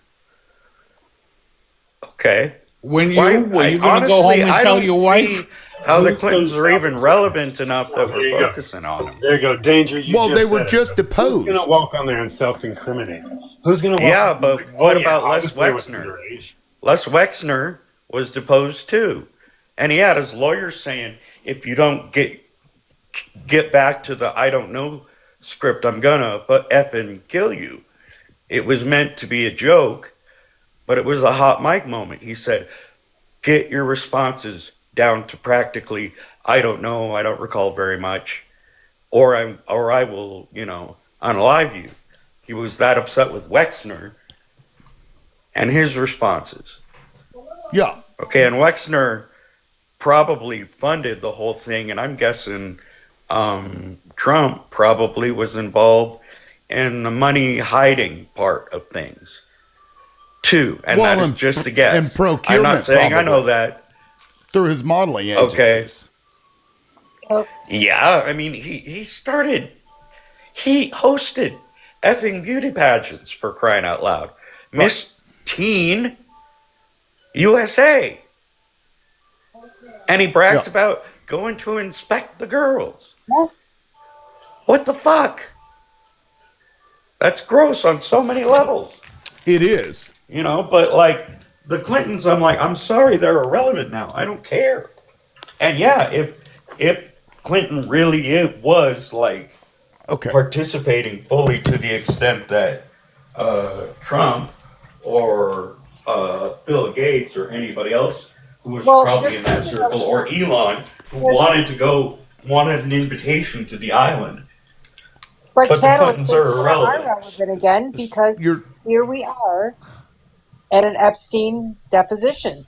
Right. So they that just happened. It just happened. That's right. And I don't know if you're aware of this, but Eastine showed up at the White House during Clinton's terms like 17 times. So okay. So you're saying Clinton goes, okay, well then lock Clinton up. I mean, That's fine. what about investigate? What about the rest? You investigate. What about the rest? All of them. You do it to all of them, no matter what. Where the 2.5 million missing files indicating people like his enemies. He's not releasing the people he's protecting. Well, I'm sure of that. Oh, this part has Bill in it, so there you go. I'm sorry. I'm sure of that, but if Bill were involved, and I believe that there's enough evidence right now to strike an investigation into them, Do you believe that he should be investigated and But tried? there's more evidence. Should that he needs be to investigated? pointed. Should he Sure, be sure. okay? So what is your issue? Here's my issue is issue. not Can with I just say that. something real If quick? Well, I but asked we're him a talking about question. a mountain of evidence against Trump. He should A be mountain of investigated evidence too, but he's the against- president, and they're not going to do that. Well, Right. okay. Hence, Out and of that's the constitutional crisis. Right out of there. the first 3 million files, they say that the president appears how many times? They say over 38,000. It's a lot. Some ridiculous But number. if you read the files, you only see his name 3 times. The rest have been redacted. So how do they know? How There many is an times he active appears cover-up. in there? Because There's when they were obviously able an to, active cover-up. whenever they were able to search the database, they could do the search terms that would show the search results, and then you extrapolate the number by then subtracting the database that has the redactions that doesn't He show. wasn't a victim. Why would they redact his name? Well, I mean, we know what he's doing. We know what he's doing, right? I think it's everybody Right. at this point should know, or they're a MAGA pretzel and don't want to know. Hey, Lib, can I jump in real quick? I'm gonna have to get off here, but Sure. I had something quick to say about this. I appreciate it, man. I appreciate you bringing me up today, man. All day, man. I really appreciate it, brother. Solid man show earlier, dude. I will definitely be back every Monday. Okay, so, okay. Appreciate it, man. One thing I've been pretty angry. Yes, sir. One thing I've been pretty angry. Kind of what you're saying. Why aren't we doing this against Trump? Why aren't we getting Trump deposed? And why aren't we doing this investigation? I've been angry about this for months and months, right? And it kind of hit me the other day that we actually need to, in my opinion, we need to leave Trump alone until he's out of office, right? If he gets convicted or anything happens now, JD Vance is just going to give him a presidential pardon, and all the work that has gone into it will be for naught, right? So I say on this note, like fry Clinton, he looked guilty as fuck. Fry every son of a bitch that was in that fucking file. Unredact all that shit. Give us all the information. All right, you know what I mean? But with Trump specifically, like I said, I've been so angry about this. And then it just hit me like, hold up, if we fry this guy now, the next, the next man in line is just going to give him a pardon, and we can never, no double jeopardy in this country, right? So it'll be all for naught. So just so maybe anybody that hadn't thought about it, maybe think about that. Like, fuck, let's wait till he's out of office. Then, I mean, not to say that the next Republican president or next president can't still do that, but that gives maybe a little more security to maybe letting it happen. Maybe get sit in prison for a handful of years anyway, right? So, Yeah, you're absolutely right, Hoodlington. Yep. yeah. But look, Lib, you guys have Try to pardon himself. Yeah, fucking exactly. Right. So, Well, but what about guys, all the I rest of the co-conspirators besides Trump? much love, everybody. Bye, Much honey. love. All right. Take it easy, man. Hey, thanks Yes, for coming man. by the panels. I appreciate it, man. Yes, sir. Yes, sir. Everybody have a great day. You too, sweetie. Right now, there's a circle of co-conspirators that are just walking around scot-free. I'm sure they're all very nervous.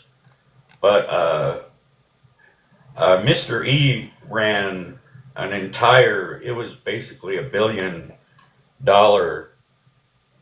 enterprise. And honestly, I mean,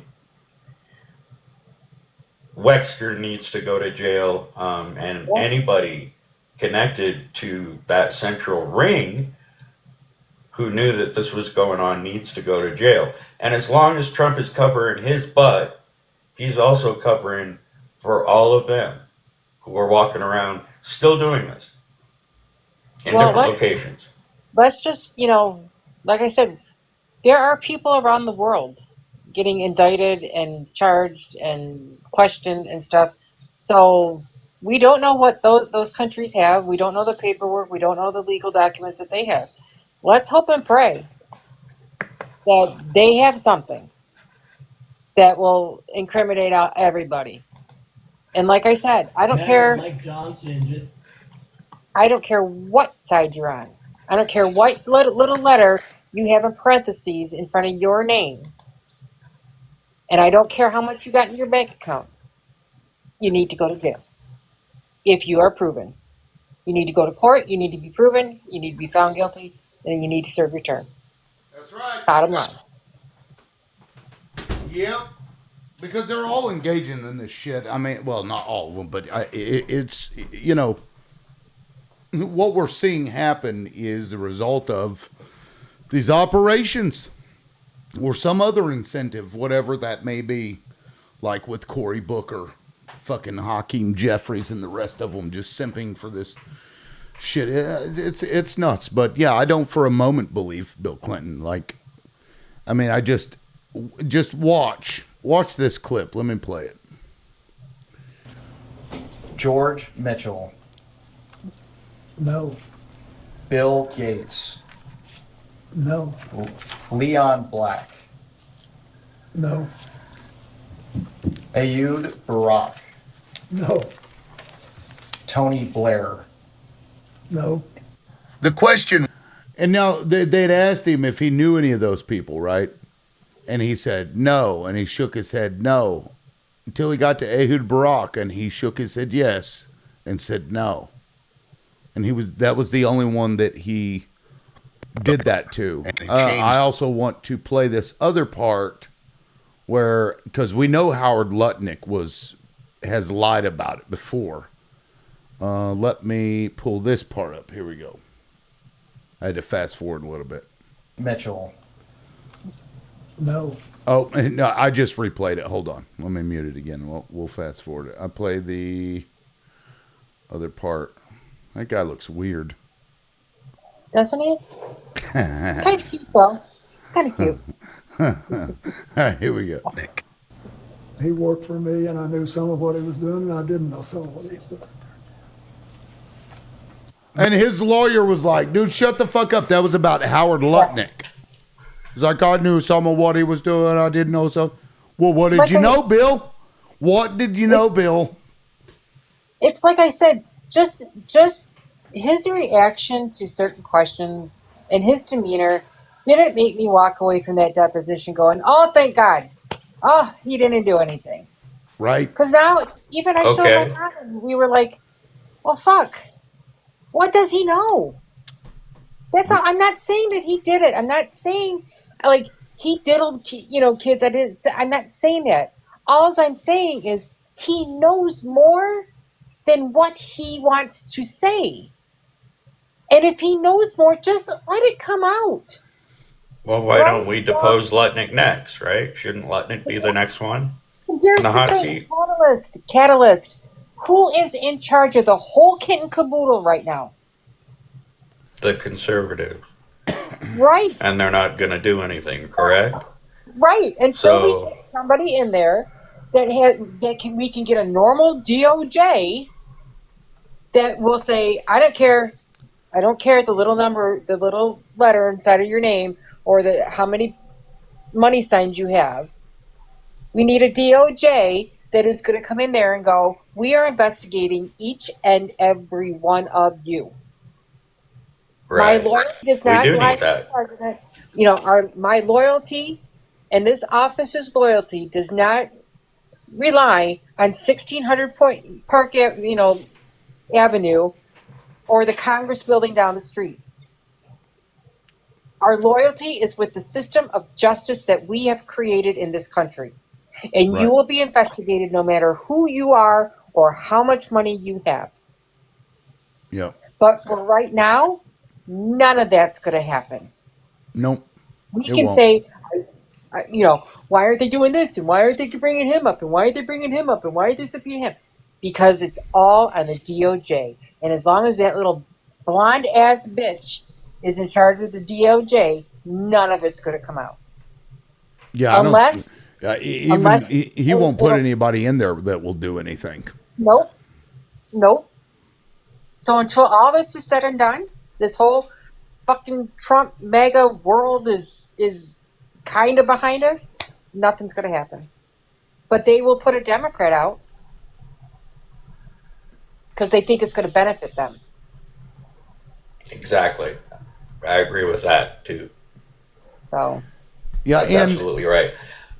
And I think a lot of. Go ahead. I think the problem is Epstein wasn't just a pervert. He was an extortionist. Mm-hmm. And he was rumored to be running extortion operations for Israel, Mossad, which means that whatever damning evidence Trump has and is hiding and is protecting or whatnot,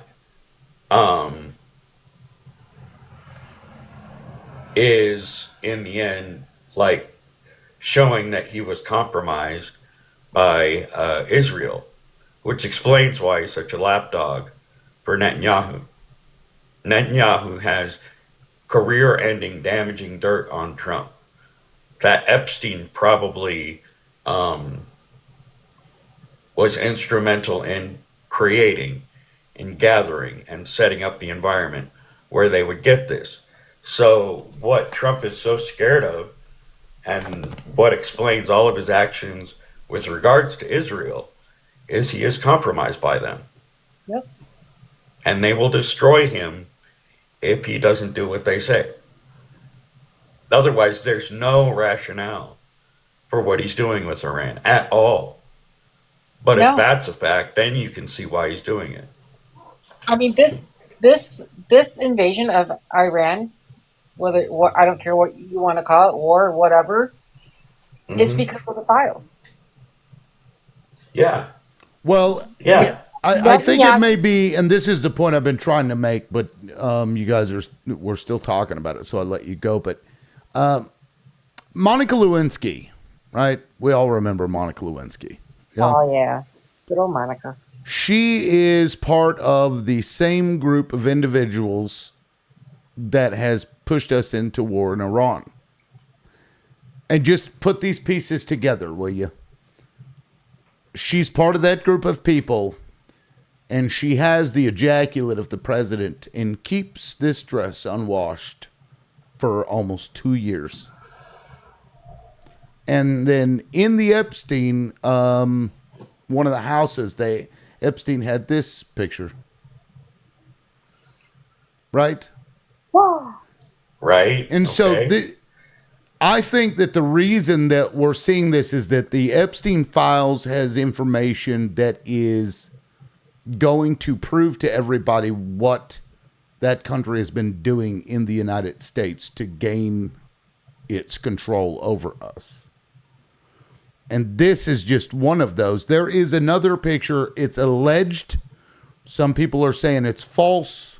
I don't know. But this painting here is alleged to have been in one of Epstein's homes.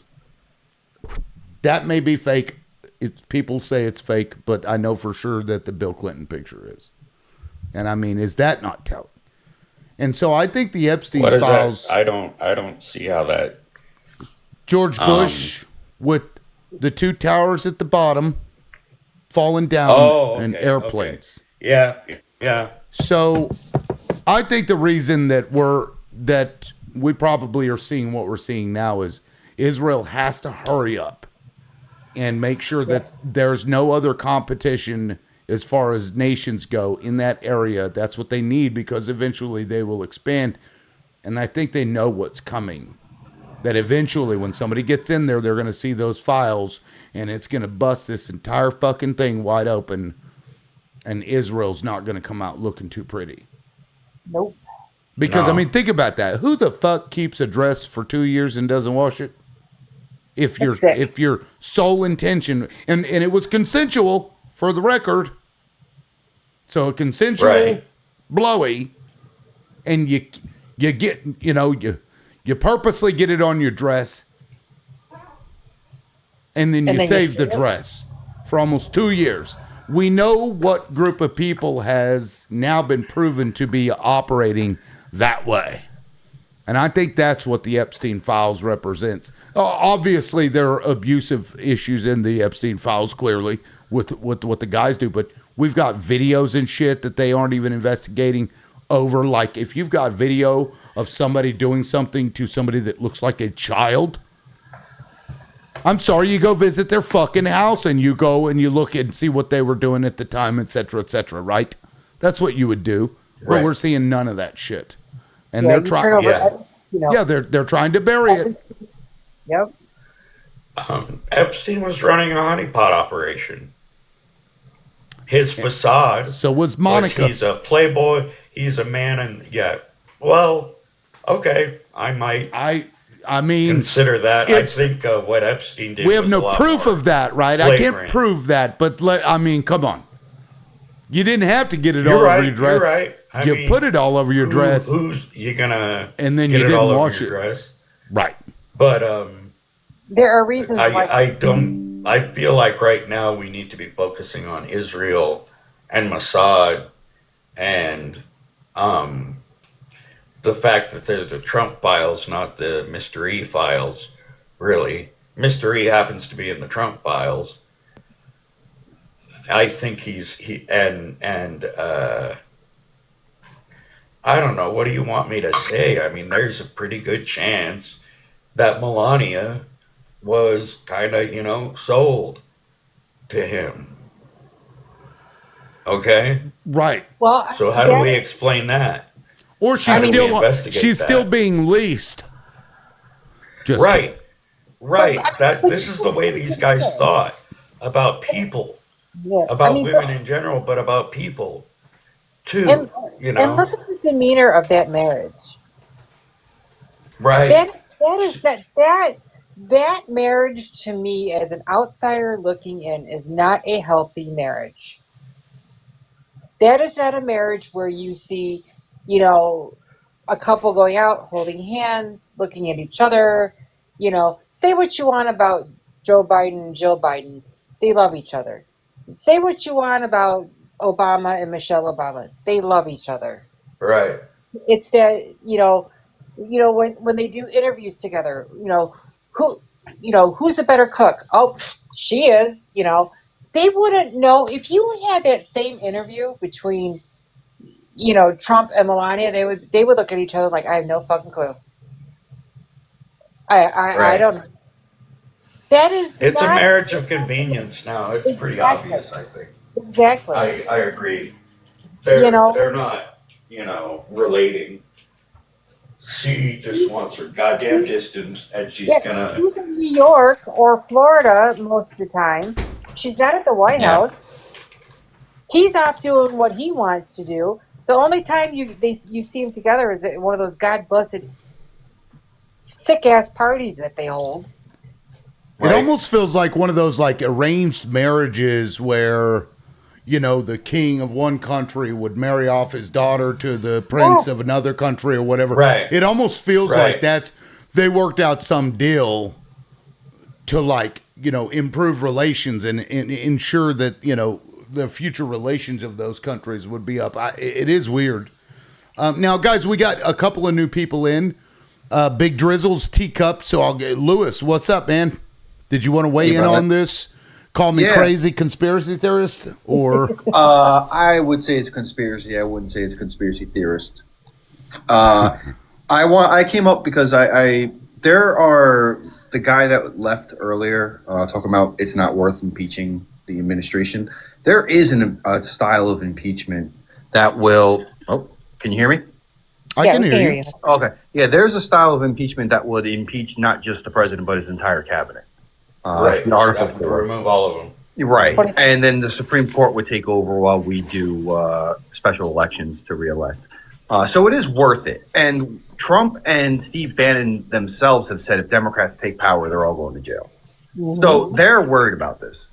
And it's very possible that it can. What I think I've been on lies before where they're like, well, these depositions just aren't worth it because they're going to lie. And I think that's kind of the point of these depositions. I watched an interview with Ro Khanna and Sean Ryan, and Ro Khanna spelled it out perfectly, where he said the reason they're doing this is because they want to catch them in the lies. And then they can use it later because it won't go away.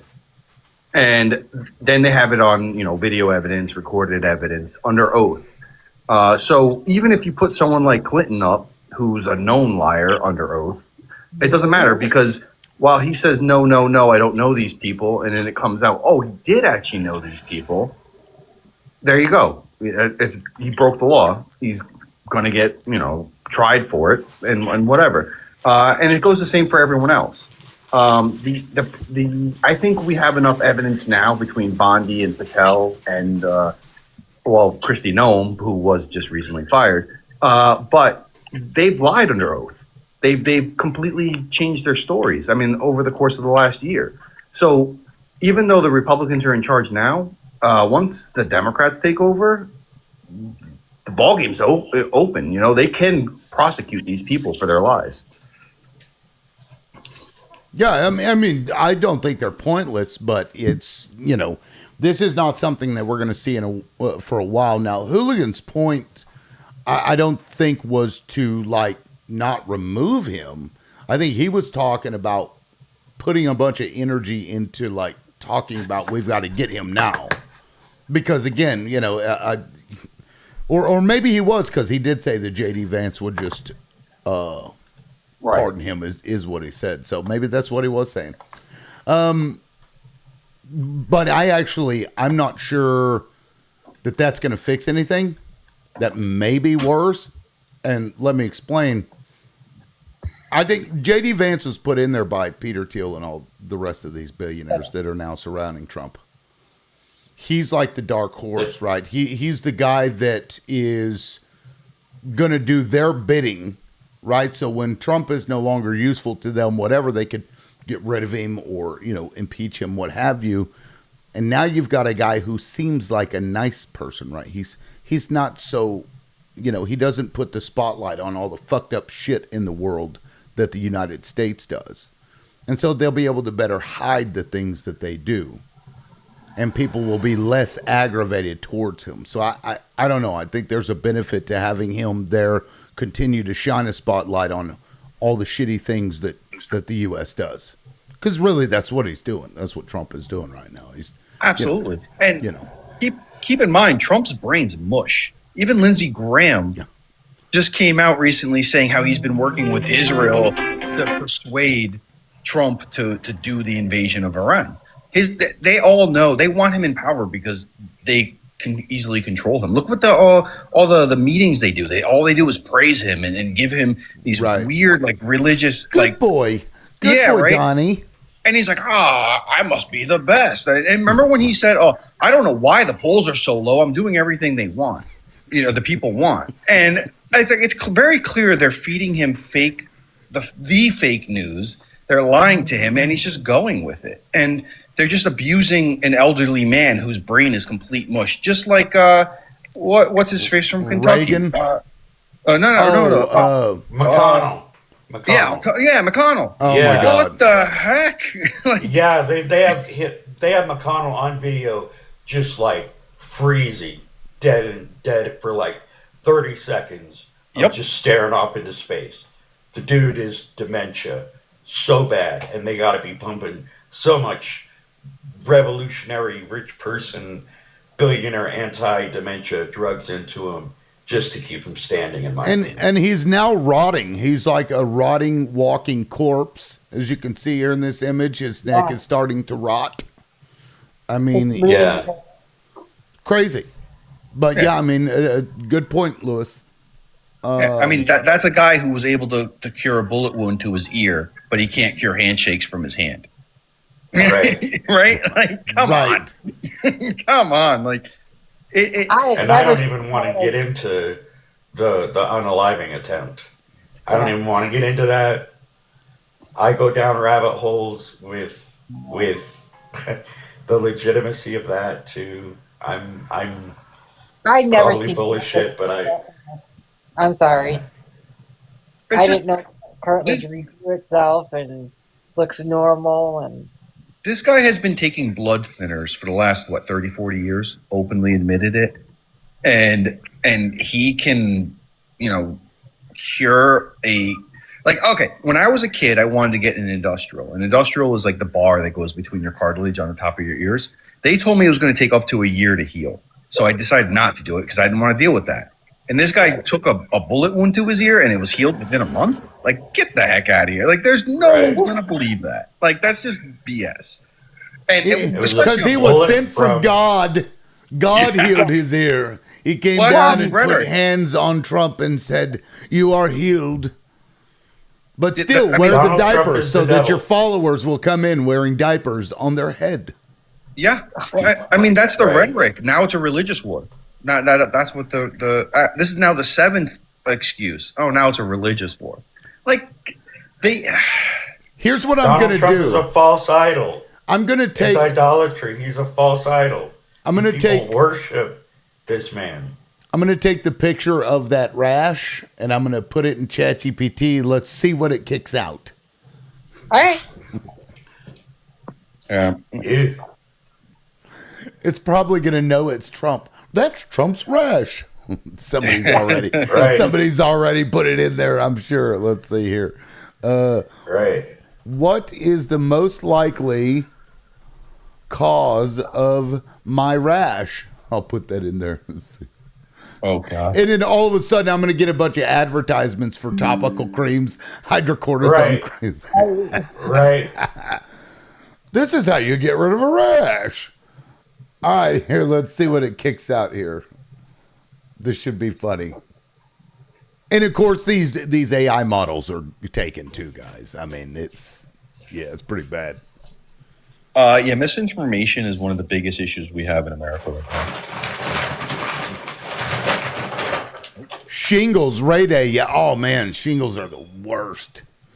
Ooh. Shingles? No, he wouldn't be upright. But shingles are so painful.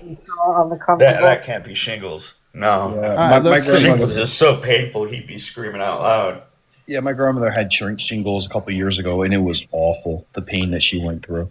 All right, contact dermatitis, most likely possibilities. Seborrheic dermatitis, chronic inflammatory skin condition related to yeast on the skin. Very common behind the ears along the hairline. Razor irritation, less likely but possible. Fungal infection. Well, there's the mushroom. We know about the mushroom, so maybe he's got fungus. Psoriasis, typically thicker, silvery scaling. Shingles. Usually painful and blistering and follows a clear nerve pattern. The image doesn't strongly look like shingles. One visual clue here, the diffuse redness with mild scaling and no clear ring border makes contact dermatitis or seborrheic dermatitis most likely.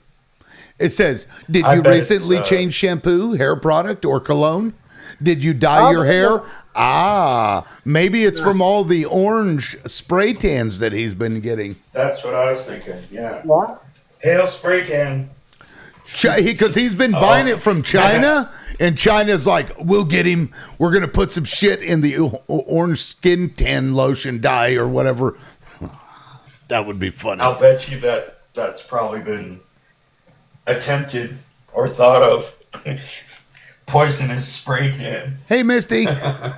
Holy shit, Tish McDick. You're still around. I haven't seen you in forever. That's great. Tish used to come up all the time, but then he kept getting violations. He gets as many violations as Zio does. Oh, for the record, Zio, I think, maybe has gotten some kind of an award from TikTok. First person I know to have gotten a violation on a Canadian panel. Oh, wow. Wow.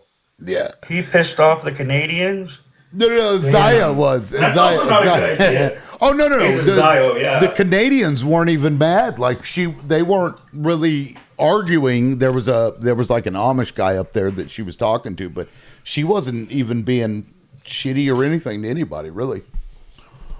But yeah, it's pretty. It's funny, but not funny, I guess. I'm surprised they haven't snatched that account of hers yet, though. Oh, and she, for the record, anybody that doesn't know, she's the one in this video actually backing me up. When this happened, let me play this clip real quick. I won't put the video on, but you Well, can why hear don't you it. stay and talk to me, Tim? Hey, Oh, Tim. fuck this Hi, bitch. Get Tim. this How cunt you off doing, of here. Timmy? She said, "Oh fuck this bitch." That's Zio. You Hold on. dirty Oh, bitch. are you gonna leave Wait, because you're Tim. afraid?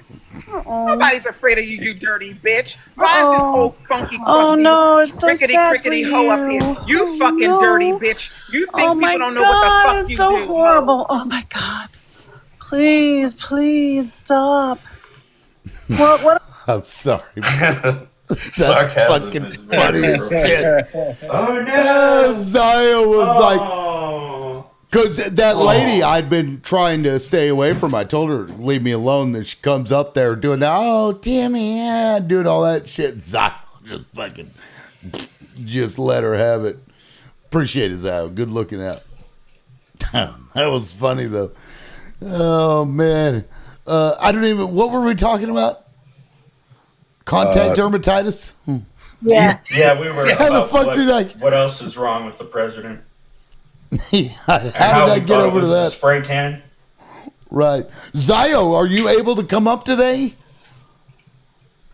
Here, I'll send you an invite if you're able to come up. Grace us with your presence. Let's see. I've sent an invite. She may be. Oh, here she is. Let's see. I give her 5 minutes. 5 minutes violation. Welcome Listen, in, I have a Zio. wicked. How can you hear me? I have a wicked, Yes. wicked sinus headache from eating cakes and cookies. Oh, But listen, no. I am proud. I got bananaed off of Canadian server last night. We bow Now, to you.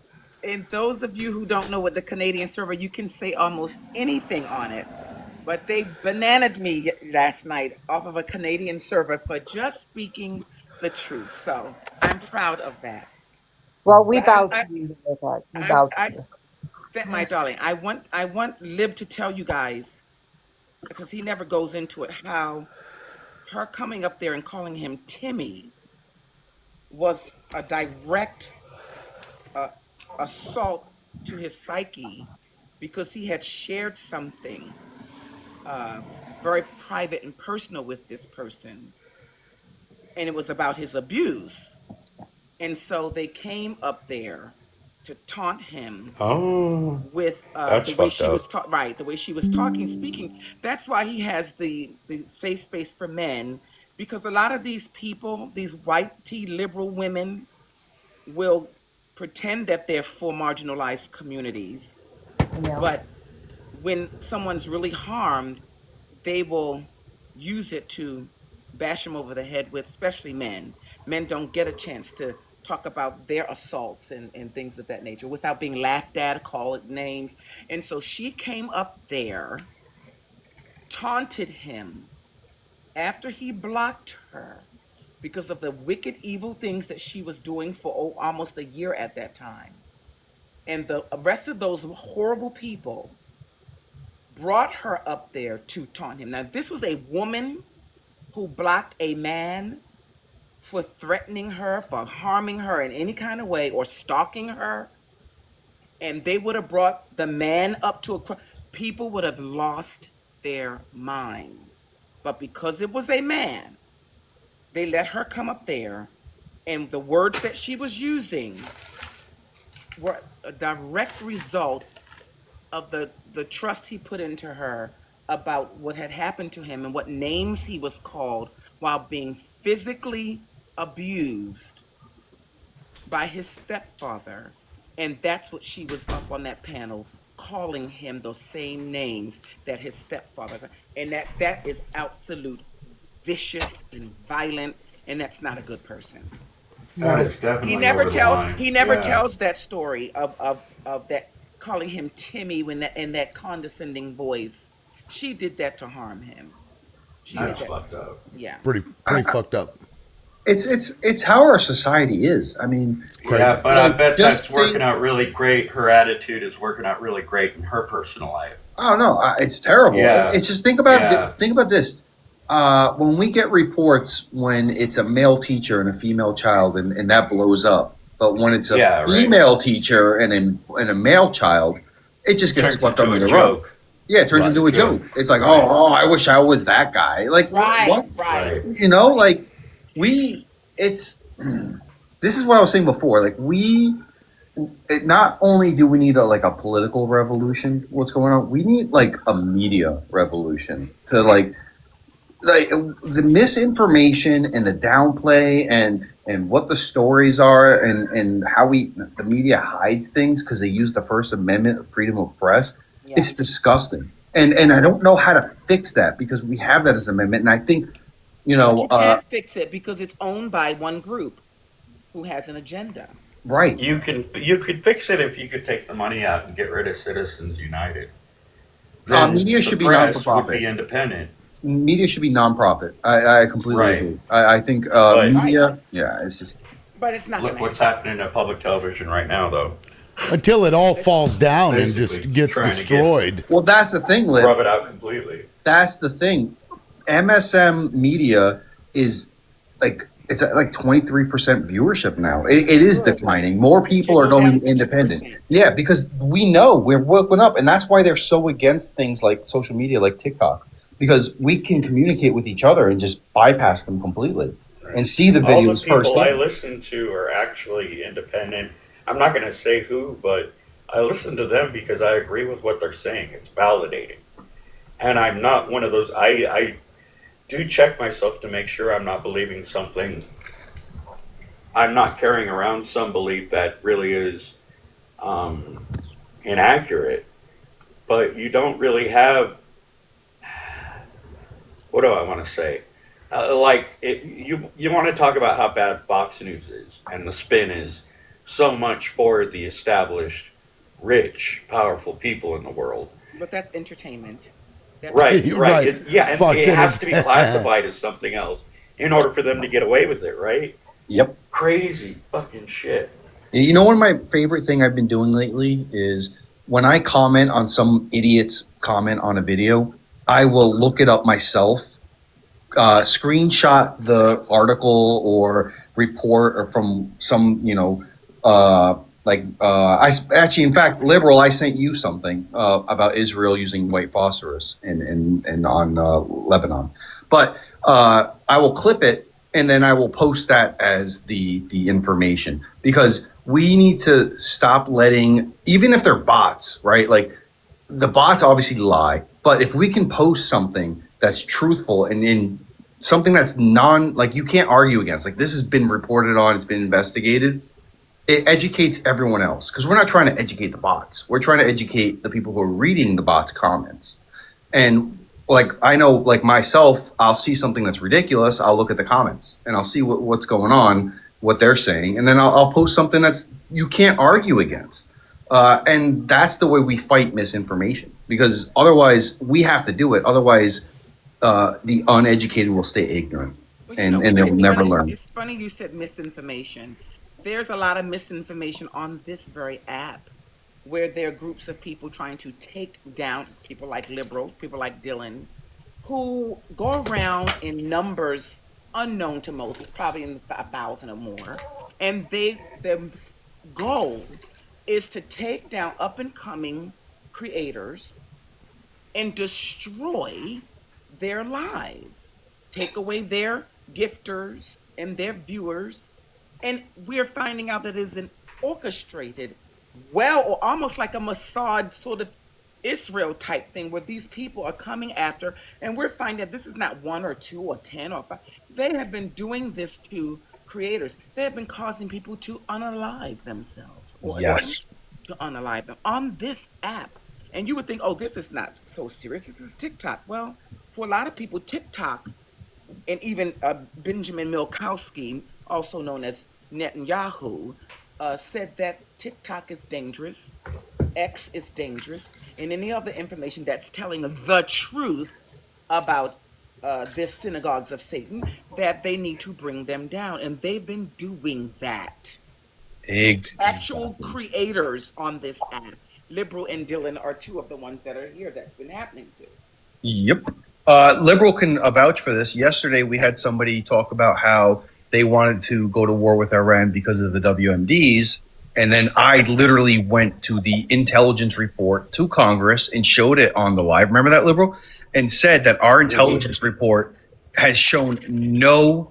Iran does not want WMD. Since 2003, they've shown no evidence to getting to that. The only person that was stopping them was the Ayatollah, and we unalived them. And so now what's like the last roadblock?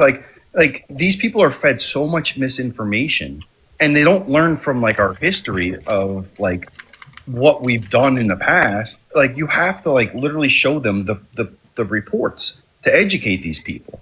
Like But some of it's them still don't want to see the truth. Even when you give yeah. them the facts, you give them the data, you give them, if they want to believe something, they will say that was AI or that was this. If they show you, if you show them a video, it's oh, he clipped AI. Everything is a denial. These people don't want to see the truth, sweetheart. A lot of them just don't want it. And so They you're want to bashing keep your their head when heads you're trying, firmly you're planted in bashing the your head sand. when you're trying to prove to them, no, guys, really, this is the way it looks. This is the way it is. They will come up with every excuse on the book. So Zio, Yep. I will counter that in saying that I'm not trying to convince the idiot. I'm trying to convince the watchers, because the idiot will say whatever they want, and I want the people who are watching that to actually get facts, because they may not be an idiot and they may be on the fence. And if we convince more and more people who are on the fence that what the truth is versus, and then they disrespect the idiot, which is what ended up happening in the live, that's the win. I don't care that the person I'm debating and I can show them all the facts. They're always going to be an idiot, an ignorant person. I want the people who are in the live, and I think yesterday we had like 150 people in the live. Yeah. And, Well, and if you have a very wonderful outlook, I happen to think that there are really no fence sitters, no straddlers of the fence. I think that people know exactly what side they belong to, because you can't. This is a very stark situation where either you're on the side of a PD30, a person who has 34 times convicted felon, a movement that has every bigotry you can imagine and wants to destroy the Constitution.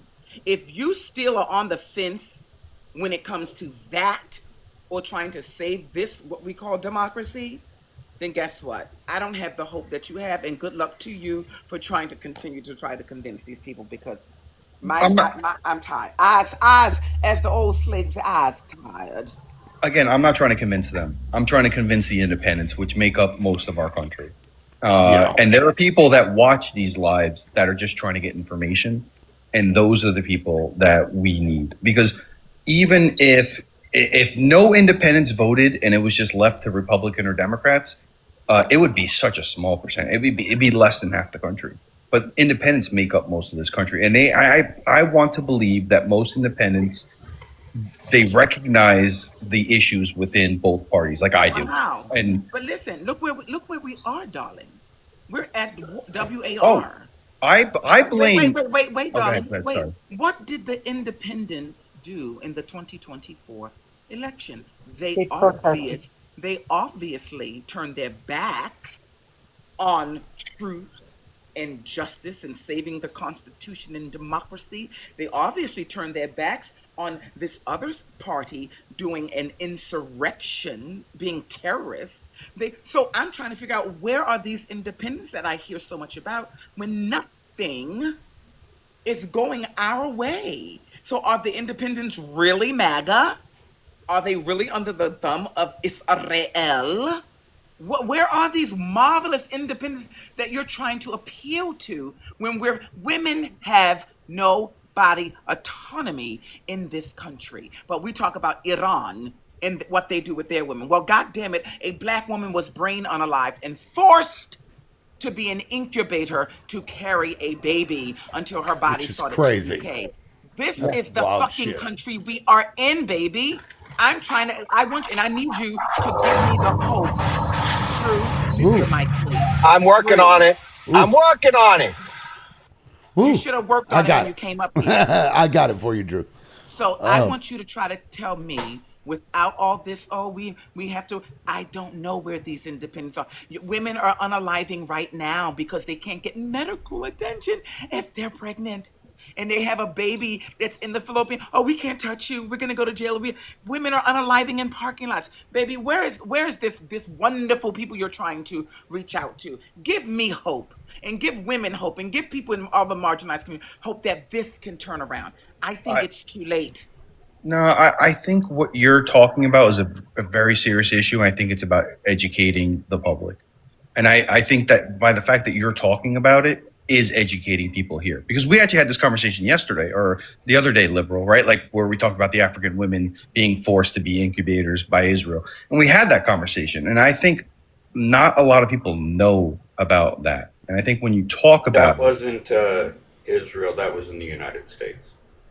That was in the South. Well, I was giving a specific example of what we talked about the other day. Look, that was the sterilization of the Ethiopian Jews in Israel. The person who was forced to have a baby in the United States was a black woman in Georgia. Yes, but I was just giving an example. I'm sorry.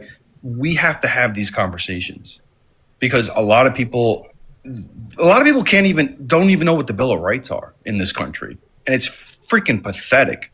Like you ask like a lot of people, what are the Bill of Rights? They don't know it's the first 10 amendments. They have no idea because we lack education, and this administration has castrated us even more so on education. So it's up to us, the people, to educate the people because there's no other way. Otherwise, you're going to be ignorant and you're just going to vote based on what you see. If you're not trying to send the proper truth and message, then what's the point at that point? So Lewis, how long have you been on TikTok? 3 years now. Okay, so in those 3 years before the election, I and a group of other people in all marginalized communities were going around telling fence sitters, independents, guys, don't vote for this. Don't sit this one out. Don't do a third party vote on this one, guys. This is a black and white situation. This is democracy versus the end of democracy. For 2 years, we were doing that. And the majority of those people that we tried to appeal to decided that they wanted to go and take a walk on the dark side. And I have a bit of joy in my heart when I see people, and I know this is going to be harsh, dragged out of their homes by ICE. Because we told those motherfuckers in Florida, Cubans, don't sing, I will vote, ding, ding, ding, for Donald Trump, ding, ding, ding. 2 weeks later, he betrayed us. We told you that 2 years ago. I agree with you. I said this yesterday too on in Liberals Live that I think America needs a little pain for us to freaking learn something. Now you're talking. Yeah, I agree with that. I agree with that. Yeah, I mean, we wouldn't have got the New Deal without the Great Depression. Would never have happened. That's right. That's right. Those oligarchs would still be running shit to this very day. There is a great interview with Bernie Sanders when he went into West Virginia to talk to the citizens. And the citizens in West Virginia voted for Trump. And when he was talking to them and he went town by town, and he explained like his policies and what he wants to change, it took them to feel the pain that Trump did to them for them to flip sides. And I think that's what all of America needs. I think we all need to feel it economically. I think we need to feel it closer to home because these bigots don't even interact. Most of them don't even interact with, like, for example, like Islam and Muslims. Like, Muslims don't live in freaking Georgia and Florida. They come up to the northern states. They don't interact with them. So you need to feel the pain of what Trump is doing in this administration. And I think that's going to be the economic part. And I think Lewis, but what about us? Sure, I agree. People giving them the pain, like taking your monies out of the bank on a certain specific. We can fuck their billionaire shit up instantly. There are more of us than them. Why are we so goddamn complacent and comfortable? I've seen children who had their phones taken away completely berserk on their parents to the point of trying to unalive their parents. Why are we complacent in this? We should be fucking these bank systems up. Guys, take your money out of these commercial banks. And I want you guys and us to pick a specific day And you watch this system crumble. They're not expecting that. What else can we do? There's a lot of economic things. Liberal likes this because it's not violent. I personally think that we should have 15 million Luigis to go and give a little touchy touch to the elite. But that's a little bit too Thank you, APEC. violent for a lot of people. So let's do economic violence. I Let's just stop going realized to, what you let's meant by stop buying, Luigi's. excuse me. Right, Luigi's. Let's stop buying gas. If we did that for collectively for a week, guys, we would crumble. The greedy bastards, right? I agree with you 100%. And another thing that Ro Khanna did that in the same interview I was talking about earlier, he said, listen, billionaires, I'm trying to save your asses. Lewis, I'm sorry. APAC, you are so lovely. And I hate to use that word and say lovely at the same time. You're forcing us to say kind things about APAC. You know why he does it? But He APAC, does. thank you so much for the gifts. Thank you. Yeah. You must Thank you, give a APAC. shout out to APAC. Go ahead, Yeah, Lewis. thank Big you, APAC. supporter of the show. I appreciate his it. name is APAC so that he can tell Liv that he got donations from APAC. That's Right. the only reason why he does it. Everybody gets But Pretty there good. was, you know, Pretty good. another point that Ro Khanna brought up was he's like, listen, I'm trying to tax you to save you because you're the first on the chopping block to these billionaires, and they don't understand that. Right. They The don't see 5% it. is what you're Yes. talking about. That 5%. Yeah, exactly. Mhm. Yeah, and he's come out and said that. He's like, I'm trying to save them because otherwise the alternative is the Luigi option. Because we've seen that throughout history. We saw it in the French Revolution. Let them eat cake, baby. Let them Yeah. eat cake. Yes. Exactly.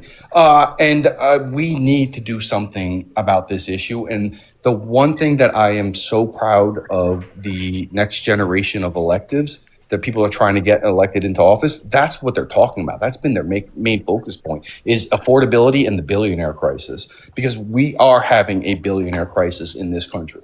These people have, for the last 40 years, chipped away at the middle class and put the burden onto the middle class to the point where the middle class doesn't really exist. The top 10% of billionaires own more wealth than the bottom 60%. Like, it doesn't make any freaking sense. Like, they've chipped away our That's by pensions. design. And- And I don't yes. think that we can vote our way out of this anymore. I really don't. They complain I'm- about I'm- 5%. I wanna see what happens in the midterms. They complain about 5% being taken from them, but if they just had $1 billion, that's $950 million they'd still have left, and they're complaining about that. Exactly. Yes, These people are Ro Khanna. crazy. There's a question in the chat. Yes, Ro Khanna had put forth that bill. Yeah, it was Roe and Bernie. And Bernie. Yep. They put forth that bill. They're trying to do something about this, and they have the support of the people. I mean, the people want healthcare. The people want paid family leave. The people want to go on vacations in their life. Like, and we're being chipped away. But we already paid for universal health care, just not for The our new country. Can I interject here? The New Deal, when the New Deal came out, the capital gains was being taxed at like 90%. So anything, if you're over $1 million in wealth, you've won capitalism. Every bit of income that you get after that point should go back into society because, quite frankly, all you're doing is sitting on that funds and starving the economy from the money going back into society and doing what it's supposed to be doing, which is creating fluid interaction with the money so that our economy can function. Right now, it's literally being starved by the rich because that money is literally being sat on. So, Drew, here's the question. Yep. All of these so-called fence straddlers and these people who vote against their own self-interest, like East LA, who's calling me violent, these idiots Well, with 3 teeth in their mouth, how do we get them to understand? Look, I agree with what you're saying about how I wasn't finished, darling. So I'm asking you, because I know you guys are of a different demographic, how do you convince a person who is wrapped up in their proximity to whiteness, or they are white, that they'll one day be like childbearing hips Elon Musk and be a multi-billionaire? How do you convince them that's never going to happen and that you really need They to need to vote? suffer. I hate to say it, Well, they need to they suffer. do need to suffer. They do. I, But I, I you think guys, at the end of the day, are nothing in still. this country, changes until people suffer. It is happens time and time again in this country. The Great Depression. I could give you a plethora of examples where nothing in this country changes until people suffer. Sorry. We know that. And East LA, don't come in here just to report. We know who you are. You're a pathetic person. So stop with the nonsense gaslighting and the reporting. Okay, Colonel Sanders, go make me 2 pieces of fried chicken and a side of the 6 biscuits, okay, with some honey. That's what you need to do. You think that's chicken? I'm not even 100% sure that's chicken No. anymore. Okay, there was a study. There was a study that if the anything billionaire and above was to return 50% of their wealth to the American economy, Yeah. nobody would be on the street. Nobody would need this or that. We We know could that. afford Yeah. health care, and we could get health care, free college, and everything, and it wouldn't hurt them not one Yeah, iota. but Dangerfield, they don't even have to give 50%. I think Elizabeth Warren had a bill, it was like 2%, and that would take care of healthcare and housing. Just if Oh they get yeah, back 2 more That was percent, the and wealth they tax, I flipped think. the wealth tax, right? yeah, And the they wealth tax. flipped their wigs. These people are No, demonic. They are evil. They don't care about humanity. That's why they don't care that homeless people are on the street homeless, fifty right? percent was just for 1 year. Oh, they would lose their if they're losing their shit over 2%. They Yep. would lose their shit over 50% over one, Well, because of course the big beautiful bill. Jonathan, give Okay, me a we second. I'm gonna didn't make a have spot. enough money. We didn't have $350 billion to keep ACA alive for the next 10 years, so that was thrown out. But we approved $10 trillion for the wealthy over the next 10 years. Yeah. I think it's a combination of suffering and having leaders come out and show that there is a way that our government can work for us. I'm from New York City. I love my mayor. I think he is the kind of leader. I love your mayor too. Yeah, I love your mayor too. I wish we all had one of him. Yeah, I think he's the kind of leader we need to see. And with a combination of suffering, because when you have a state that can work for you and a political will that works for you, it proves to the public, hey, there is a different thing we can do for the people. And that's the way you do it, by succeeding. I mean, this guy got universal child care in 8 days. He's now talking about taxing the rich an extra 2%, and he's getting the governor to change her opinion on it because he's putting pressure on her. And it proves the Democrats have been full of shit this whole time. If you Exactly. really wanted it, you can get it fucking done. You can get it done. Exactly. That's how you do it. You put pressure because you have the support of the people.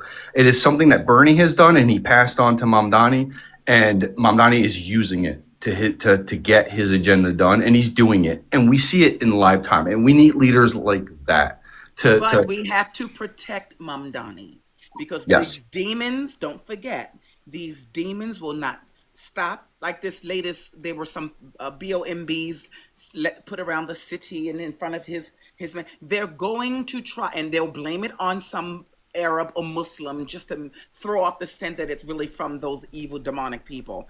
That we have to be very mindful that he needs to be protected, because they're going to try to thwart anything he does that's going to show that this is how you govern for the people. So people have to, we can love him, but you always have your head on a swivel, because he's got enemies all around him. And I don't Yes. And the thing is, even if something happened to him, he would become a martyr, because he is so loved in my city right now that crime has gone down, because we all feel more connection with each other. He has promoted like social You have interaction. hope.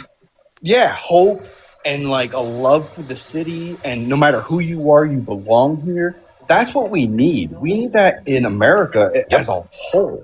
And when you have that kind of leadership who won't bend the knee to these stupid ass questions that mainstream media ask him, and he focuses so hard on mainstream media. Just today, he came out with a press conference, and he talked about what was it Jake Long or whatever that right? And Jake he talked, Lang, that little yeah, shit yeah. turd. Exactly. And he said, listen, I don't agree with what he says, but we live in America and he has the right to say it. And that's the kind of messaging that we need. Like, he's like, listen, it's bigotry, but we live in America. He has free speech. He can protest if he wants to. That's what you need. You can't just sit here and condemn the opposite side just for the sake of condemning the opposite side. You need to show leadership.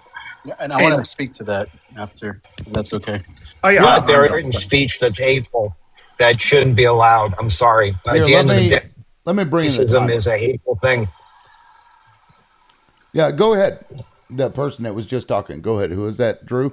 Oh, that was APAC, I think. It was me, actually. Oh, So in Europe, there are actual laws that, say that you cannot say certain things, like you're going to hell, for an example, by the religious people, is considered hate speech. Okay? You can't go around like bashing other people just for the mere fact of who they are, what they believe, or anything like that, or say they're going to hell because they believe differently than you. That's like yelling fire in a crowded movie theater.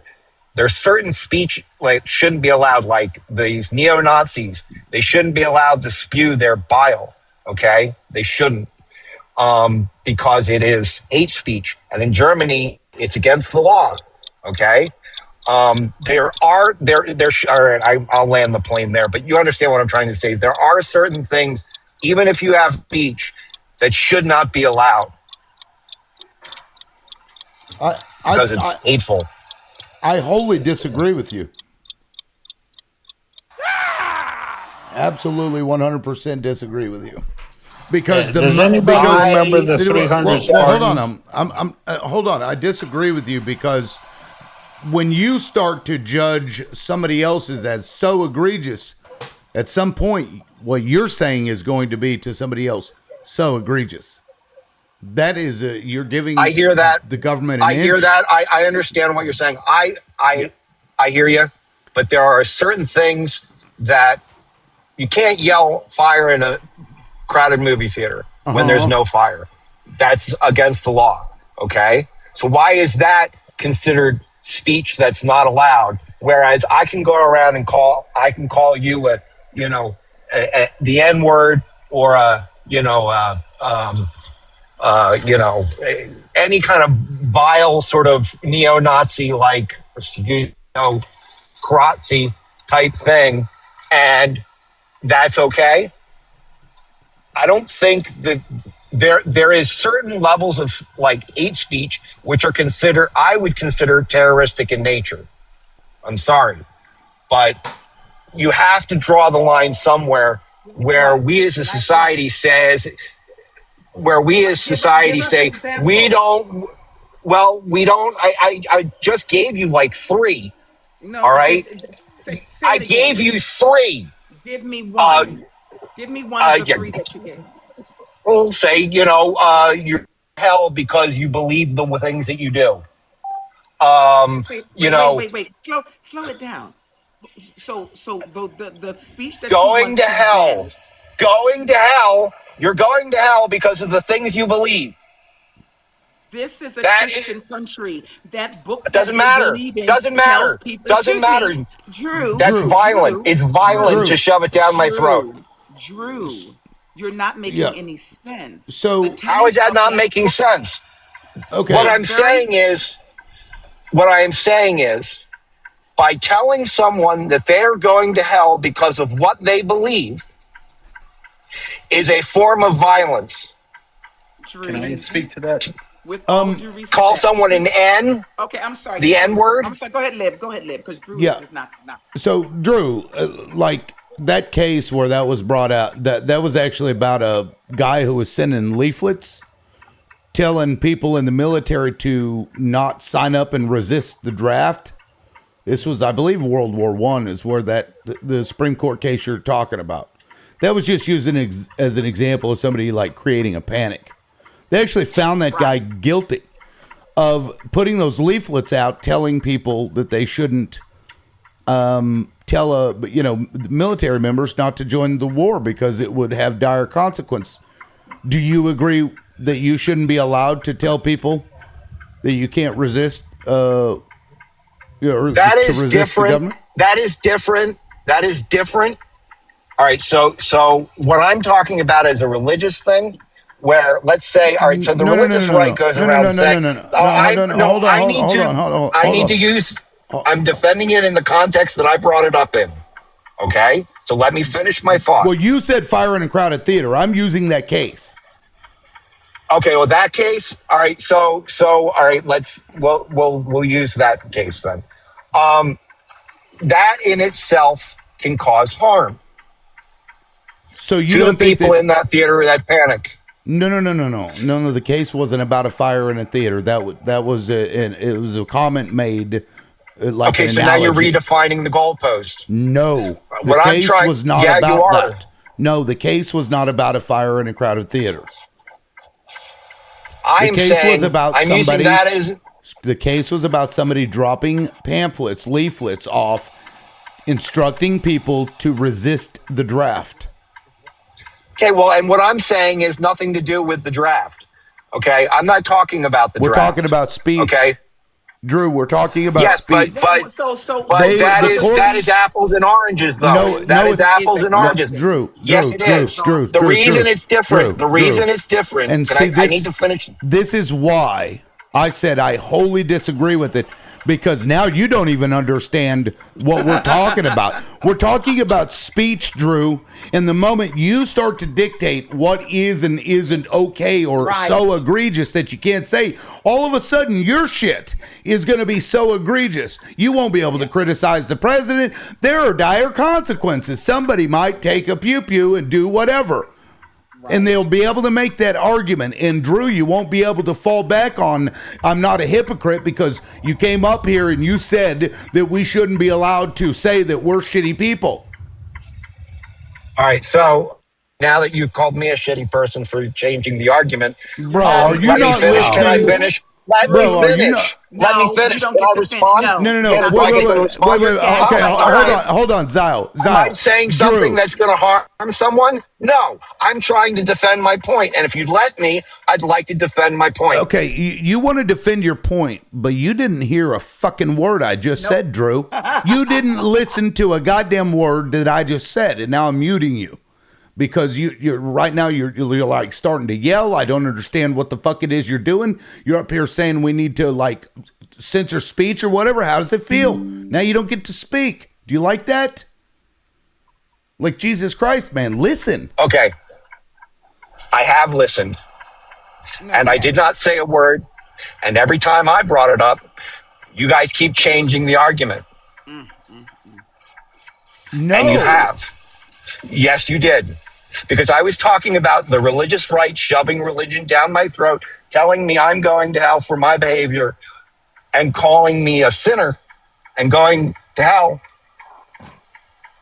for whatever reason. That is hateful speech. That has been termed in Europe to be hateful speech. We're not in Europe.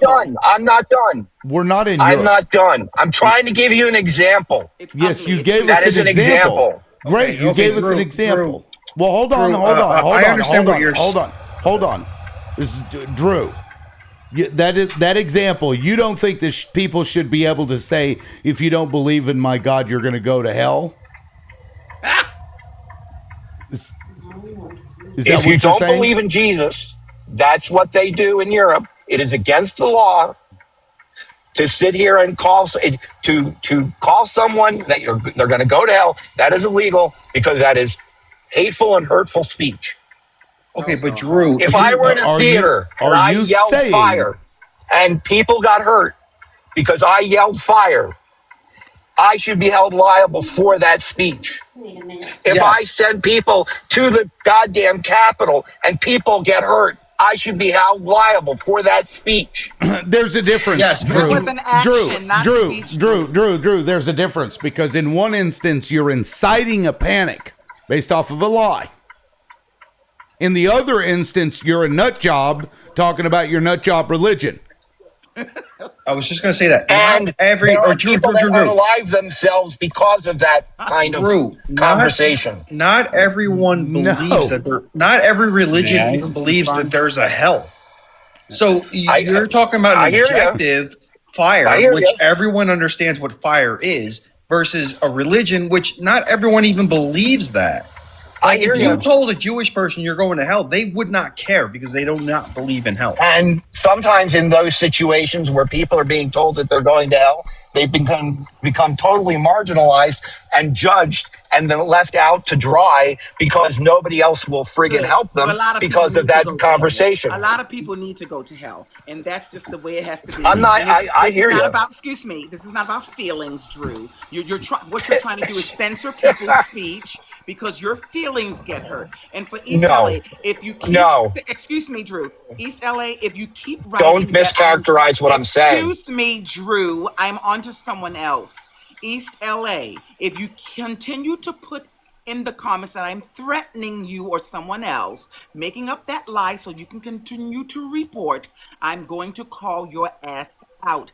Stop Is that fucking what's he lying. saying? I have not threatened anyone on this live. I have not threatened you. And my speech is going to be my speech whether you like it or not. If I do not like Israel and those wicked Zionists, I have a right to say that. That doesn't mean that I'm threatening anyone. So stop that bullshit, East LA. I don't know what your deal is, but you're up here for no good reason. Cut that shit out, Yeah, Colonel Sanders. real quick, East LA. Why are you saying those things? Why are you saying that in the comments? Lib, can we hear from APAC? He's been trying to get a word. No, I didn't say that she threatened anybody. I did not say that. What I said when she made the Luigi comment, what she was promoting was the concept of unalivement. That is not a threat. As a matter of fact, that is very cleverly delivered as a valid free speech statement. In other words, she is in no way breaking the law. However, the So bottom line why is are you upset about it? What she said does support unalignment. To say Okay, here's what's going to happen. I'm going to mute you real quick because you're up here criticizing her for making a statement that you yourself just said was not illegal. And yet you said up here the other day, East LA, and you advocated for the booming in Iran. So she's talking about something that's legal, and you're over here saying we should go boom in Iran, and we unalived 170 something children in that school, and you're like, that's totally fine. So I tell you what, if you have a problem, if you have a problem with that, what I'm going to do is go ahead and disconnect you from the call, and then I'm going to go over here and I'm going to push this button here, and Can I just throw something real quick? Hold on. I'm going to hit block. There you go. So now you don't get to come back anymore. Bye-bye, East LA, you fucking Zio piece of garbage. APAC, please, go ahead. Good riddance. Yeah, so I want to make 2 points. One on Mamdani and the other on hate speech. I mean, look, hate speech may be something that, people find despicable. I mean, it can be despicable, but, it's still an opinion, right? So, Drew, I know when you were using, I guess, that metaphor, crying fire in a crowded building. I mean, that's a direct, harm, right? So your words being, I mean, it's two different things in my opinion. Hate speech is still an opinion. And one thing that, whether like hate speech or not, I think the reason we protect it too is because we'd like to be able to say, look, I'm not that, especially with hate speech is targeted to you. I think we got to feel confident with who we truly are and not have people define who we are. But also, I think it's imperative just to be able to say, look, this person is engaging in hate speech. Maybe they have some hate in their heart, and maybe I can do something to positively change that instead of just trying to just banish them and not provide them a way out. So I think hate speech is important to protect because even my speech can be considered hate speech as well. And I don't think it may not be hate speech to me, but it could be to other people too. Can I go next? So in Mamdani, in case of Mamdani, and I'll close with this, again, I mean, it's so I consider myself to be conservative. But what I liked about him was, he instituted an office of mass engagement, and I thought that was a beautiful thing. And I'm like, wow, you know what? What mayor or what politician in recent days does that? Engage with the people, make sure everyone is aligned, make sure they feel listened to. And I think that's a beautiful thing. That's important. And sometimes out of fires comes pure things.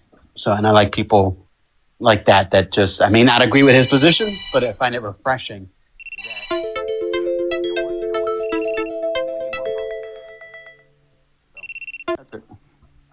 Yeah, thank you, APAC. Now, who I heard a voice that said, "Can I go next?" Who was that? Me. Jonathan. Okay, Jonathan, go ahead. Hey, I Liberal. understand.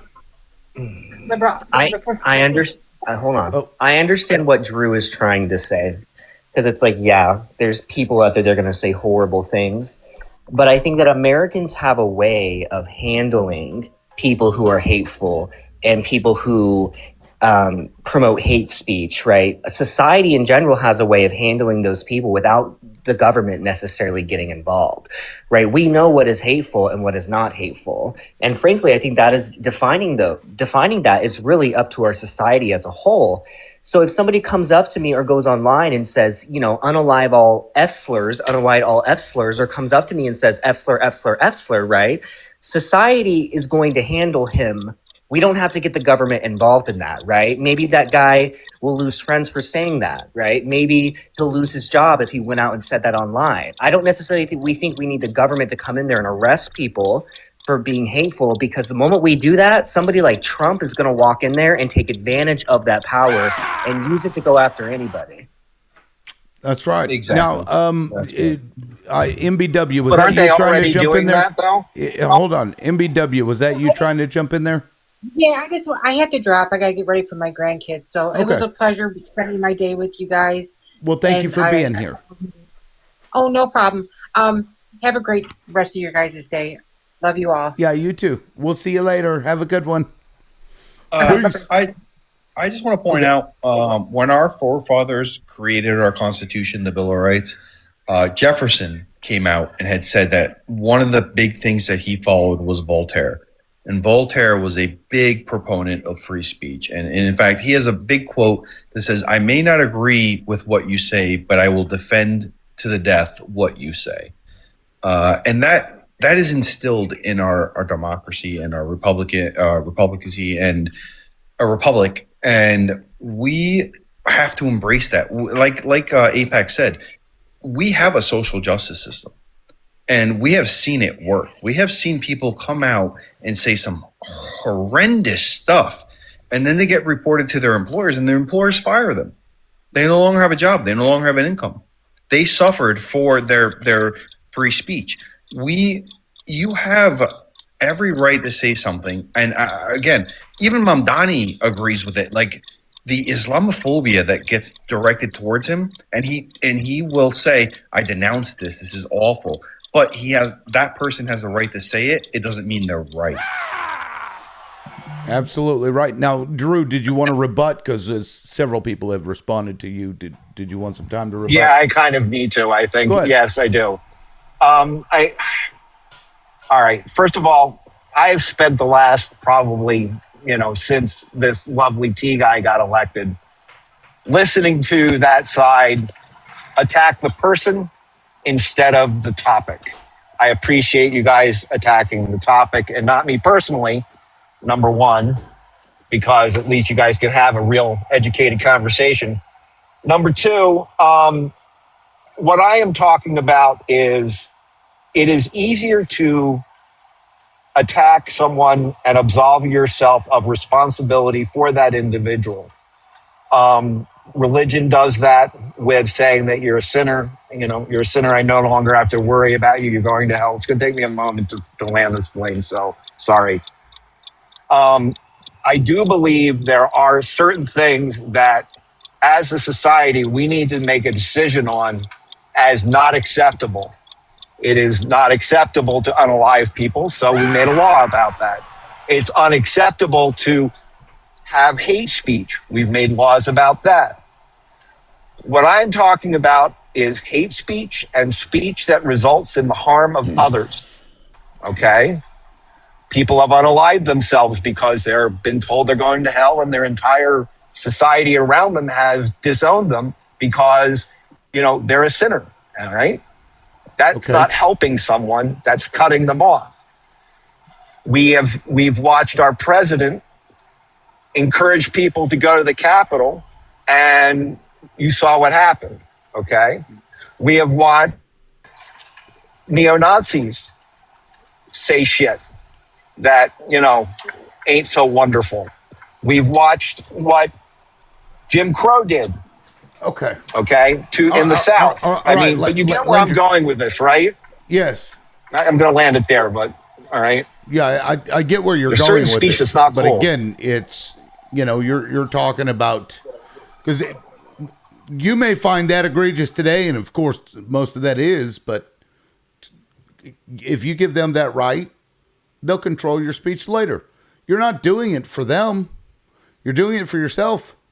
You're doing it for popular speech that may become the government unpopular. Works for us. I'm sorry, I didn't interrupt you. Sorry, but the government does work for us. Yeah, and you used to not We be are able the to government. criticize them, and we had to take it to court when the government tried to punish people for saying things, and they made the exact same arguments that you're making there. Well, you can't burn the flag because that's going to cause somebody to freak out. That's really offensive to them. But we're allowed to do it, and we should be allowed to do it. And so, you start getting down in the weeds with that stuff, fucking everything will be against the law to say eventually. Let me get to, I think Tank is the only one that hasn't spoken yet. Tank, go ahead. Good first or good afternoon. Thank you for having me up on the panel. I am livid with what we're witnessing right now in this country, where Trump can do whatever the fuck he wants, and we're supposed to just go along with it. Well, no, that's not how it rolls.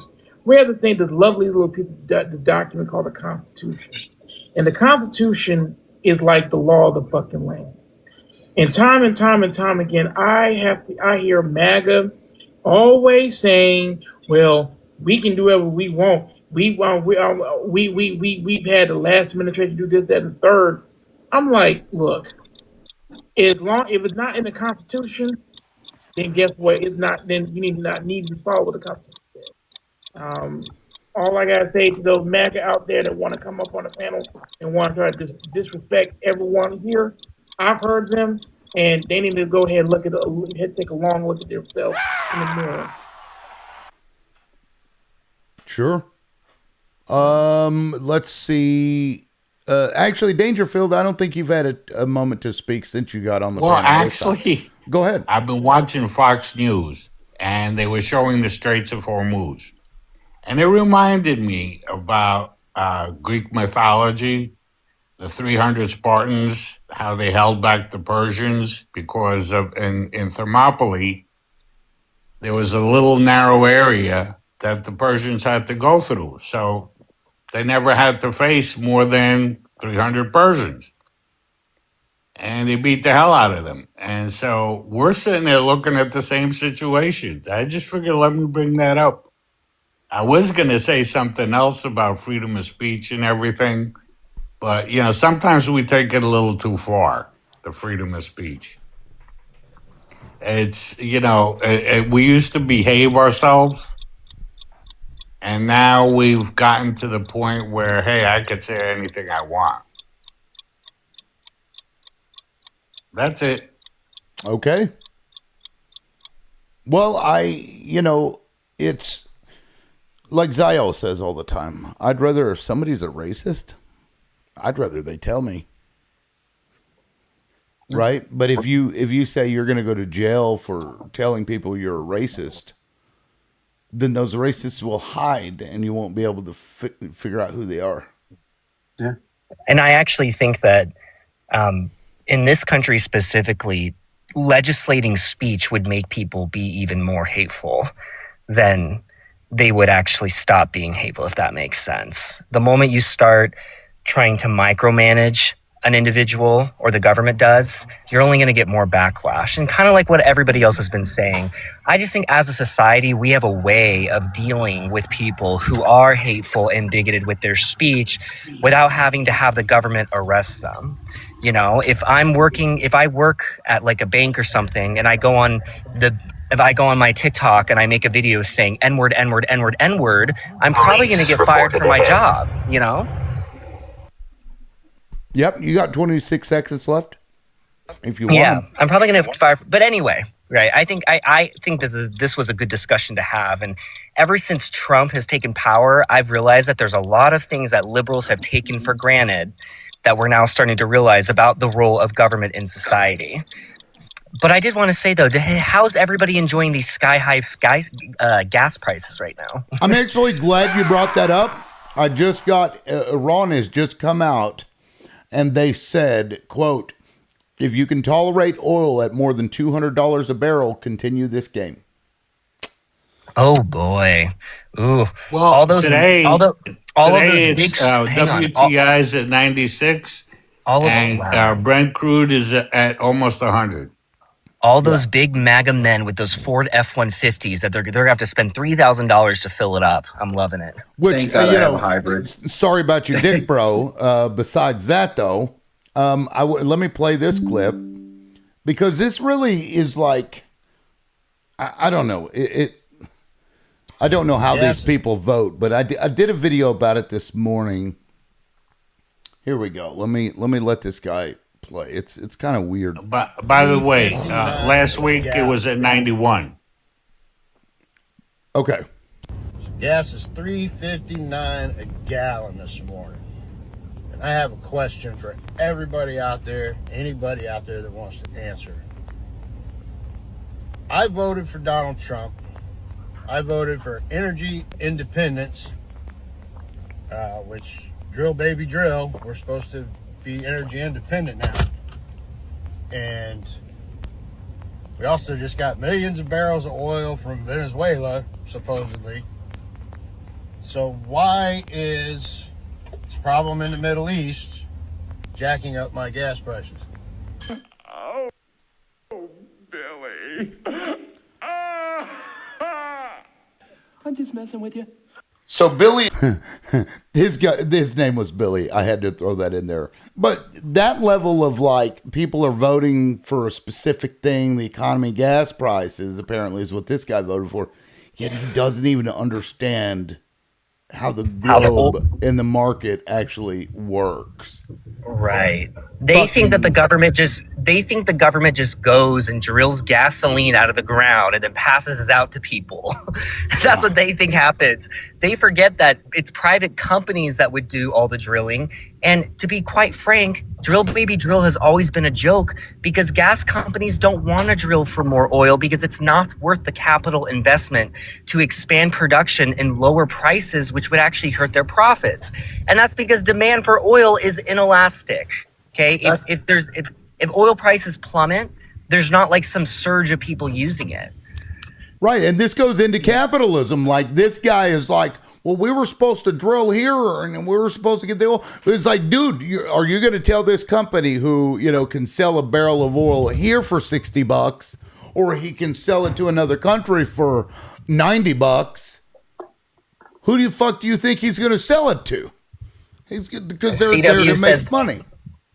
CW says they don't drill it from the ground. They siphon it from the ground with a big garden hose. That's what MAGA thinks. Well, MAGA thinks that gas just means filling up your tank. They don't realize the that just means to me. All it means to me then is that if there are certain things in our world that should be socialized, and because it's a national security thing. So oil, electricity, communications, transportation, certain things need to be taken care of by society because we pay taxes, and it would be nice to get services for those taxes that we pay. But, it's like getting a Netflix account without any videos right now. And to me, I think that's part of the problem, that we're not prioritizing certain things that should be prioritized as a necessity to keep the society healthy. That's Exactly. And part of the that's problem with capitalism. right. Well, and it's exactly Pure why capitalism. China has lower taxes than we do, because they nationalize a lot of their utilities, a lot of their energy industry, a lot of their basic necessities are nationalized. And then what happens is that, people pay for those utilities or those things that are nationalized, and then the Chinese government or the state-owned enterprises takes the profits and invests it into Chinese society. So they get to pay less taxes than even we do as Americans. In America, things like energy, all of that is to reward shareholders and people who are investors. And if we actually had nationalized health care, we would actually be spending about 75% of what we do right now, or actually probably 50% of what we do now for Okay. it. Lonnie. Lonnie, did you want to weigh in? You just got to the panel. Lonnie? Well, I initially came up to weigh in on the conversation of freedom of speech, but the conversation has since shifted to the price of oil per barrel. Please talk about freedom of speech, because I want to hear your response. Rude much? I was actually supporting the fact that you wanted to speak about freedom of speech, but I don't need to be supportive. Go ahead, Can we Lonnie. have Sounded like freedom of you said I speech wanted except to for a hear. dumbass? I sound like you said I want to hear your smug response. That's why I said rude much. Oh, no. I did not say smug. I said I wanted to hear your response. I never said anything about smug response. I want to hear your response is what I said. Okay. I would never say anything like that because I'm not a hateful person. Well, I misheard you with all the. Yeah, well, thanks for assuming that. You know what they say when you assume things. Yeah, asked out Drew, of me take your and you. thumb out of So, your mouth and get rid of the baby I didn't bottle. Stop ask for you lying. to chime in the Go ahead, middle of Lonnie. me trying to talk anyway, which is rude to begin with. But anyway, I came in to weigh in on the freedom of speech thing. I think people fail to realize that freedom of speech or controlling freedom of speech does not control freedom of response, right? And I think we need to bring back freedom of response, right? So if you feel the need to walk up to somebody and say something disrespectful, you should expect to get punched in the face. See, y'all depend on, the justice system too much. Like, oh, I can say what I want and nothing's going to happen until somebody hauls off and pops you in the mouth. And then you want to cry victim and go call the cops. But you didn't think about your actions before your consequences to your actions before you did it. See, we give too much control to the government as it is, right?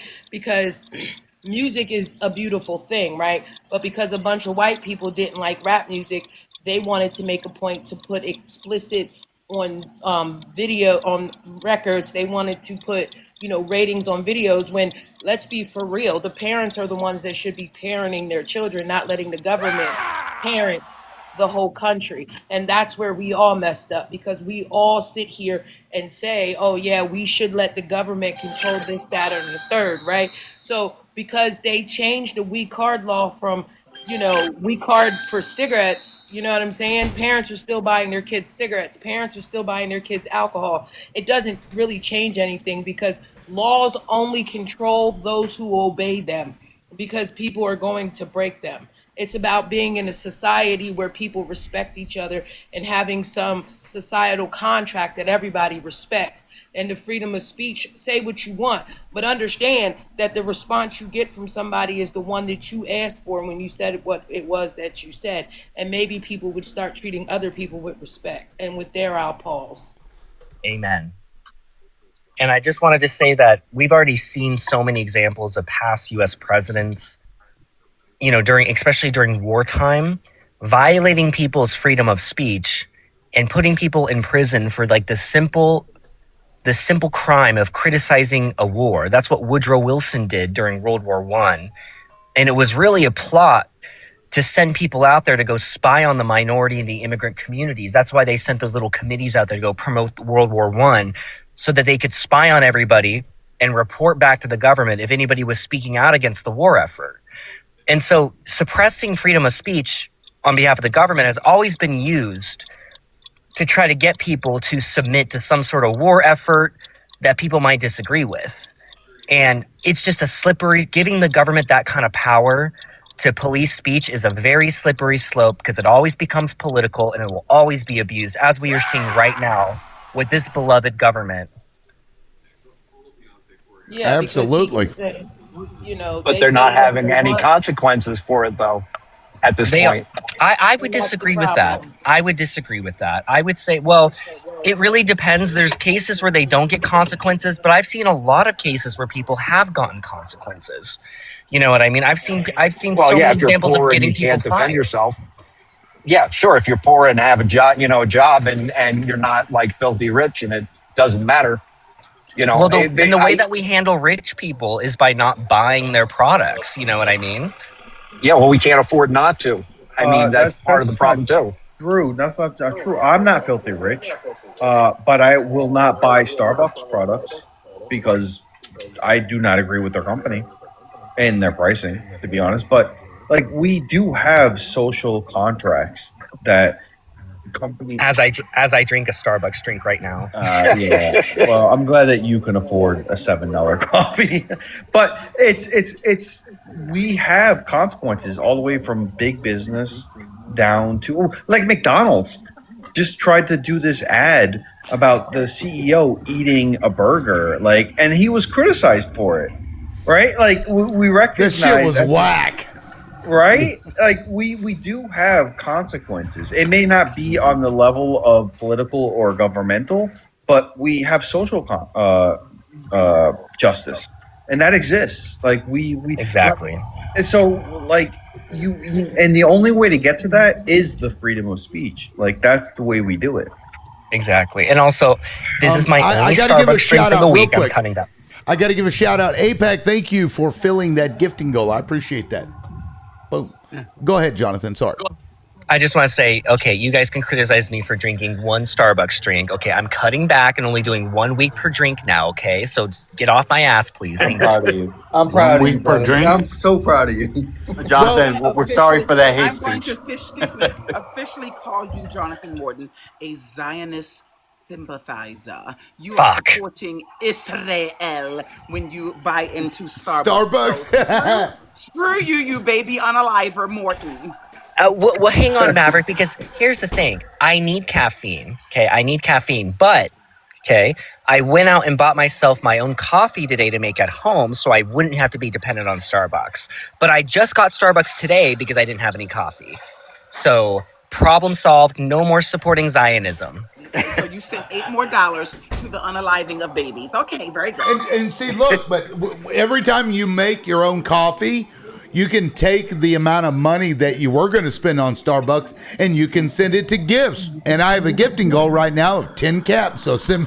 Yeah, please, Listen to this please send Liberal some gifts. He really likes those big, fat, yellow, fucking fluffy dinosaurs. Yes, so please send I those love as well. the fluffy dinosaurs.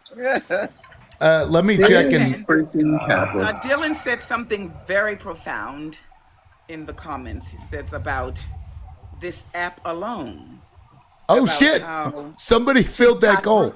I'm sorry. Hold on, real quick. That was 10 caps. APAC. Holy shit, bro! Thank you. Yeah, that was 10. Sorry. 10 ever caps. since I've been affiliated, with people that have money, through my organization. I'm kidding. Sorry. Don't forget, APAC is an op. He's making us say wonderful things about APAC when he knows that we despise and loathe APAC. So he is up here giving all this love and gifts so that we Thank you, can Mrs. say, oh my God, Chaos. thank you, APAC. And Miss Chaos sent APAC's Cupid's gonna bow. want to ride on your back in a clown suit, liberal loudmouth, and buck dance on you. You're getting that invite next. I do want to say one thing, if I can.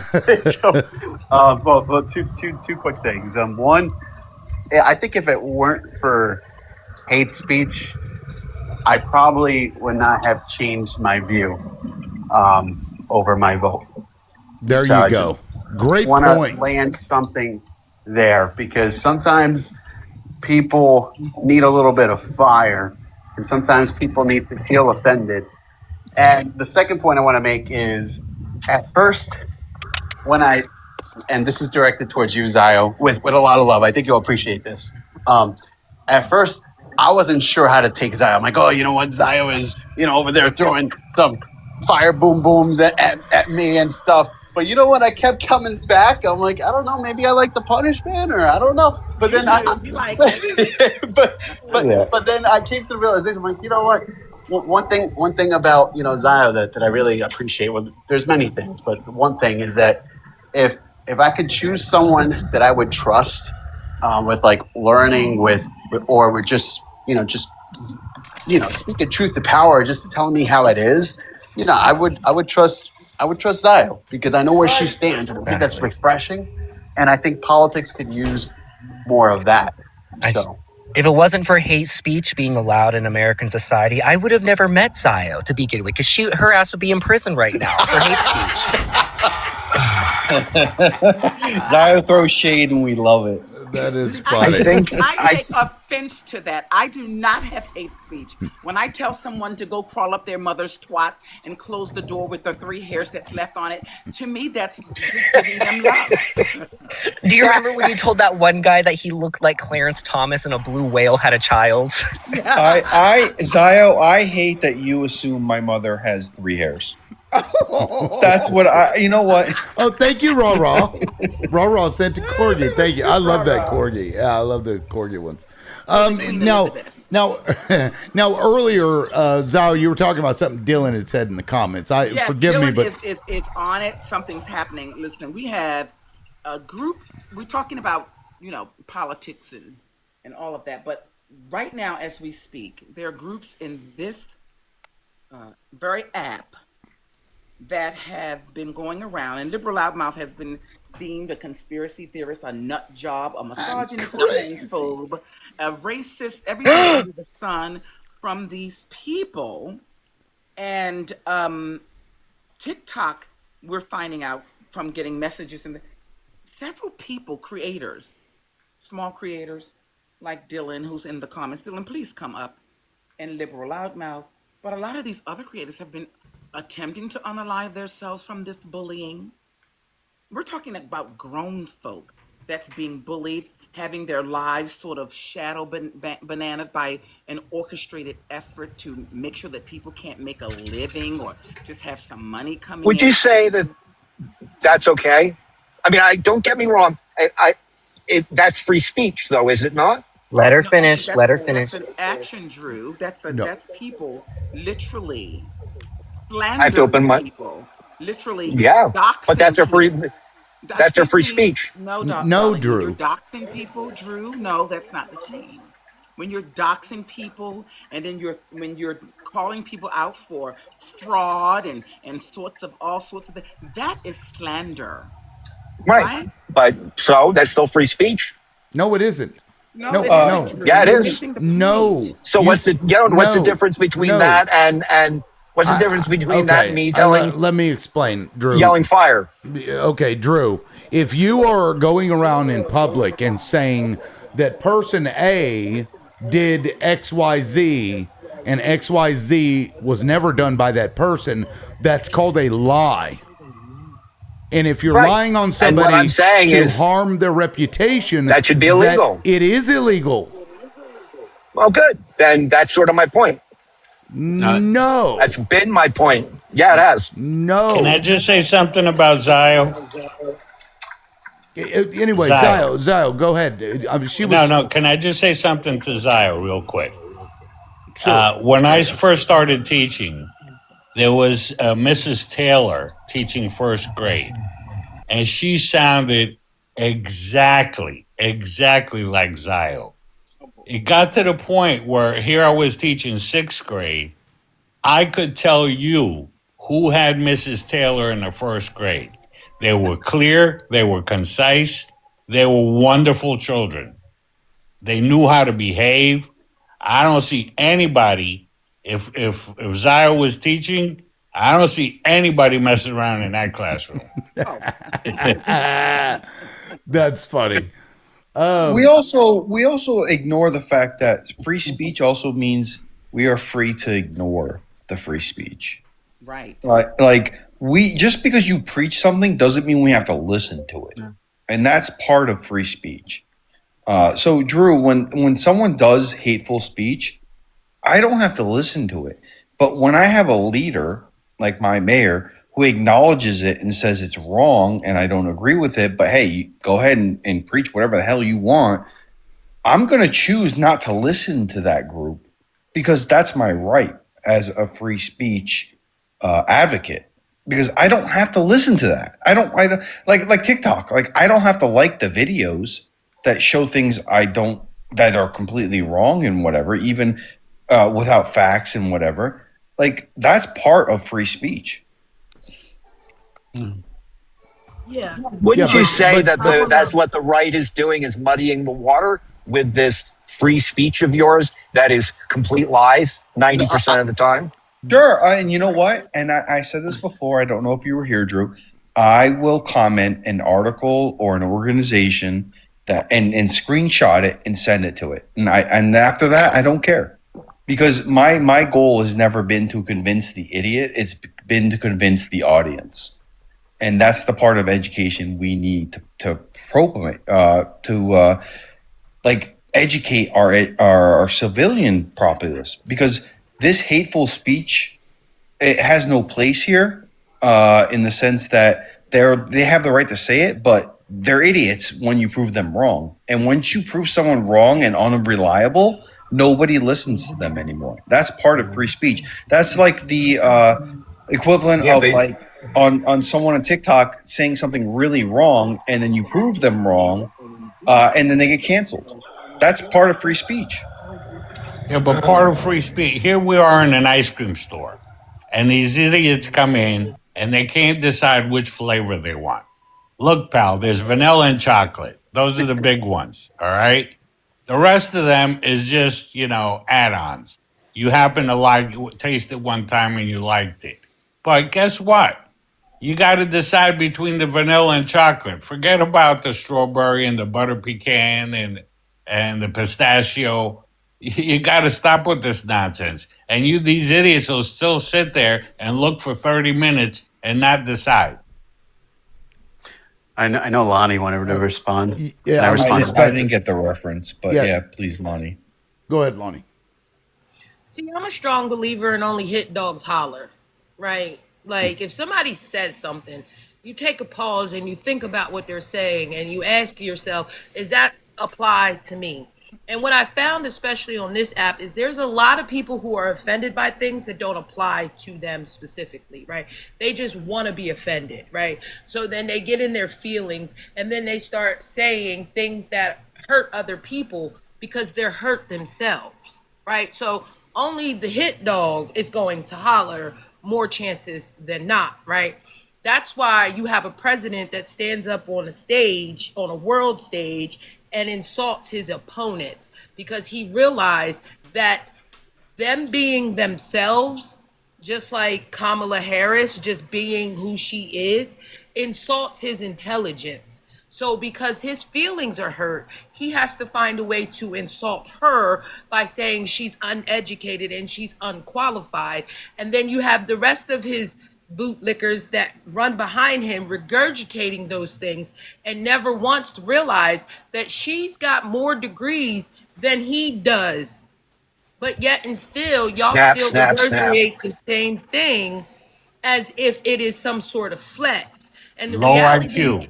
that I've come to conclude is that only the hit dogs holler when they are hurt, and they hurt themselves because they realize that they are not educated enough on said topic. So they take a personal offense to it, and instead of doing the research and proving me wrong, you resort to name calling because I hurt your feelings with my intelligence. And that's Well, where I pause. You're Well, let's Trump 100% has let's right, said Lonnie. some let's very let's test intellectual let's things. test this He theory said, because it's a logical fallacy.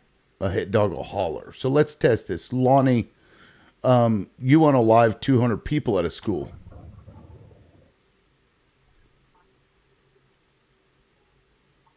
what? If somebody All says I you, know is if I was somebody, saying that listen, Trump said listen. some If really somebody, intelligent stuff, if like bing somebody, bong, bing bong. if somebody says you did something and you didn't do it, and you respond, and somebody says, "Oh, a hit dog will holler," that's circular reasoning. It's a fallacy. No, it's not. It is. It's not. If It's somebody not said you did because something and you say I I didn't do know it, that and that's then a you say lie. a hit dog will holler, But I know what you said is a It's a phrase lie. of speech. It's a phrase of speech. What she's and it's a saying is, fallacy. if it's It's a it's a way to fallacy. put something. Yeah, but she's trying to put something in a way that says if a person who's knowably unhappy person did exactly the thing that you accused them of, and you call them out for it, they're the ones that's going to yell the loudest, like those in prison who go, I'm not guilty, I'm not guilty, and they actually did everything that they got accused for and put in jail for. You know, So you think that there's a level everybody of that that. says Hold I'm on, not let me guilty, say this. No, you think no, everybody that Let says me I I'm don't say not think this. it's that guilty, black and white. Let me okay, say this, right? Because yeah, so it's because you fallacious. say it as, oh, because somebody responded, right? The part that you did not hear me say, I guess, is the part where I said they looked internally and felt hurt, and so in order to hurt me back, they have to say something to try and hurt me, right? Not just saying Right, because whatever, right? it's prison Because mentality. if It's I No, say no, being no, no, being no. because if You're emotional. I say all men assuming. are assholes, if I say all men are assholes, all of them are No, they're not. assholes. You are Okay, up here saying not all of them, not all of them, right? Not all of them are assholes, right? So that right. would be a wrong statement for me to say, right? It's an But you Okay. don't overgeneralization, but jump on every single post that you come across where someone's saying all men are assholes and fighting for the fact that all men are not assholes. So that's my point. Are Like all men the point, assholes? not all women are assholes. Some can be, just like some men I can said be, right? all are all men assholes. Some can be. Some can Not be. all. So if yes, Not somebody some is all. can be. I'll correcting, agree with that statement. if somebody is Well, I better correcting, leave before if I'm holy identified. fucking shit, if somebody is Sorry, I'll shut up. if somebody Stop is laughing. correcting something that you've said, that does not mean that they're guilty of the thing that you said. But I don't have to be offended by the thing that you said if it's not true. But if it's not true, why would you not correct it? But why would I be offended if it's not true? Just because you're correcting it doesn't mean that you're offended by it. But just because I don't correct it doesn't mean I'm offended by it. And that's an Just example of because you critical don't reasoning. correct it. The problem with that statement is that it's bullshit.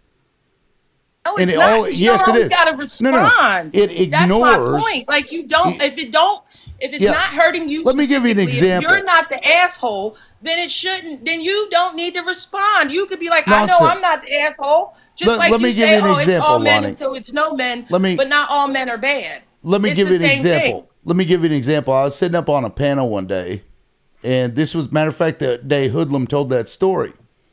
And this lady come up there after he told this story, and she said, all y'all up here are sexual assaulters. And I took offense to that. And what do you think she responded with? What do you think she I'm said? not her. I'm not her. I'm asking what you think she said based on the context of this conversation. She said, a hit dog will holler.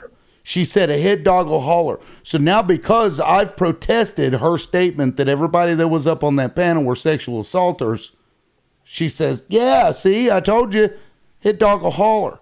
It's a logical fallacy.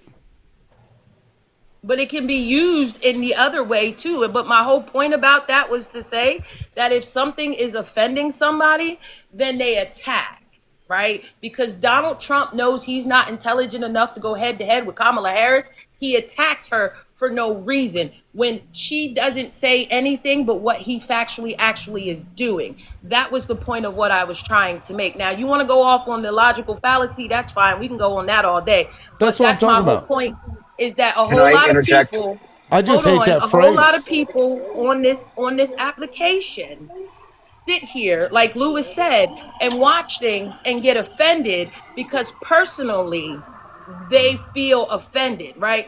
But instead of taking a moment to say that doesn't apply to me, I don't need to watch that, I don't need to listen to that, and move on about your day, would do a lot more justice for yourself than feeling the need to fight everybody that say all men do this, right? Because you know better, you know you didn't do that.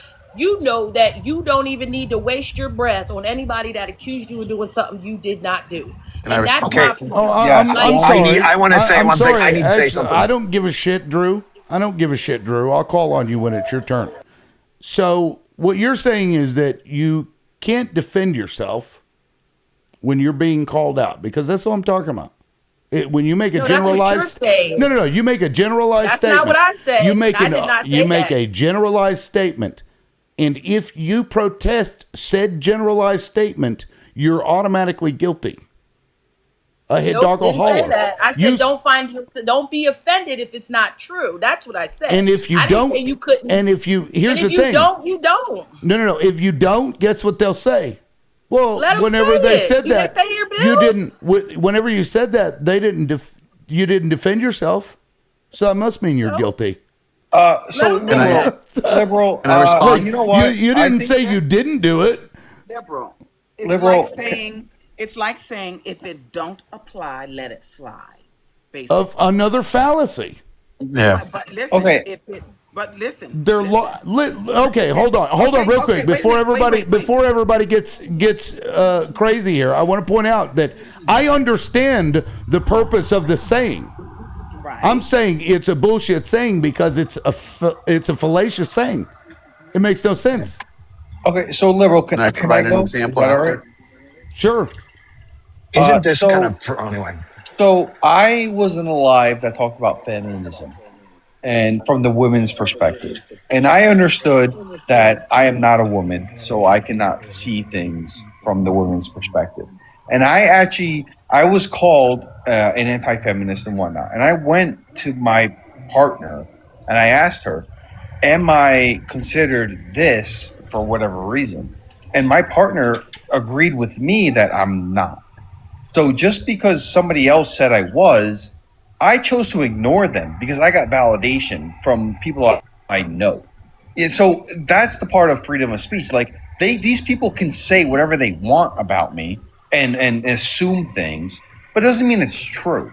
But I still sought the validation because I recognize that I am not a woman, and that can go for I'm not a black man or a black woman. I am not an Arab. I there is a perspective we have to recognize that we are not them, and we have to educate ourselves from the perspective of those people. Like, does that make sense? I want to take this Can to I provide a quick example? Yes. Just Hey, Pat, very go quick ahead. because I got to go after. So my parents, when I was a kid, had CPS contacted on them, and I was distraught. And of course they were distraught too, because you take that kind of statement, if it don't apply, then I was hurt. That's someone I was offended, and I was very defensive. It ended up being not true, but that's an example of why it's fallacious. All right. So I just need to say something. A lot of this reminds me of prison politics, where you got to be the big man on campus. You got to hit them first before they hit you, so that people respect you. Okay. And part of the bullying of the right is partly what reminds me of prison politics. And while slander in itself is illegal, we're going to go back to that. I just need to bring that up again. This is an example of speech that is not moving the conversation forward because it is attacking the person, not the issue. And I think what I've been trying to bring up is that there's a part of this conversation where some of this is intentionally said to harm another. And our laws are set up so that we protect each other from harming each other. And so there are things that you can say that are harmful to others because it results in people absolving their responsibility to care for their neighbor. And that's part of my issue with, saying when I say that, saying you're going to hell because of your behavior.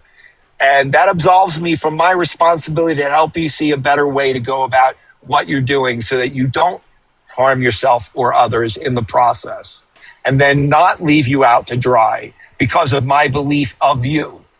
And I guess that's what I've been trying to kind of bring us around to, is that there is some speech that is harmful. While I'm not trying to interrupt anybody, I am trying to interject to say a piece in response so that I don't forget it. So I apologize if I step on your toes, because I consider myself an active listener, not just a passive listener. Now, with that said, I'll land my plane. There are certain things in life that we say to each other that is meant to harm someone. And words are just as hurtful as a stick and stone. And I don't care what anybody says, it does have an effect on others. And so the way that we approach free speech should be with that in mind. And I'll just leave it there, because I there's more to it, but I feel like I'm not making sense. So I'm going to shut up now.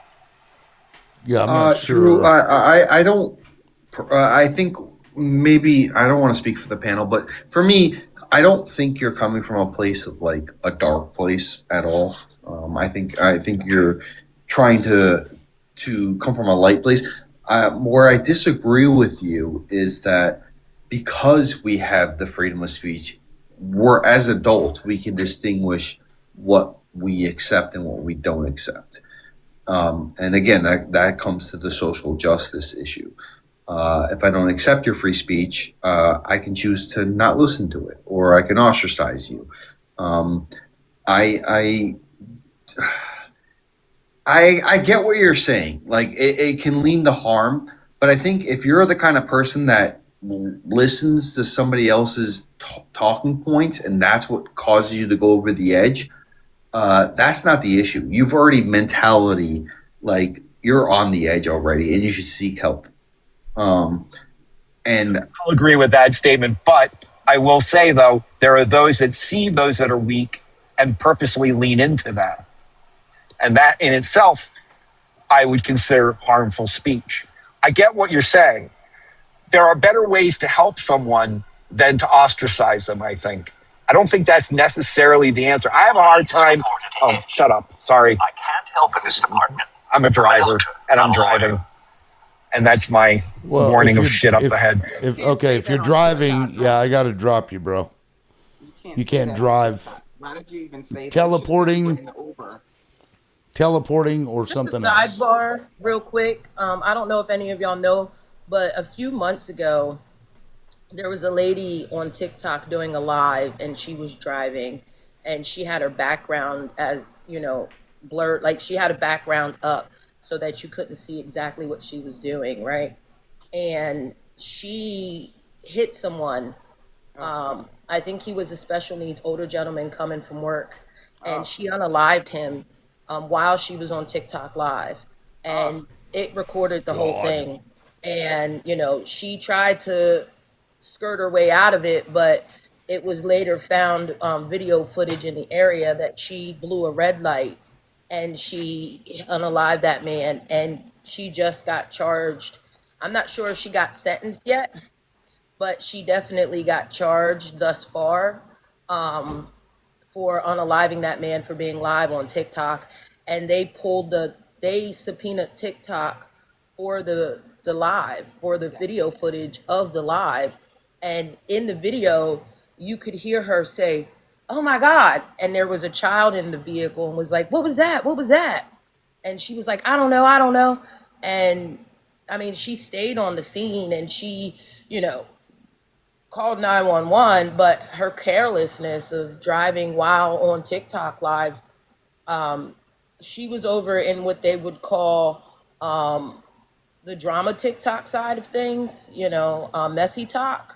She was over in that department of TikTok, So I just wanted to let y'all know, like, somebody within the last 6 months, while being live on TikTok, unalive somebody while driving live on TikTok. I can't remember the name, but it happened. yeah, So in other distracted words, driving like is never the way to go through things. Right. And don't drink and drive, and don't TikTok and drive. Just Yeah. right. There is one thing I disagree with you on, Lonnie. When you had mentioned that attacking the opposition, our own this administration has attacked their own recently. Trump and Hegseth both made fun of the Secretary of State Rubio for speaking Spanish. So it's not necessarily about the opposition; it's a mindset that they have. Where Hegseth said, "Oh, I don't speak Spanish; I speak American." Like that kind of rhetoric is hurtful towards the country, and I don't think it's necessarily an opposition thing. I think it's more of like a mindset and a bigotry, and it's just it's not a place for our country at all. It's called But it is a micro and place for our macro country. aggression, right? And they are taught that behavior their whole entire life, right?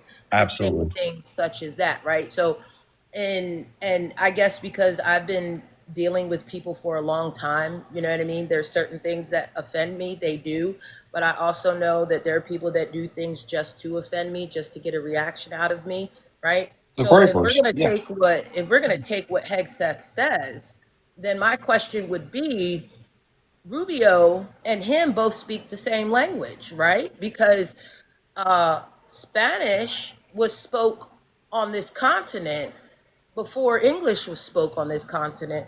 Before this continent was named America, the person that named it America spoke Latin. So if we're really going to speak American, then that means we got to speak Latin or Spanish. So therefore, get the microaggression he was doing, right? Like that's the part that people miss. Yes, it was a microaggression. It was to let Rubio know where his place was, right?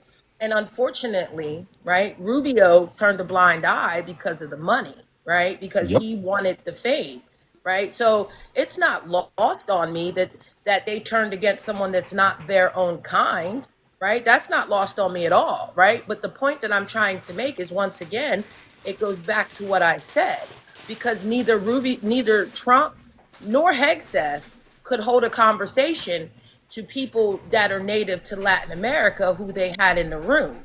So Rubio was speaking in the tongue that everybody in that room at that time understood.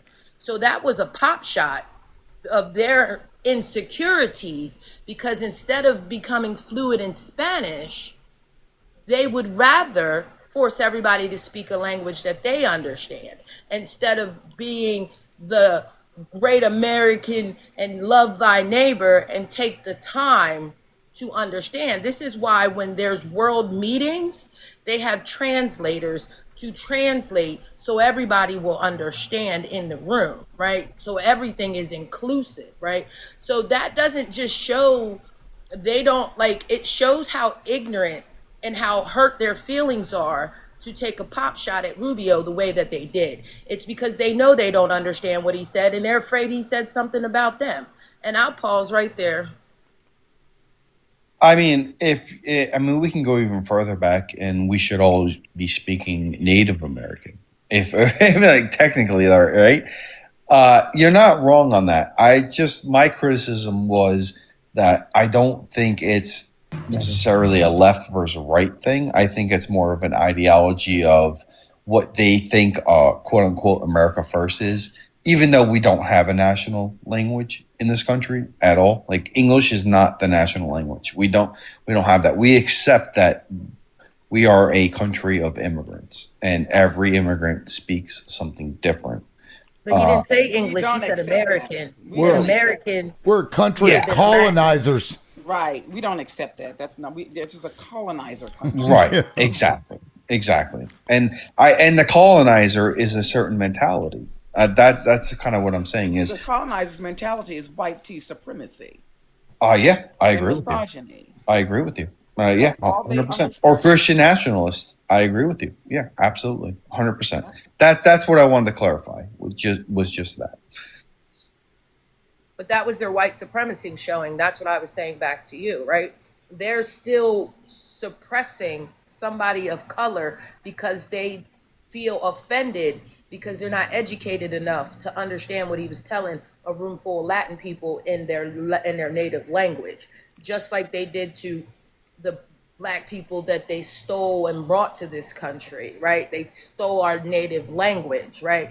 Just like like he said, I speak American, right? But there, you're Lewis. I'm not sure if you're from South America or if you're from Mexico and South. But if you come from a Spanish speaking country, if you come from Canada, you are American. This is Yes. America, I'm from right? Spain, by the way. My family lineage is Right. Spanish, But what I'm but saying is yeah, that this I'm is American. America, right? North Yes. America, Yes. Central America, South America. So my question to Pete is, what language are you speaking? Because America is made up of 3 different continents, right? Now, the USA is mainly English speaking. So maybe he should have said English instead of America. But once again, there goes that intelligence I was talking about. I But agree with we you have to 100%. make the Spanish speaking Spanish is also a colonizer language. Yep. The indigenous did not speak Spanish. Those are colonizers, European colonizers, just like the British, the UK, and all those other colonizers from Europe. They are all colonizers, and Yep. this is not the first language of this geographic area.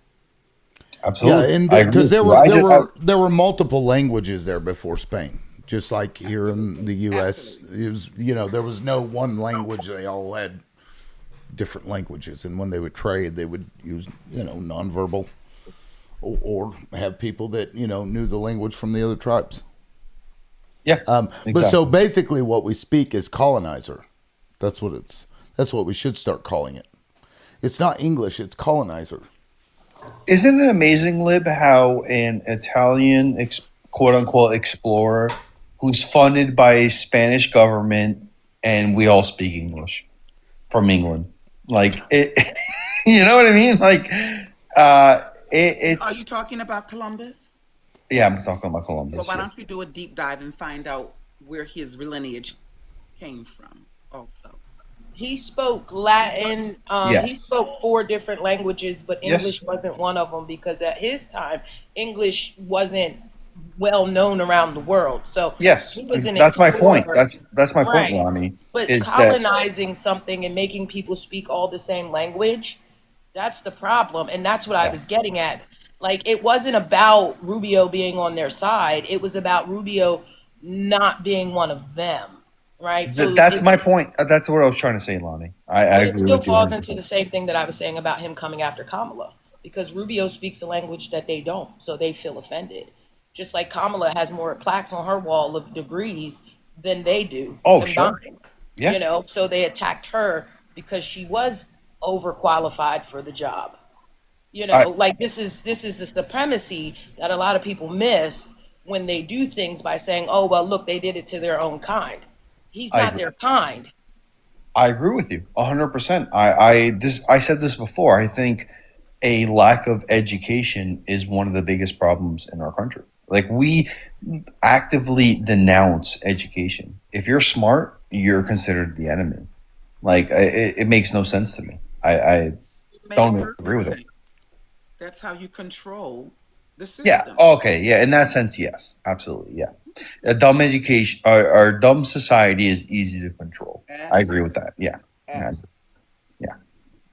Perfect. And what's interesting is that Columbus actually left Spain when all the Jays were kicked out of Spain, and then apparently a bunch of the people, because I've been looking this up, people keep dripping information about how that group of people have been like doing a bunch of shit for a long time.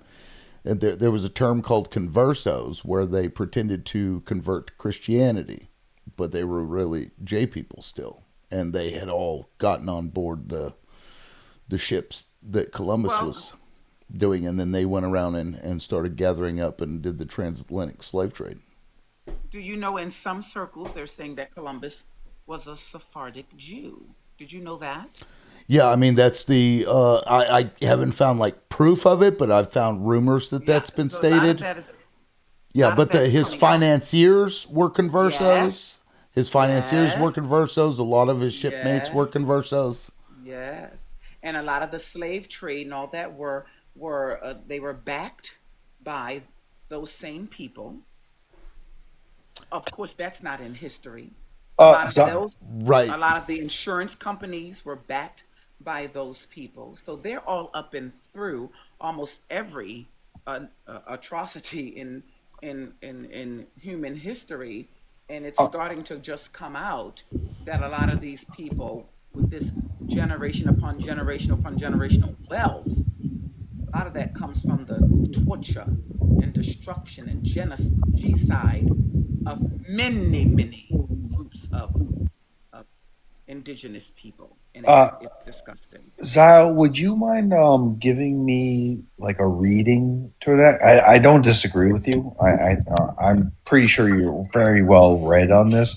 I would like something I can read, so I could educate myself. Well, if you there are a lot of, now a lot of this is speculation, but they were trying to do his lineage, and so if you put into Google, Okay. they will have now this is, I think some of us Jewish scholars were saying that he was Well, right here on the BBC, Columbus probably Spanish and Jewish. Thank you, Lib. Thank you. This is exactly what I want. Oh, Yeah. motherfucking paywall. Oh yeah. I wonder Yeah. if I sent him in my DNA test if I'd get it for free. No, that's illegal in certain countries. That's right. Yeah. I'd like I said, I don't think it's wrong what you said, Zio. I just would like to read up on it myself, and It then doesn't have to be wrong or right. You just do Yeah. your due diligence and Exactly. you find. But my whole thing is that if we're investigating things and connecting dots, Yep. the dots always seems to go back to a certain group of people. Yeah. We're Oh, not you mean a talking group about- of people that were kicked out of 109 countries? That's right. Yeah. That's the group? That's Yeah. Hi guys. They just hate us. They just hate us. That's all. We Yeah. didn't do anything at all. They just And hate I us. have less tolerance for people who, when we get on this subject, they decide to drop and go. Yeah. I don't have tolerance for people who say in one breath we have to, call out truth and speak truth to power. Yet when we're speaking truth to that power, they clam up and decide that they're going to not want to talk about certain things. Well, I want to also say one thing. I don't disagree with you guys, and I don't disagree with you, Zio Talk. I just think that I've been here before. How you doing? I what's just up, think Mike? that right now, what we also need to do, and we need to remember, is that the man in charge right now, which is Trump, and the disastrous mistake that he made in Iran, is entirely on him. And what I mean, sorry, is that he has agency over this. He didn't. It wasn't just hoisted on him. Someone had to sign the papers. Someone had to sign the documents. Someone had to say yes, do it. And at the end of the day, that responsibility rests with him. He's going to have the responsibility for what has happened, because you can't just take it away from him either, because by doing this, you kind of try to absolve him of what he did. Mossad keeps calling Mike. Yeah, I know. I just keep getting called off. Because what I'm trying to say is that at the end of the day, this man right now, we cannot ignore the things that he's done. He's a felon. He's a criminal. He's a pedophile. Can you fit that into the conversation we were having, though? I think so, because the thing is, I think that we can't just yes, we can say there is a group out there that has been lobbying for years, right? For years to do this.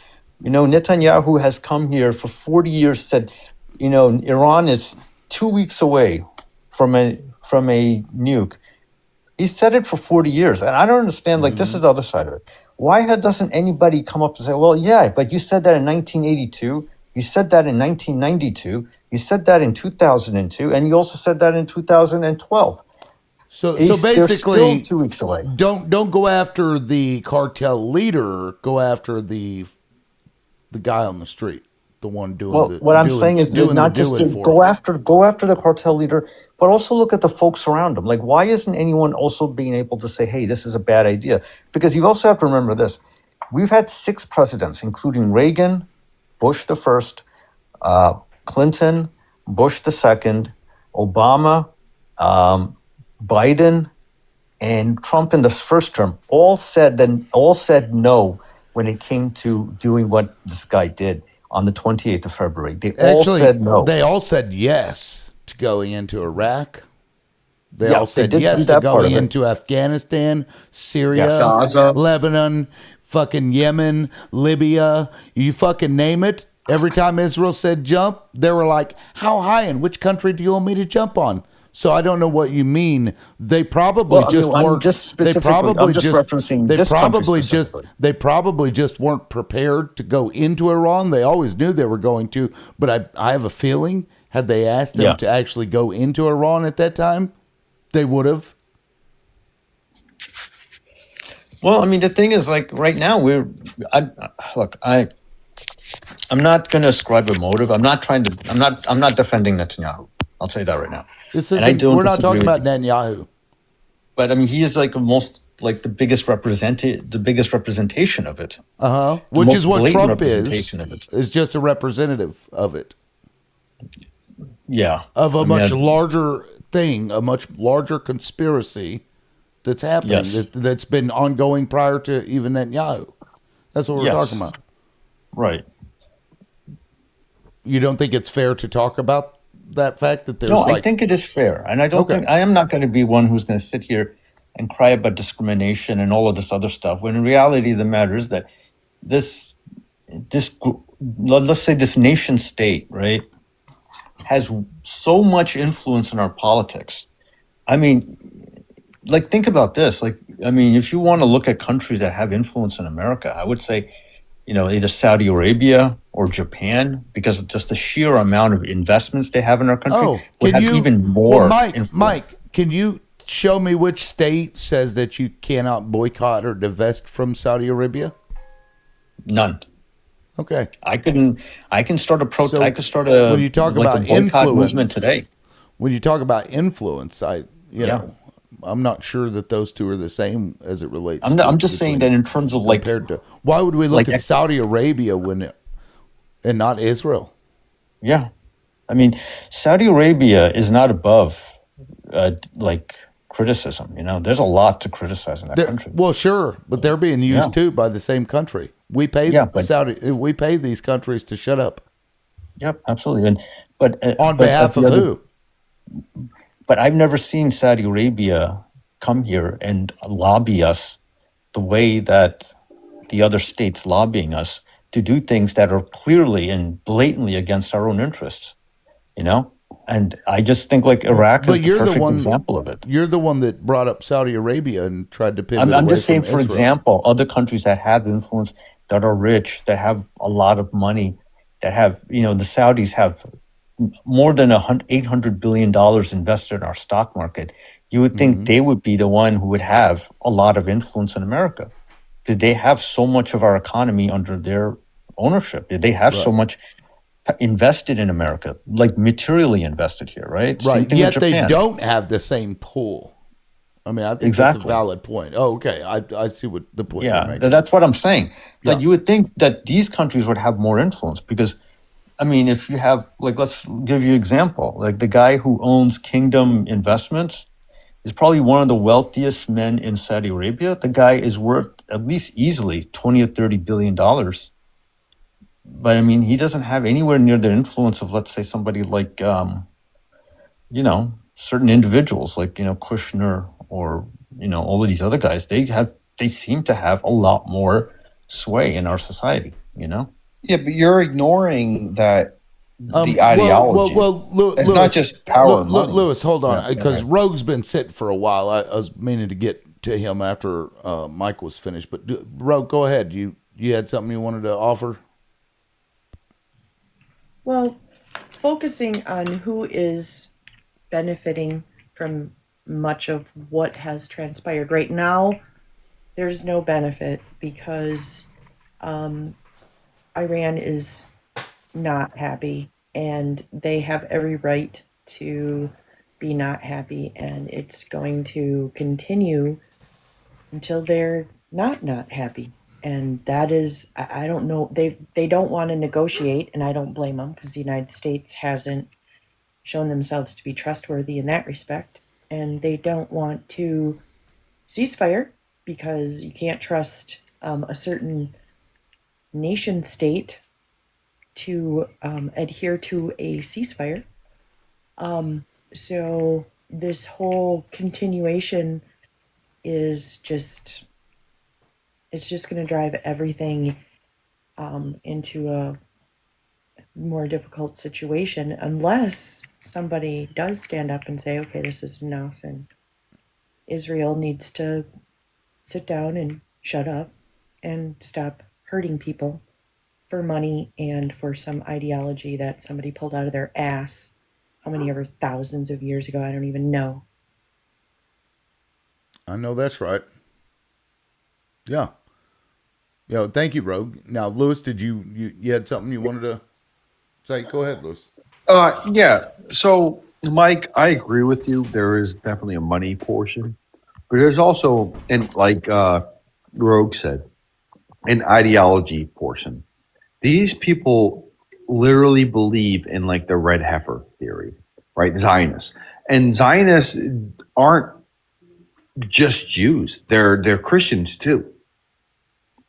So when we have a government that is being supported by a foreign nation with money and whatnot, yeah, it helps their agenda, sure, but their ideology does not change. The agenda is towards the ideology, and they're using that to start these wars that don't make any sense. Like our own government cannot decide why we're there, and the latest thing is religion. That's it. But before that, it was protests. Then it was WMDs, which our own intelligence showed it doesn't exist. Then it was what's total annihilation, and it's just like we cannot even decide why we're there. And it ended up on religion. That's the latest one. Oh, it's a religious war. Like as if that's going to be the reason why the American people support that. So yeah, that we cannot ignore the ideology of Zionism because it's so prevalent in our country. Well, let me put this to you guys. Since they've claimed that it's a religious war, right? And they're now saying, courts are saying, if you're a baker, you don't have to bake a cake for a gay couple if that violates your religion. So don't those soldiers have a right to not engage in the war if it violates their religion? There used to I be would a say so. I would say that. conscientious objectors. Right. My dad, I think, was a conscientious objector. I don't know that he served during wartime, but I think he would have been, but I'm not sure. But yeah, conscientious objecting is a thing by your own belief systems. You can Right, but I be mean, like, just within the constitutional confines, right? Not just like a statute or anything. I'm saying, like, respect. you know what I mean? Yeah. Like, I feel like that goes even above the conscientious objector status. It's like, well, they said it out of their own mouths. It's a religious war. I'm not Well, that's the religious. part that gets me. Sorry. No, you're fine. Well, I'm not sure that Rogue was done, and I'm sorry, Rogue, if you weren't done. That's my bad. No, I should have said landed. I'm perfectly good. You're carry on. Yeah, okay. Lonnie, go ahead. That's the part that gets me about this administration is because, they don't think that what they do applies in reverse, right? Like they think, oh well, we're going to pass all these laws that say that we're not going to do this or we're not going to do that, just like the right to refuse anybody in an establishment, right? Any owner of an establishment has the right to refuse service, right? So when a person of color walks into an establishment that's owned by a non-person of color and they say, okay, we're not going to serve you, person of color leaves the establishment. But when the shoe is on the other foot and they walk into a person of color's establishment and they say, we're not going to serve you, they get their panties in a bunch. You know what I mean? And Right. it's kind of like, okay, wait a minute. Why do you That's think this doesn't racism. apply to you? Right. And that's the part that baffles me about this whole situation is because we have an administration who is treating its people like they are less than, right? And not just the people of color, but the people that look like them as bad too, right? Taking away women's rights, you know, pay like not making corporations pay their taxes and pay their employees a livable wage. Like there's so many things that this administration is doing to us here in the United States, but yet have the caucasity to tell the people of Venezuela that Maduro needs to be removed, telling the people of Iran that the Ayatollah needs to be removed for the way they're treating their people. And it's kind of like, I know you're not the pot calling the kettle black, like, because if somebody came in here and snatched you, you would be like, all these people would be upset. Like, I know I would be like, who are you to tell somebody what to do, especially when you're doing the same thing? Like, people in glass houses shouldn't be throwing stones. And Exactly. that's what's crazy, because And, that's what they're doing. and you know, the same week that this whole thing started with in Iran, it was the weekend, or that week when Renee Good was unalived. You know, like it's just so rich. I mean, you're sitting there, you care about protesters there, but you're seeing protesters here get brutalized and pepper sprayed and unalived. You know, so it doesn't make any sense whatsoever. And the other thing is that, I mean, there's definitely quite a bit of intelligence out there, that they're showing, and especially there's a tweet by Mike Pompeo, that a lot of the protesters were actually foreign agents being sent into that country to start a rebellion. You know, Right.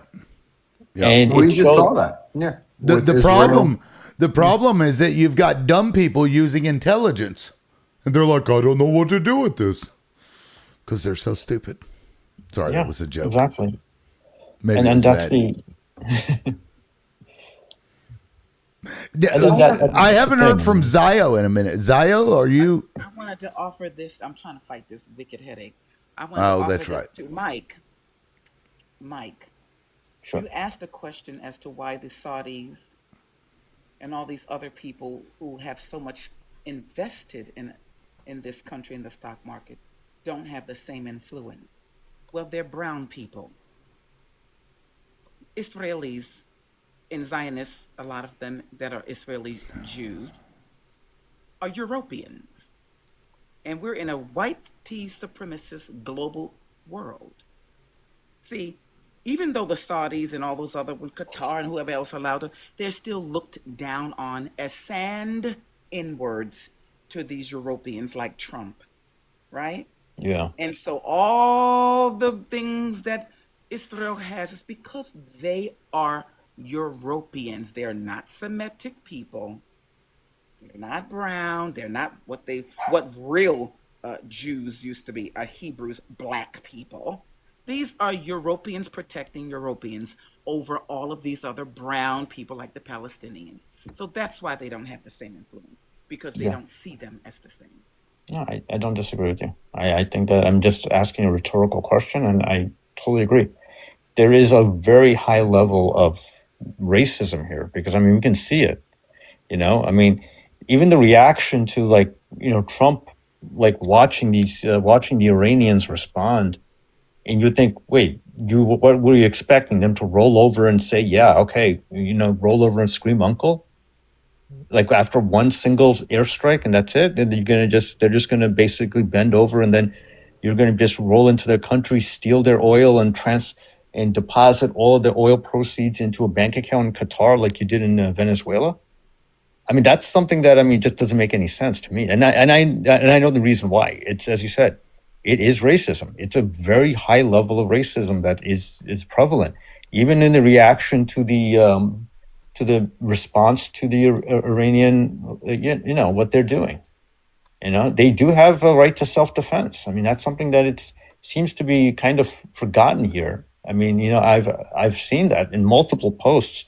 Iran does have a right to defend itself because they were blatantly attacked under under the rules of the United Nations. They have the right to self-defense, and one of the conditions that they wanted to put on them was that they had to hand over their ballistic missiles. That's the only thing that's stopping a full-on invasion of the country. Well, I could say they are handing over their missiles. They're just doing it In a different way. aggressive manner. Yeah. Yeah. They're not doing it the way You know that we're what, Mike? expecting. I Yeah. appreciate that perspective. We live in a world where the racism exists. Like Lonnie said, it's showing how racist the government of the United States is. Yeah. We went into this conflict without popularity. Like it was it from like 72 to 81% polling that was against this, 100%. Absolutely. We went into this war not caring what the global implications were, right? Like with oil prices raising for the whole country. I don't see how we win at all. There's no winning here. I mean, honestly, there is none because we don't have an objective, and if we don't have an objective, you cannot win because you did not establish. That's like joining a Call of Duty map with no objective. You're just senselessly killing people. Like it doesn't make any sense. Like this whole thing doesn't make any sense. We like United States, Lewis. Like literally, we spent maybe $1 billion a day. Right? This is now day 10. $1 billion a day. We spent $10 billion on this thing. That's the stuff that we spent. That's not the stuff we did that got destroyed. The stuff we got destroyed, add another $5 to $10 billion on top of that. That's all the stuff that Iran destroyed. So, I mean, that's what, 10 to 15 to $20 billion that's wasted on this. And we've accomplished absolutely nothing. Iran will rebuild. I mean, it's terrible what's happened to them. They will rebuild. Can I tell you something that's I diabolical? think it's pronounced Louise. Wait, hold on. Let me tell you something that's diabolical. The diabolical part is that the government of Iran, after they unalived the Ayatollah, went on the news and said that, I'm paraphrasing, that they were moments away from signing a deal to prove that they were not building enough resources to make weaponry, and they were moments away from signing it. And he still said, nah, that's not good enough. I'm going to go ahead and let them drop them on you anyway. So that's the diabolical part, because coming to an agreement, the same thing that Obama came up with, and then destroying it and then turning around and reoffering it and then having talks, because he even said he met with Kushner and Witkoff at the Geneva Convention, and they had all the details ironed out. They were virtually waiting just to sign the deal before, and that's the impression they were under before they hit him. That's the diabolical part. Like, there was no reason, because they were agreeing to the terms. Right. And he still Lonnie believes the Iranians. Good job, Lonnie. Hey, does anybody know the over-under on the new Ayatollah? Okay, that's really grotesque. That's not nice. What? I mean, I'm going to Vegas. Nobody knows the over-under? Let me tell you about the over and under. Hadley. I'll answer him. I'll answer him. The United States has I dropped a million. him. He's trolling. Let me answer him. The United States has 1,200,000 military, 700,000 in backup. What do you call reserves? Okay. The 400,000 of the 1,200,000 is overseas in different parts of the world. So basically, we have 800,000 people. Iran has a military of 1 million with a reserve of 1,200,000. They are twice the size, more than twice, 3 times the size of Iran and Iraq. Of Iraq and Afghanistan put together. Yeah. Okay. We are not going into a land war with these people. If you think so, you're out of your mind. First of all, Iwo Jima, our land, Trump is out of his mind, so is in Cuba. Okay, that's where they are, because they're ready to invade Cuba. So this is not well thought out. Trump thought he was just gonna. First of all, Israel started this. They started the bombardment, and we, like idiots, joined in. Yeah. Okay. It's stupid. I completely agree with you, Dangerfield. It's stupid. So And there was absolutely no reason for us to join in. We had the fleet there. We're trying to do a negotiation. The negotiation is almost done. We had a 2018 agreement, nuclear arms agreement with Iran that Trump tore up. I think it was May 18th or May 8th, 2018. yeah. Why? Because he was jealous of Obama. But there was still boots on the ground there because they hadn't torn up the agreement with England. So there was still people, inspectors.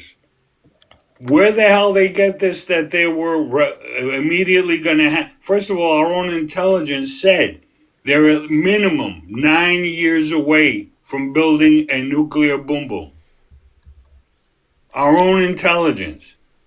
So what was the rush? What was the rush? Israel started the bombardment, and we joined in. Yeah. The Iran rush said they was were not building enough to make a boom boom. They exactly. were only building enough for energy purposes to supply them with the energy they needed.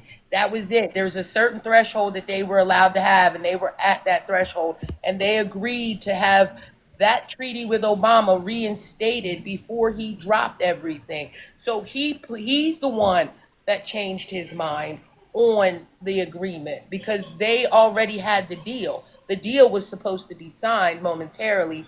I'm paraphrasing with momentarily, but you get what I'm saying, right? Like they agreed to the terms already and he still did it.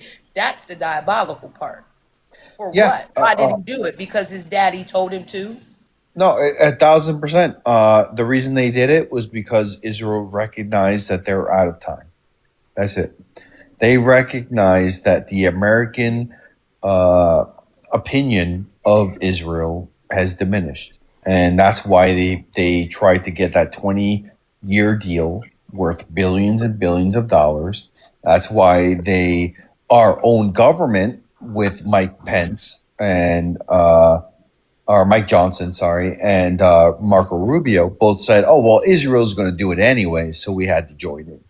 That's why, because they recognize that our opinion of Israel themselves, and despite being called anti-Semitic and whatever, it meant nothing, because our opinion was like they're not our allies; they are the enemies, because they're forcing us to make decisions that cost American lives. That's it. That's it. And not just On American March lives. 7th, hold No, on. I'm On sorry. March 7th of 2025, Trump stood in front of the cameras and said, "We destroyed their nuclear capabilities. I Yep. got rid of it. It's gone." So you mean to tell me in 1 year they built up enough to be able to rehab these weapons? I Seven don't think months. so. 7 months. So he That's either all. lied Yeah. then or he's Yeah. lying now. One of the two.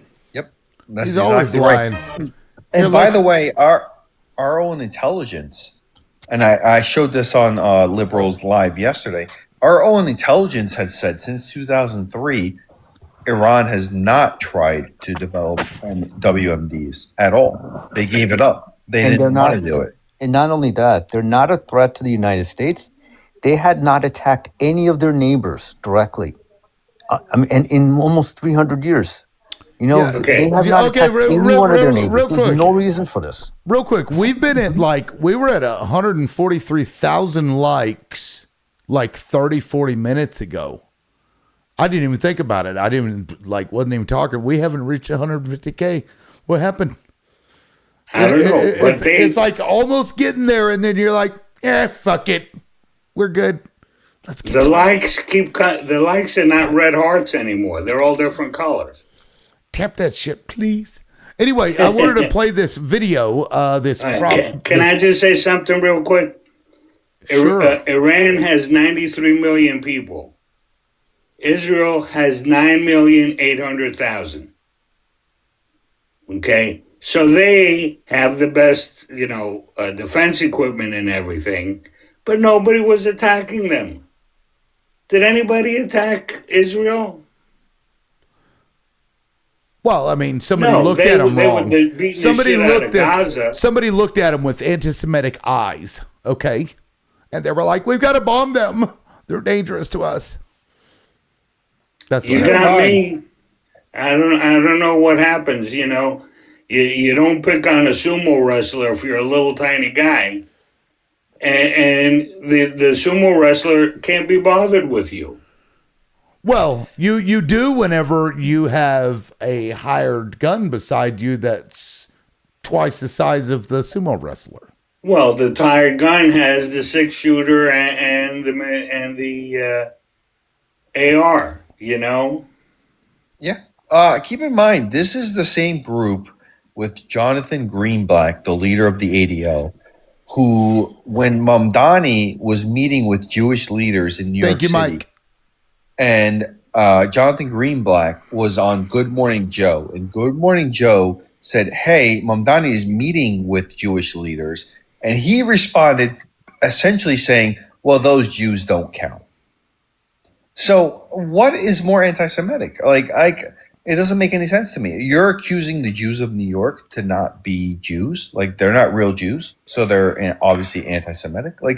And furthermore, they love to push the narrative of the only way Jews are safe is a state of Israel. I would argue Jews are safer in the United States. They're safer here. Well, they can move to that town where the Hasidics are that are on welfare and spend 16 hours a day studying the Talmud. Sure, and they're safe. So, we could argue that, but nobody chooses to. By the way, this population is less than 1% of the world.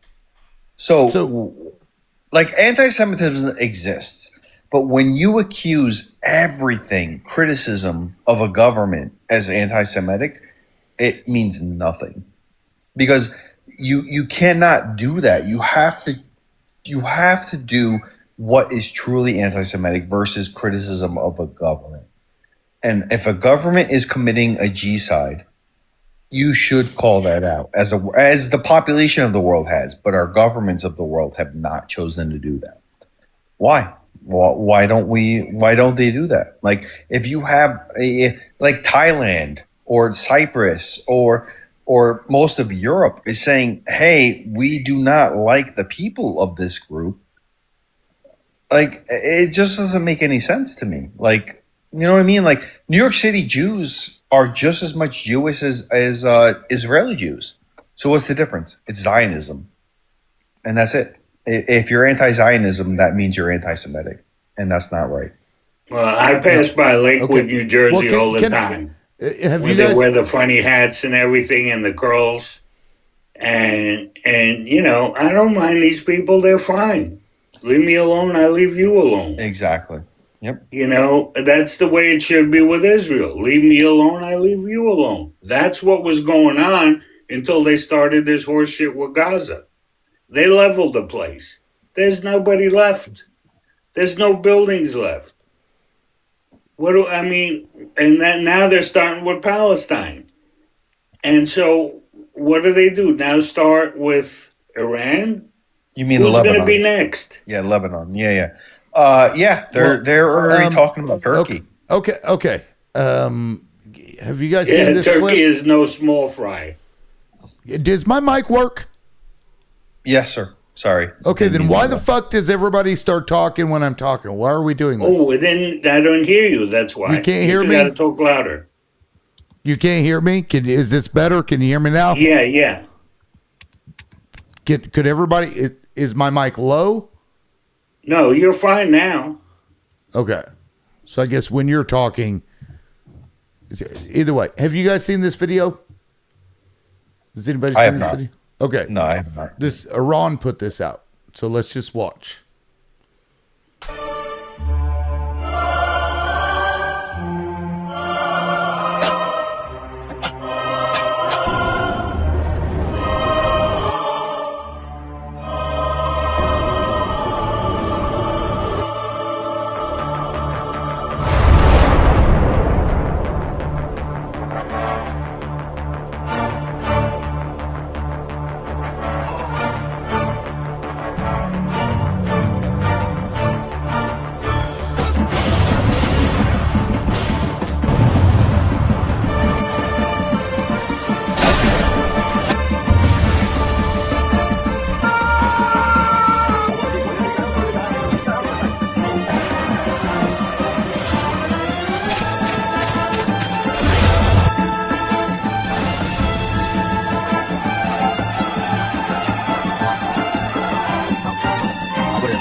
Now, I believe that came out after the U.S. did its stupid fucking propaganda video. Did you guys see that one? The one the U.S. did? I haven't. No. Let me go find it. We'll put that up. I mean, it's pretty freaking accurate. Nobody wins. That's what I got from that video. Was everybody's just trying to unalive each other, and it makes no sense. Like, if you want true peace for the Jews and the Arabs of the nation, you kind of stop, booming each other. That's probably the start, right? Like that's really sad, to be honest. You know, Iranians, they have their weapons hidden underground, number one. Number two, they're hiding in the mountains. So, I mean, they're waiting, they're anticipating boots on the ground. Like, they're anticipating it. So, boots on the ground is a bad idea. And two, that saying, don't start no shit, it won't be no shit. Well, guess what? There's Yep. going to be a lot of shit. Yep. Exactly. Oh, sorry, I was getting this. Actions have consequences. That's what it is. This is the U.S. one. This is one of the ones the U.S. did. The other one's even worse. Wake up, Daddy's home. Welcome home, son. Strength and honor. Strength and honor. What will you do without freedom? Mavericks inbound. You can't conceive of what I'm capable of. Finishing this fight. Yeah, I'm thinking I'm back. I'm here to fight for truth and justice in the American way. I am the danger. Time to find out. Maximum effort. Finish him. Here it comes. More! Now end this! Flawless victory. Fucking Hello, ridiculous. everybody. Oh, God. Oh. And for the record, don't jump scare me like that. In case somebody doesn't think that was from us, it was literally posted on the White House website. Right. Yeah. And you know what? This is part of the problem with America is we idolize our military so much and think we're just invincible, but we ignore that we haven't really won a war in like 70 years. And just because you spend so much money on something doesn't mean you are necessarily the best. We did win a war. We won against Japan. That's and World that War was the II. last I'm talking- one because I'm talking we about cheated since and World we War used II. nukes. Yeah, since World War II. That's what I'm saying. Like Vietnam, Korean War, Gulf War, Panama, Iran, Also- Afghanistan. Like that, we have not concisely won those. Like we just invade and then we destabilize. It makes no sense. Sorry, liberal. And leave things worse than they were. Yeah. Yeah, I haven't seen this clip. I just want to see what this dumbass has to say. I'm sure it's stupid. Also, yesterday, the leader of the unit who attempted to assassinate President Trump has been hunted down and killed. Iran tried to kill President Trump. Pete, unalived. Unalived. This is TikTok, sir. And President Trump got the last laugh. What a gross. These people are so fucking gross. Hegseth is literally a correspondent from Fox News. Like this On guy. PlayStation Pete. You know what he reminds me of? Hegseth reminds me of the guy that stays in the lobby of Call of Duty because he's too drunk to actually join the match. You know what I mean? PlayStation Pete. PlayStation Yeah, right? Pete. Like he has no idea. It's so, and furthermore, I think Trump is being fed bad information. I think he gets fed polls that are fake. I think he gets fed information that's fake. And the reason I think that is because when he has a direct phone call with somebody like Mamdani, he's very positive about it because his Stephen Millers aren't feeding him his information. He's getting it direct sourced. I think I think his brain is mush. I think we need to have age limits and term limits on all of our higher electives. to preserve our democracy. Otherwise, it's going to fail, as we're seeing right now. Well, liberals have been saying that for ages. Been saying what? That we need term limits. Oh yeah, for sure. Here, let me. This is, I think, propaganda. Let me see. Term limits and age limits. Anybody over 70 should be out of the office. 65. It's the same requirement for airline pilots. I say 65. When you're in office for 40, 50 years, as we do have, your ideology is not based on the people. It's based on polls, which does not represent the people. We literally have people in office right now that have been around since before civil rights. Like, it makes no sense to me. Oh, we got Kennedy in there. We got Mitch McConnell. I mean, these people, they're lost in space. All right. Well, I'm going to go ahead and shut it down, guys. I appreciate everybody being on here. It's been great. I will not be live tomorrow. Nice to see you, Lonnie. Liberal, friend Lewis. Liberal, thank you for having me up as long as we've been, on the live. I appreciate it. I always appreciate that you always accept both opposition and supportive, and we can debate it and not attack each other personally, but attack the ideologies. I think that's amazing. That's why I continue to follow you and join your lives. I think he's got the best live there is. Well, if that's the case, then keep tapping. I'm just kidding. Okay. I'm sorry, I started tapping in the box. No, you're fine. Like, I'm in the box. I shouldn't be tapping. Oh, there you go. But we did get to 150K, so I appreciate all of you. I think everybody stopped at 150K. But I was looking through here to see, give a shout out to people who were tapping the most. There are people that have been in here for 3 hours and not a single. Actually, I've got somebody 5 hours, not one like. Get out of here.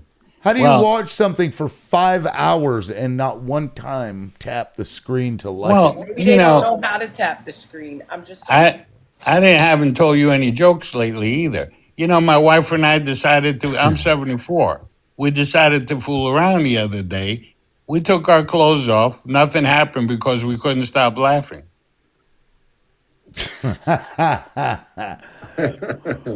Now, Miss Wonder just requested up. I am about to shut down, but what's up? Nothing. I did it by mistake. I was tapping. Oh, well, thank you. I appreciate that. Okay. Nice. Take care. Have Well, a go ahead and drop good it. day. Yeah, guys, thank you very much. I appreciate everybody. I'm going to go ahead and appreciate start. you. Yeah, thank you. Like I said, I won't be live tomorrow, but maybe Wednesday or Thursday. I don't know, when I pull a hair out of my ass. But again, if you want to support the show after the show, you can go to my bio. It's got all my, Crash App and Vimo information in there. If you want to send me a couple of dollars, I'm not going to be mad at you. I appreciate it, guys. We'll catch you in the next one. Peace.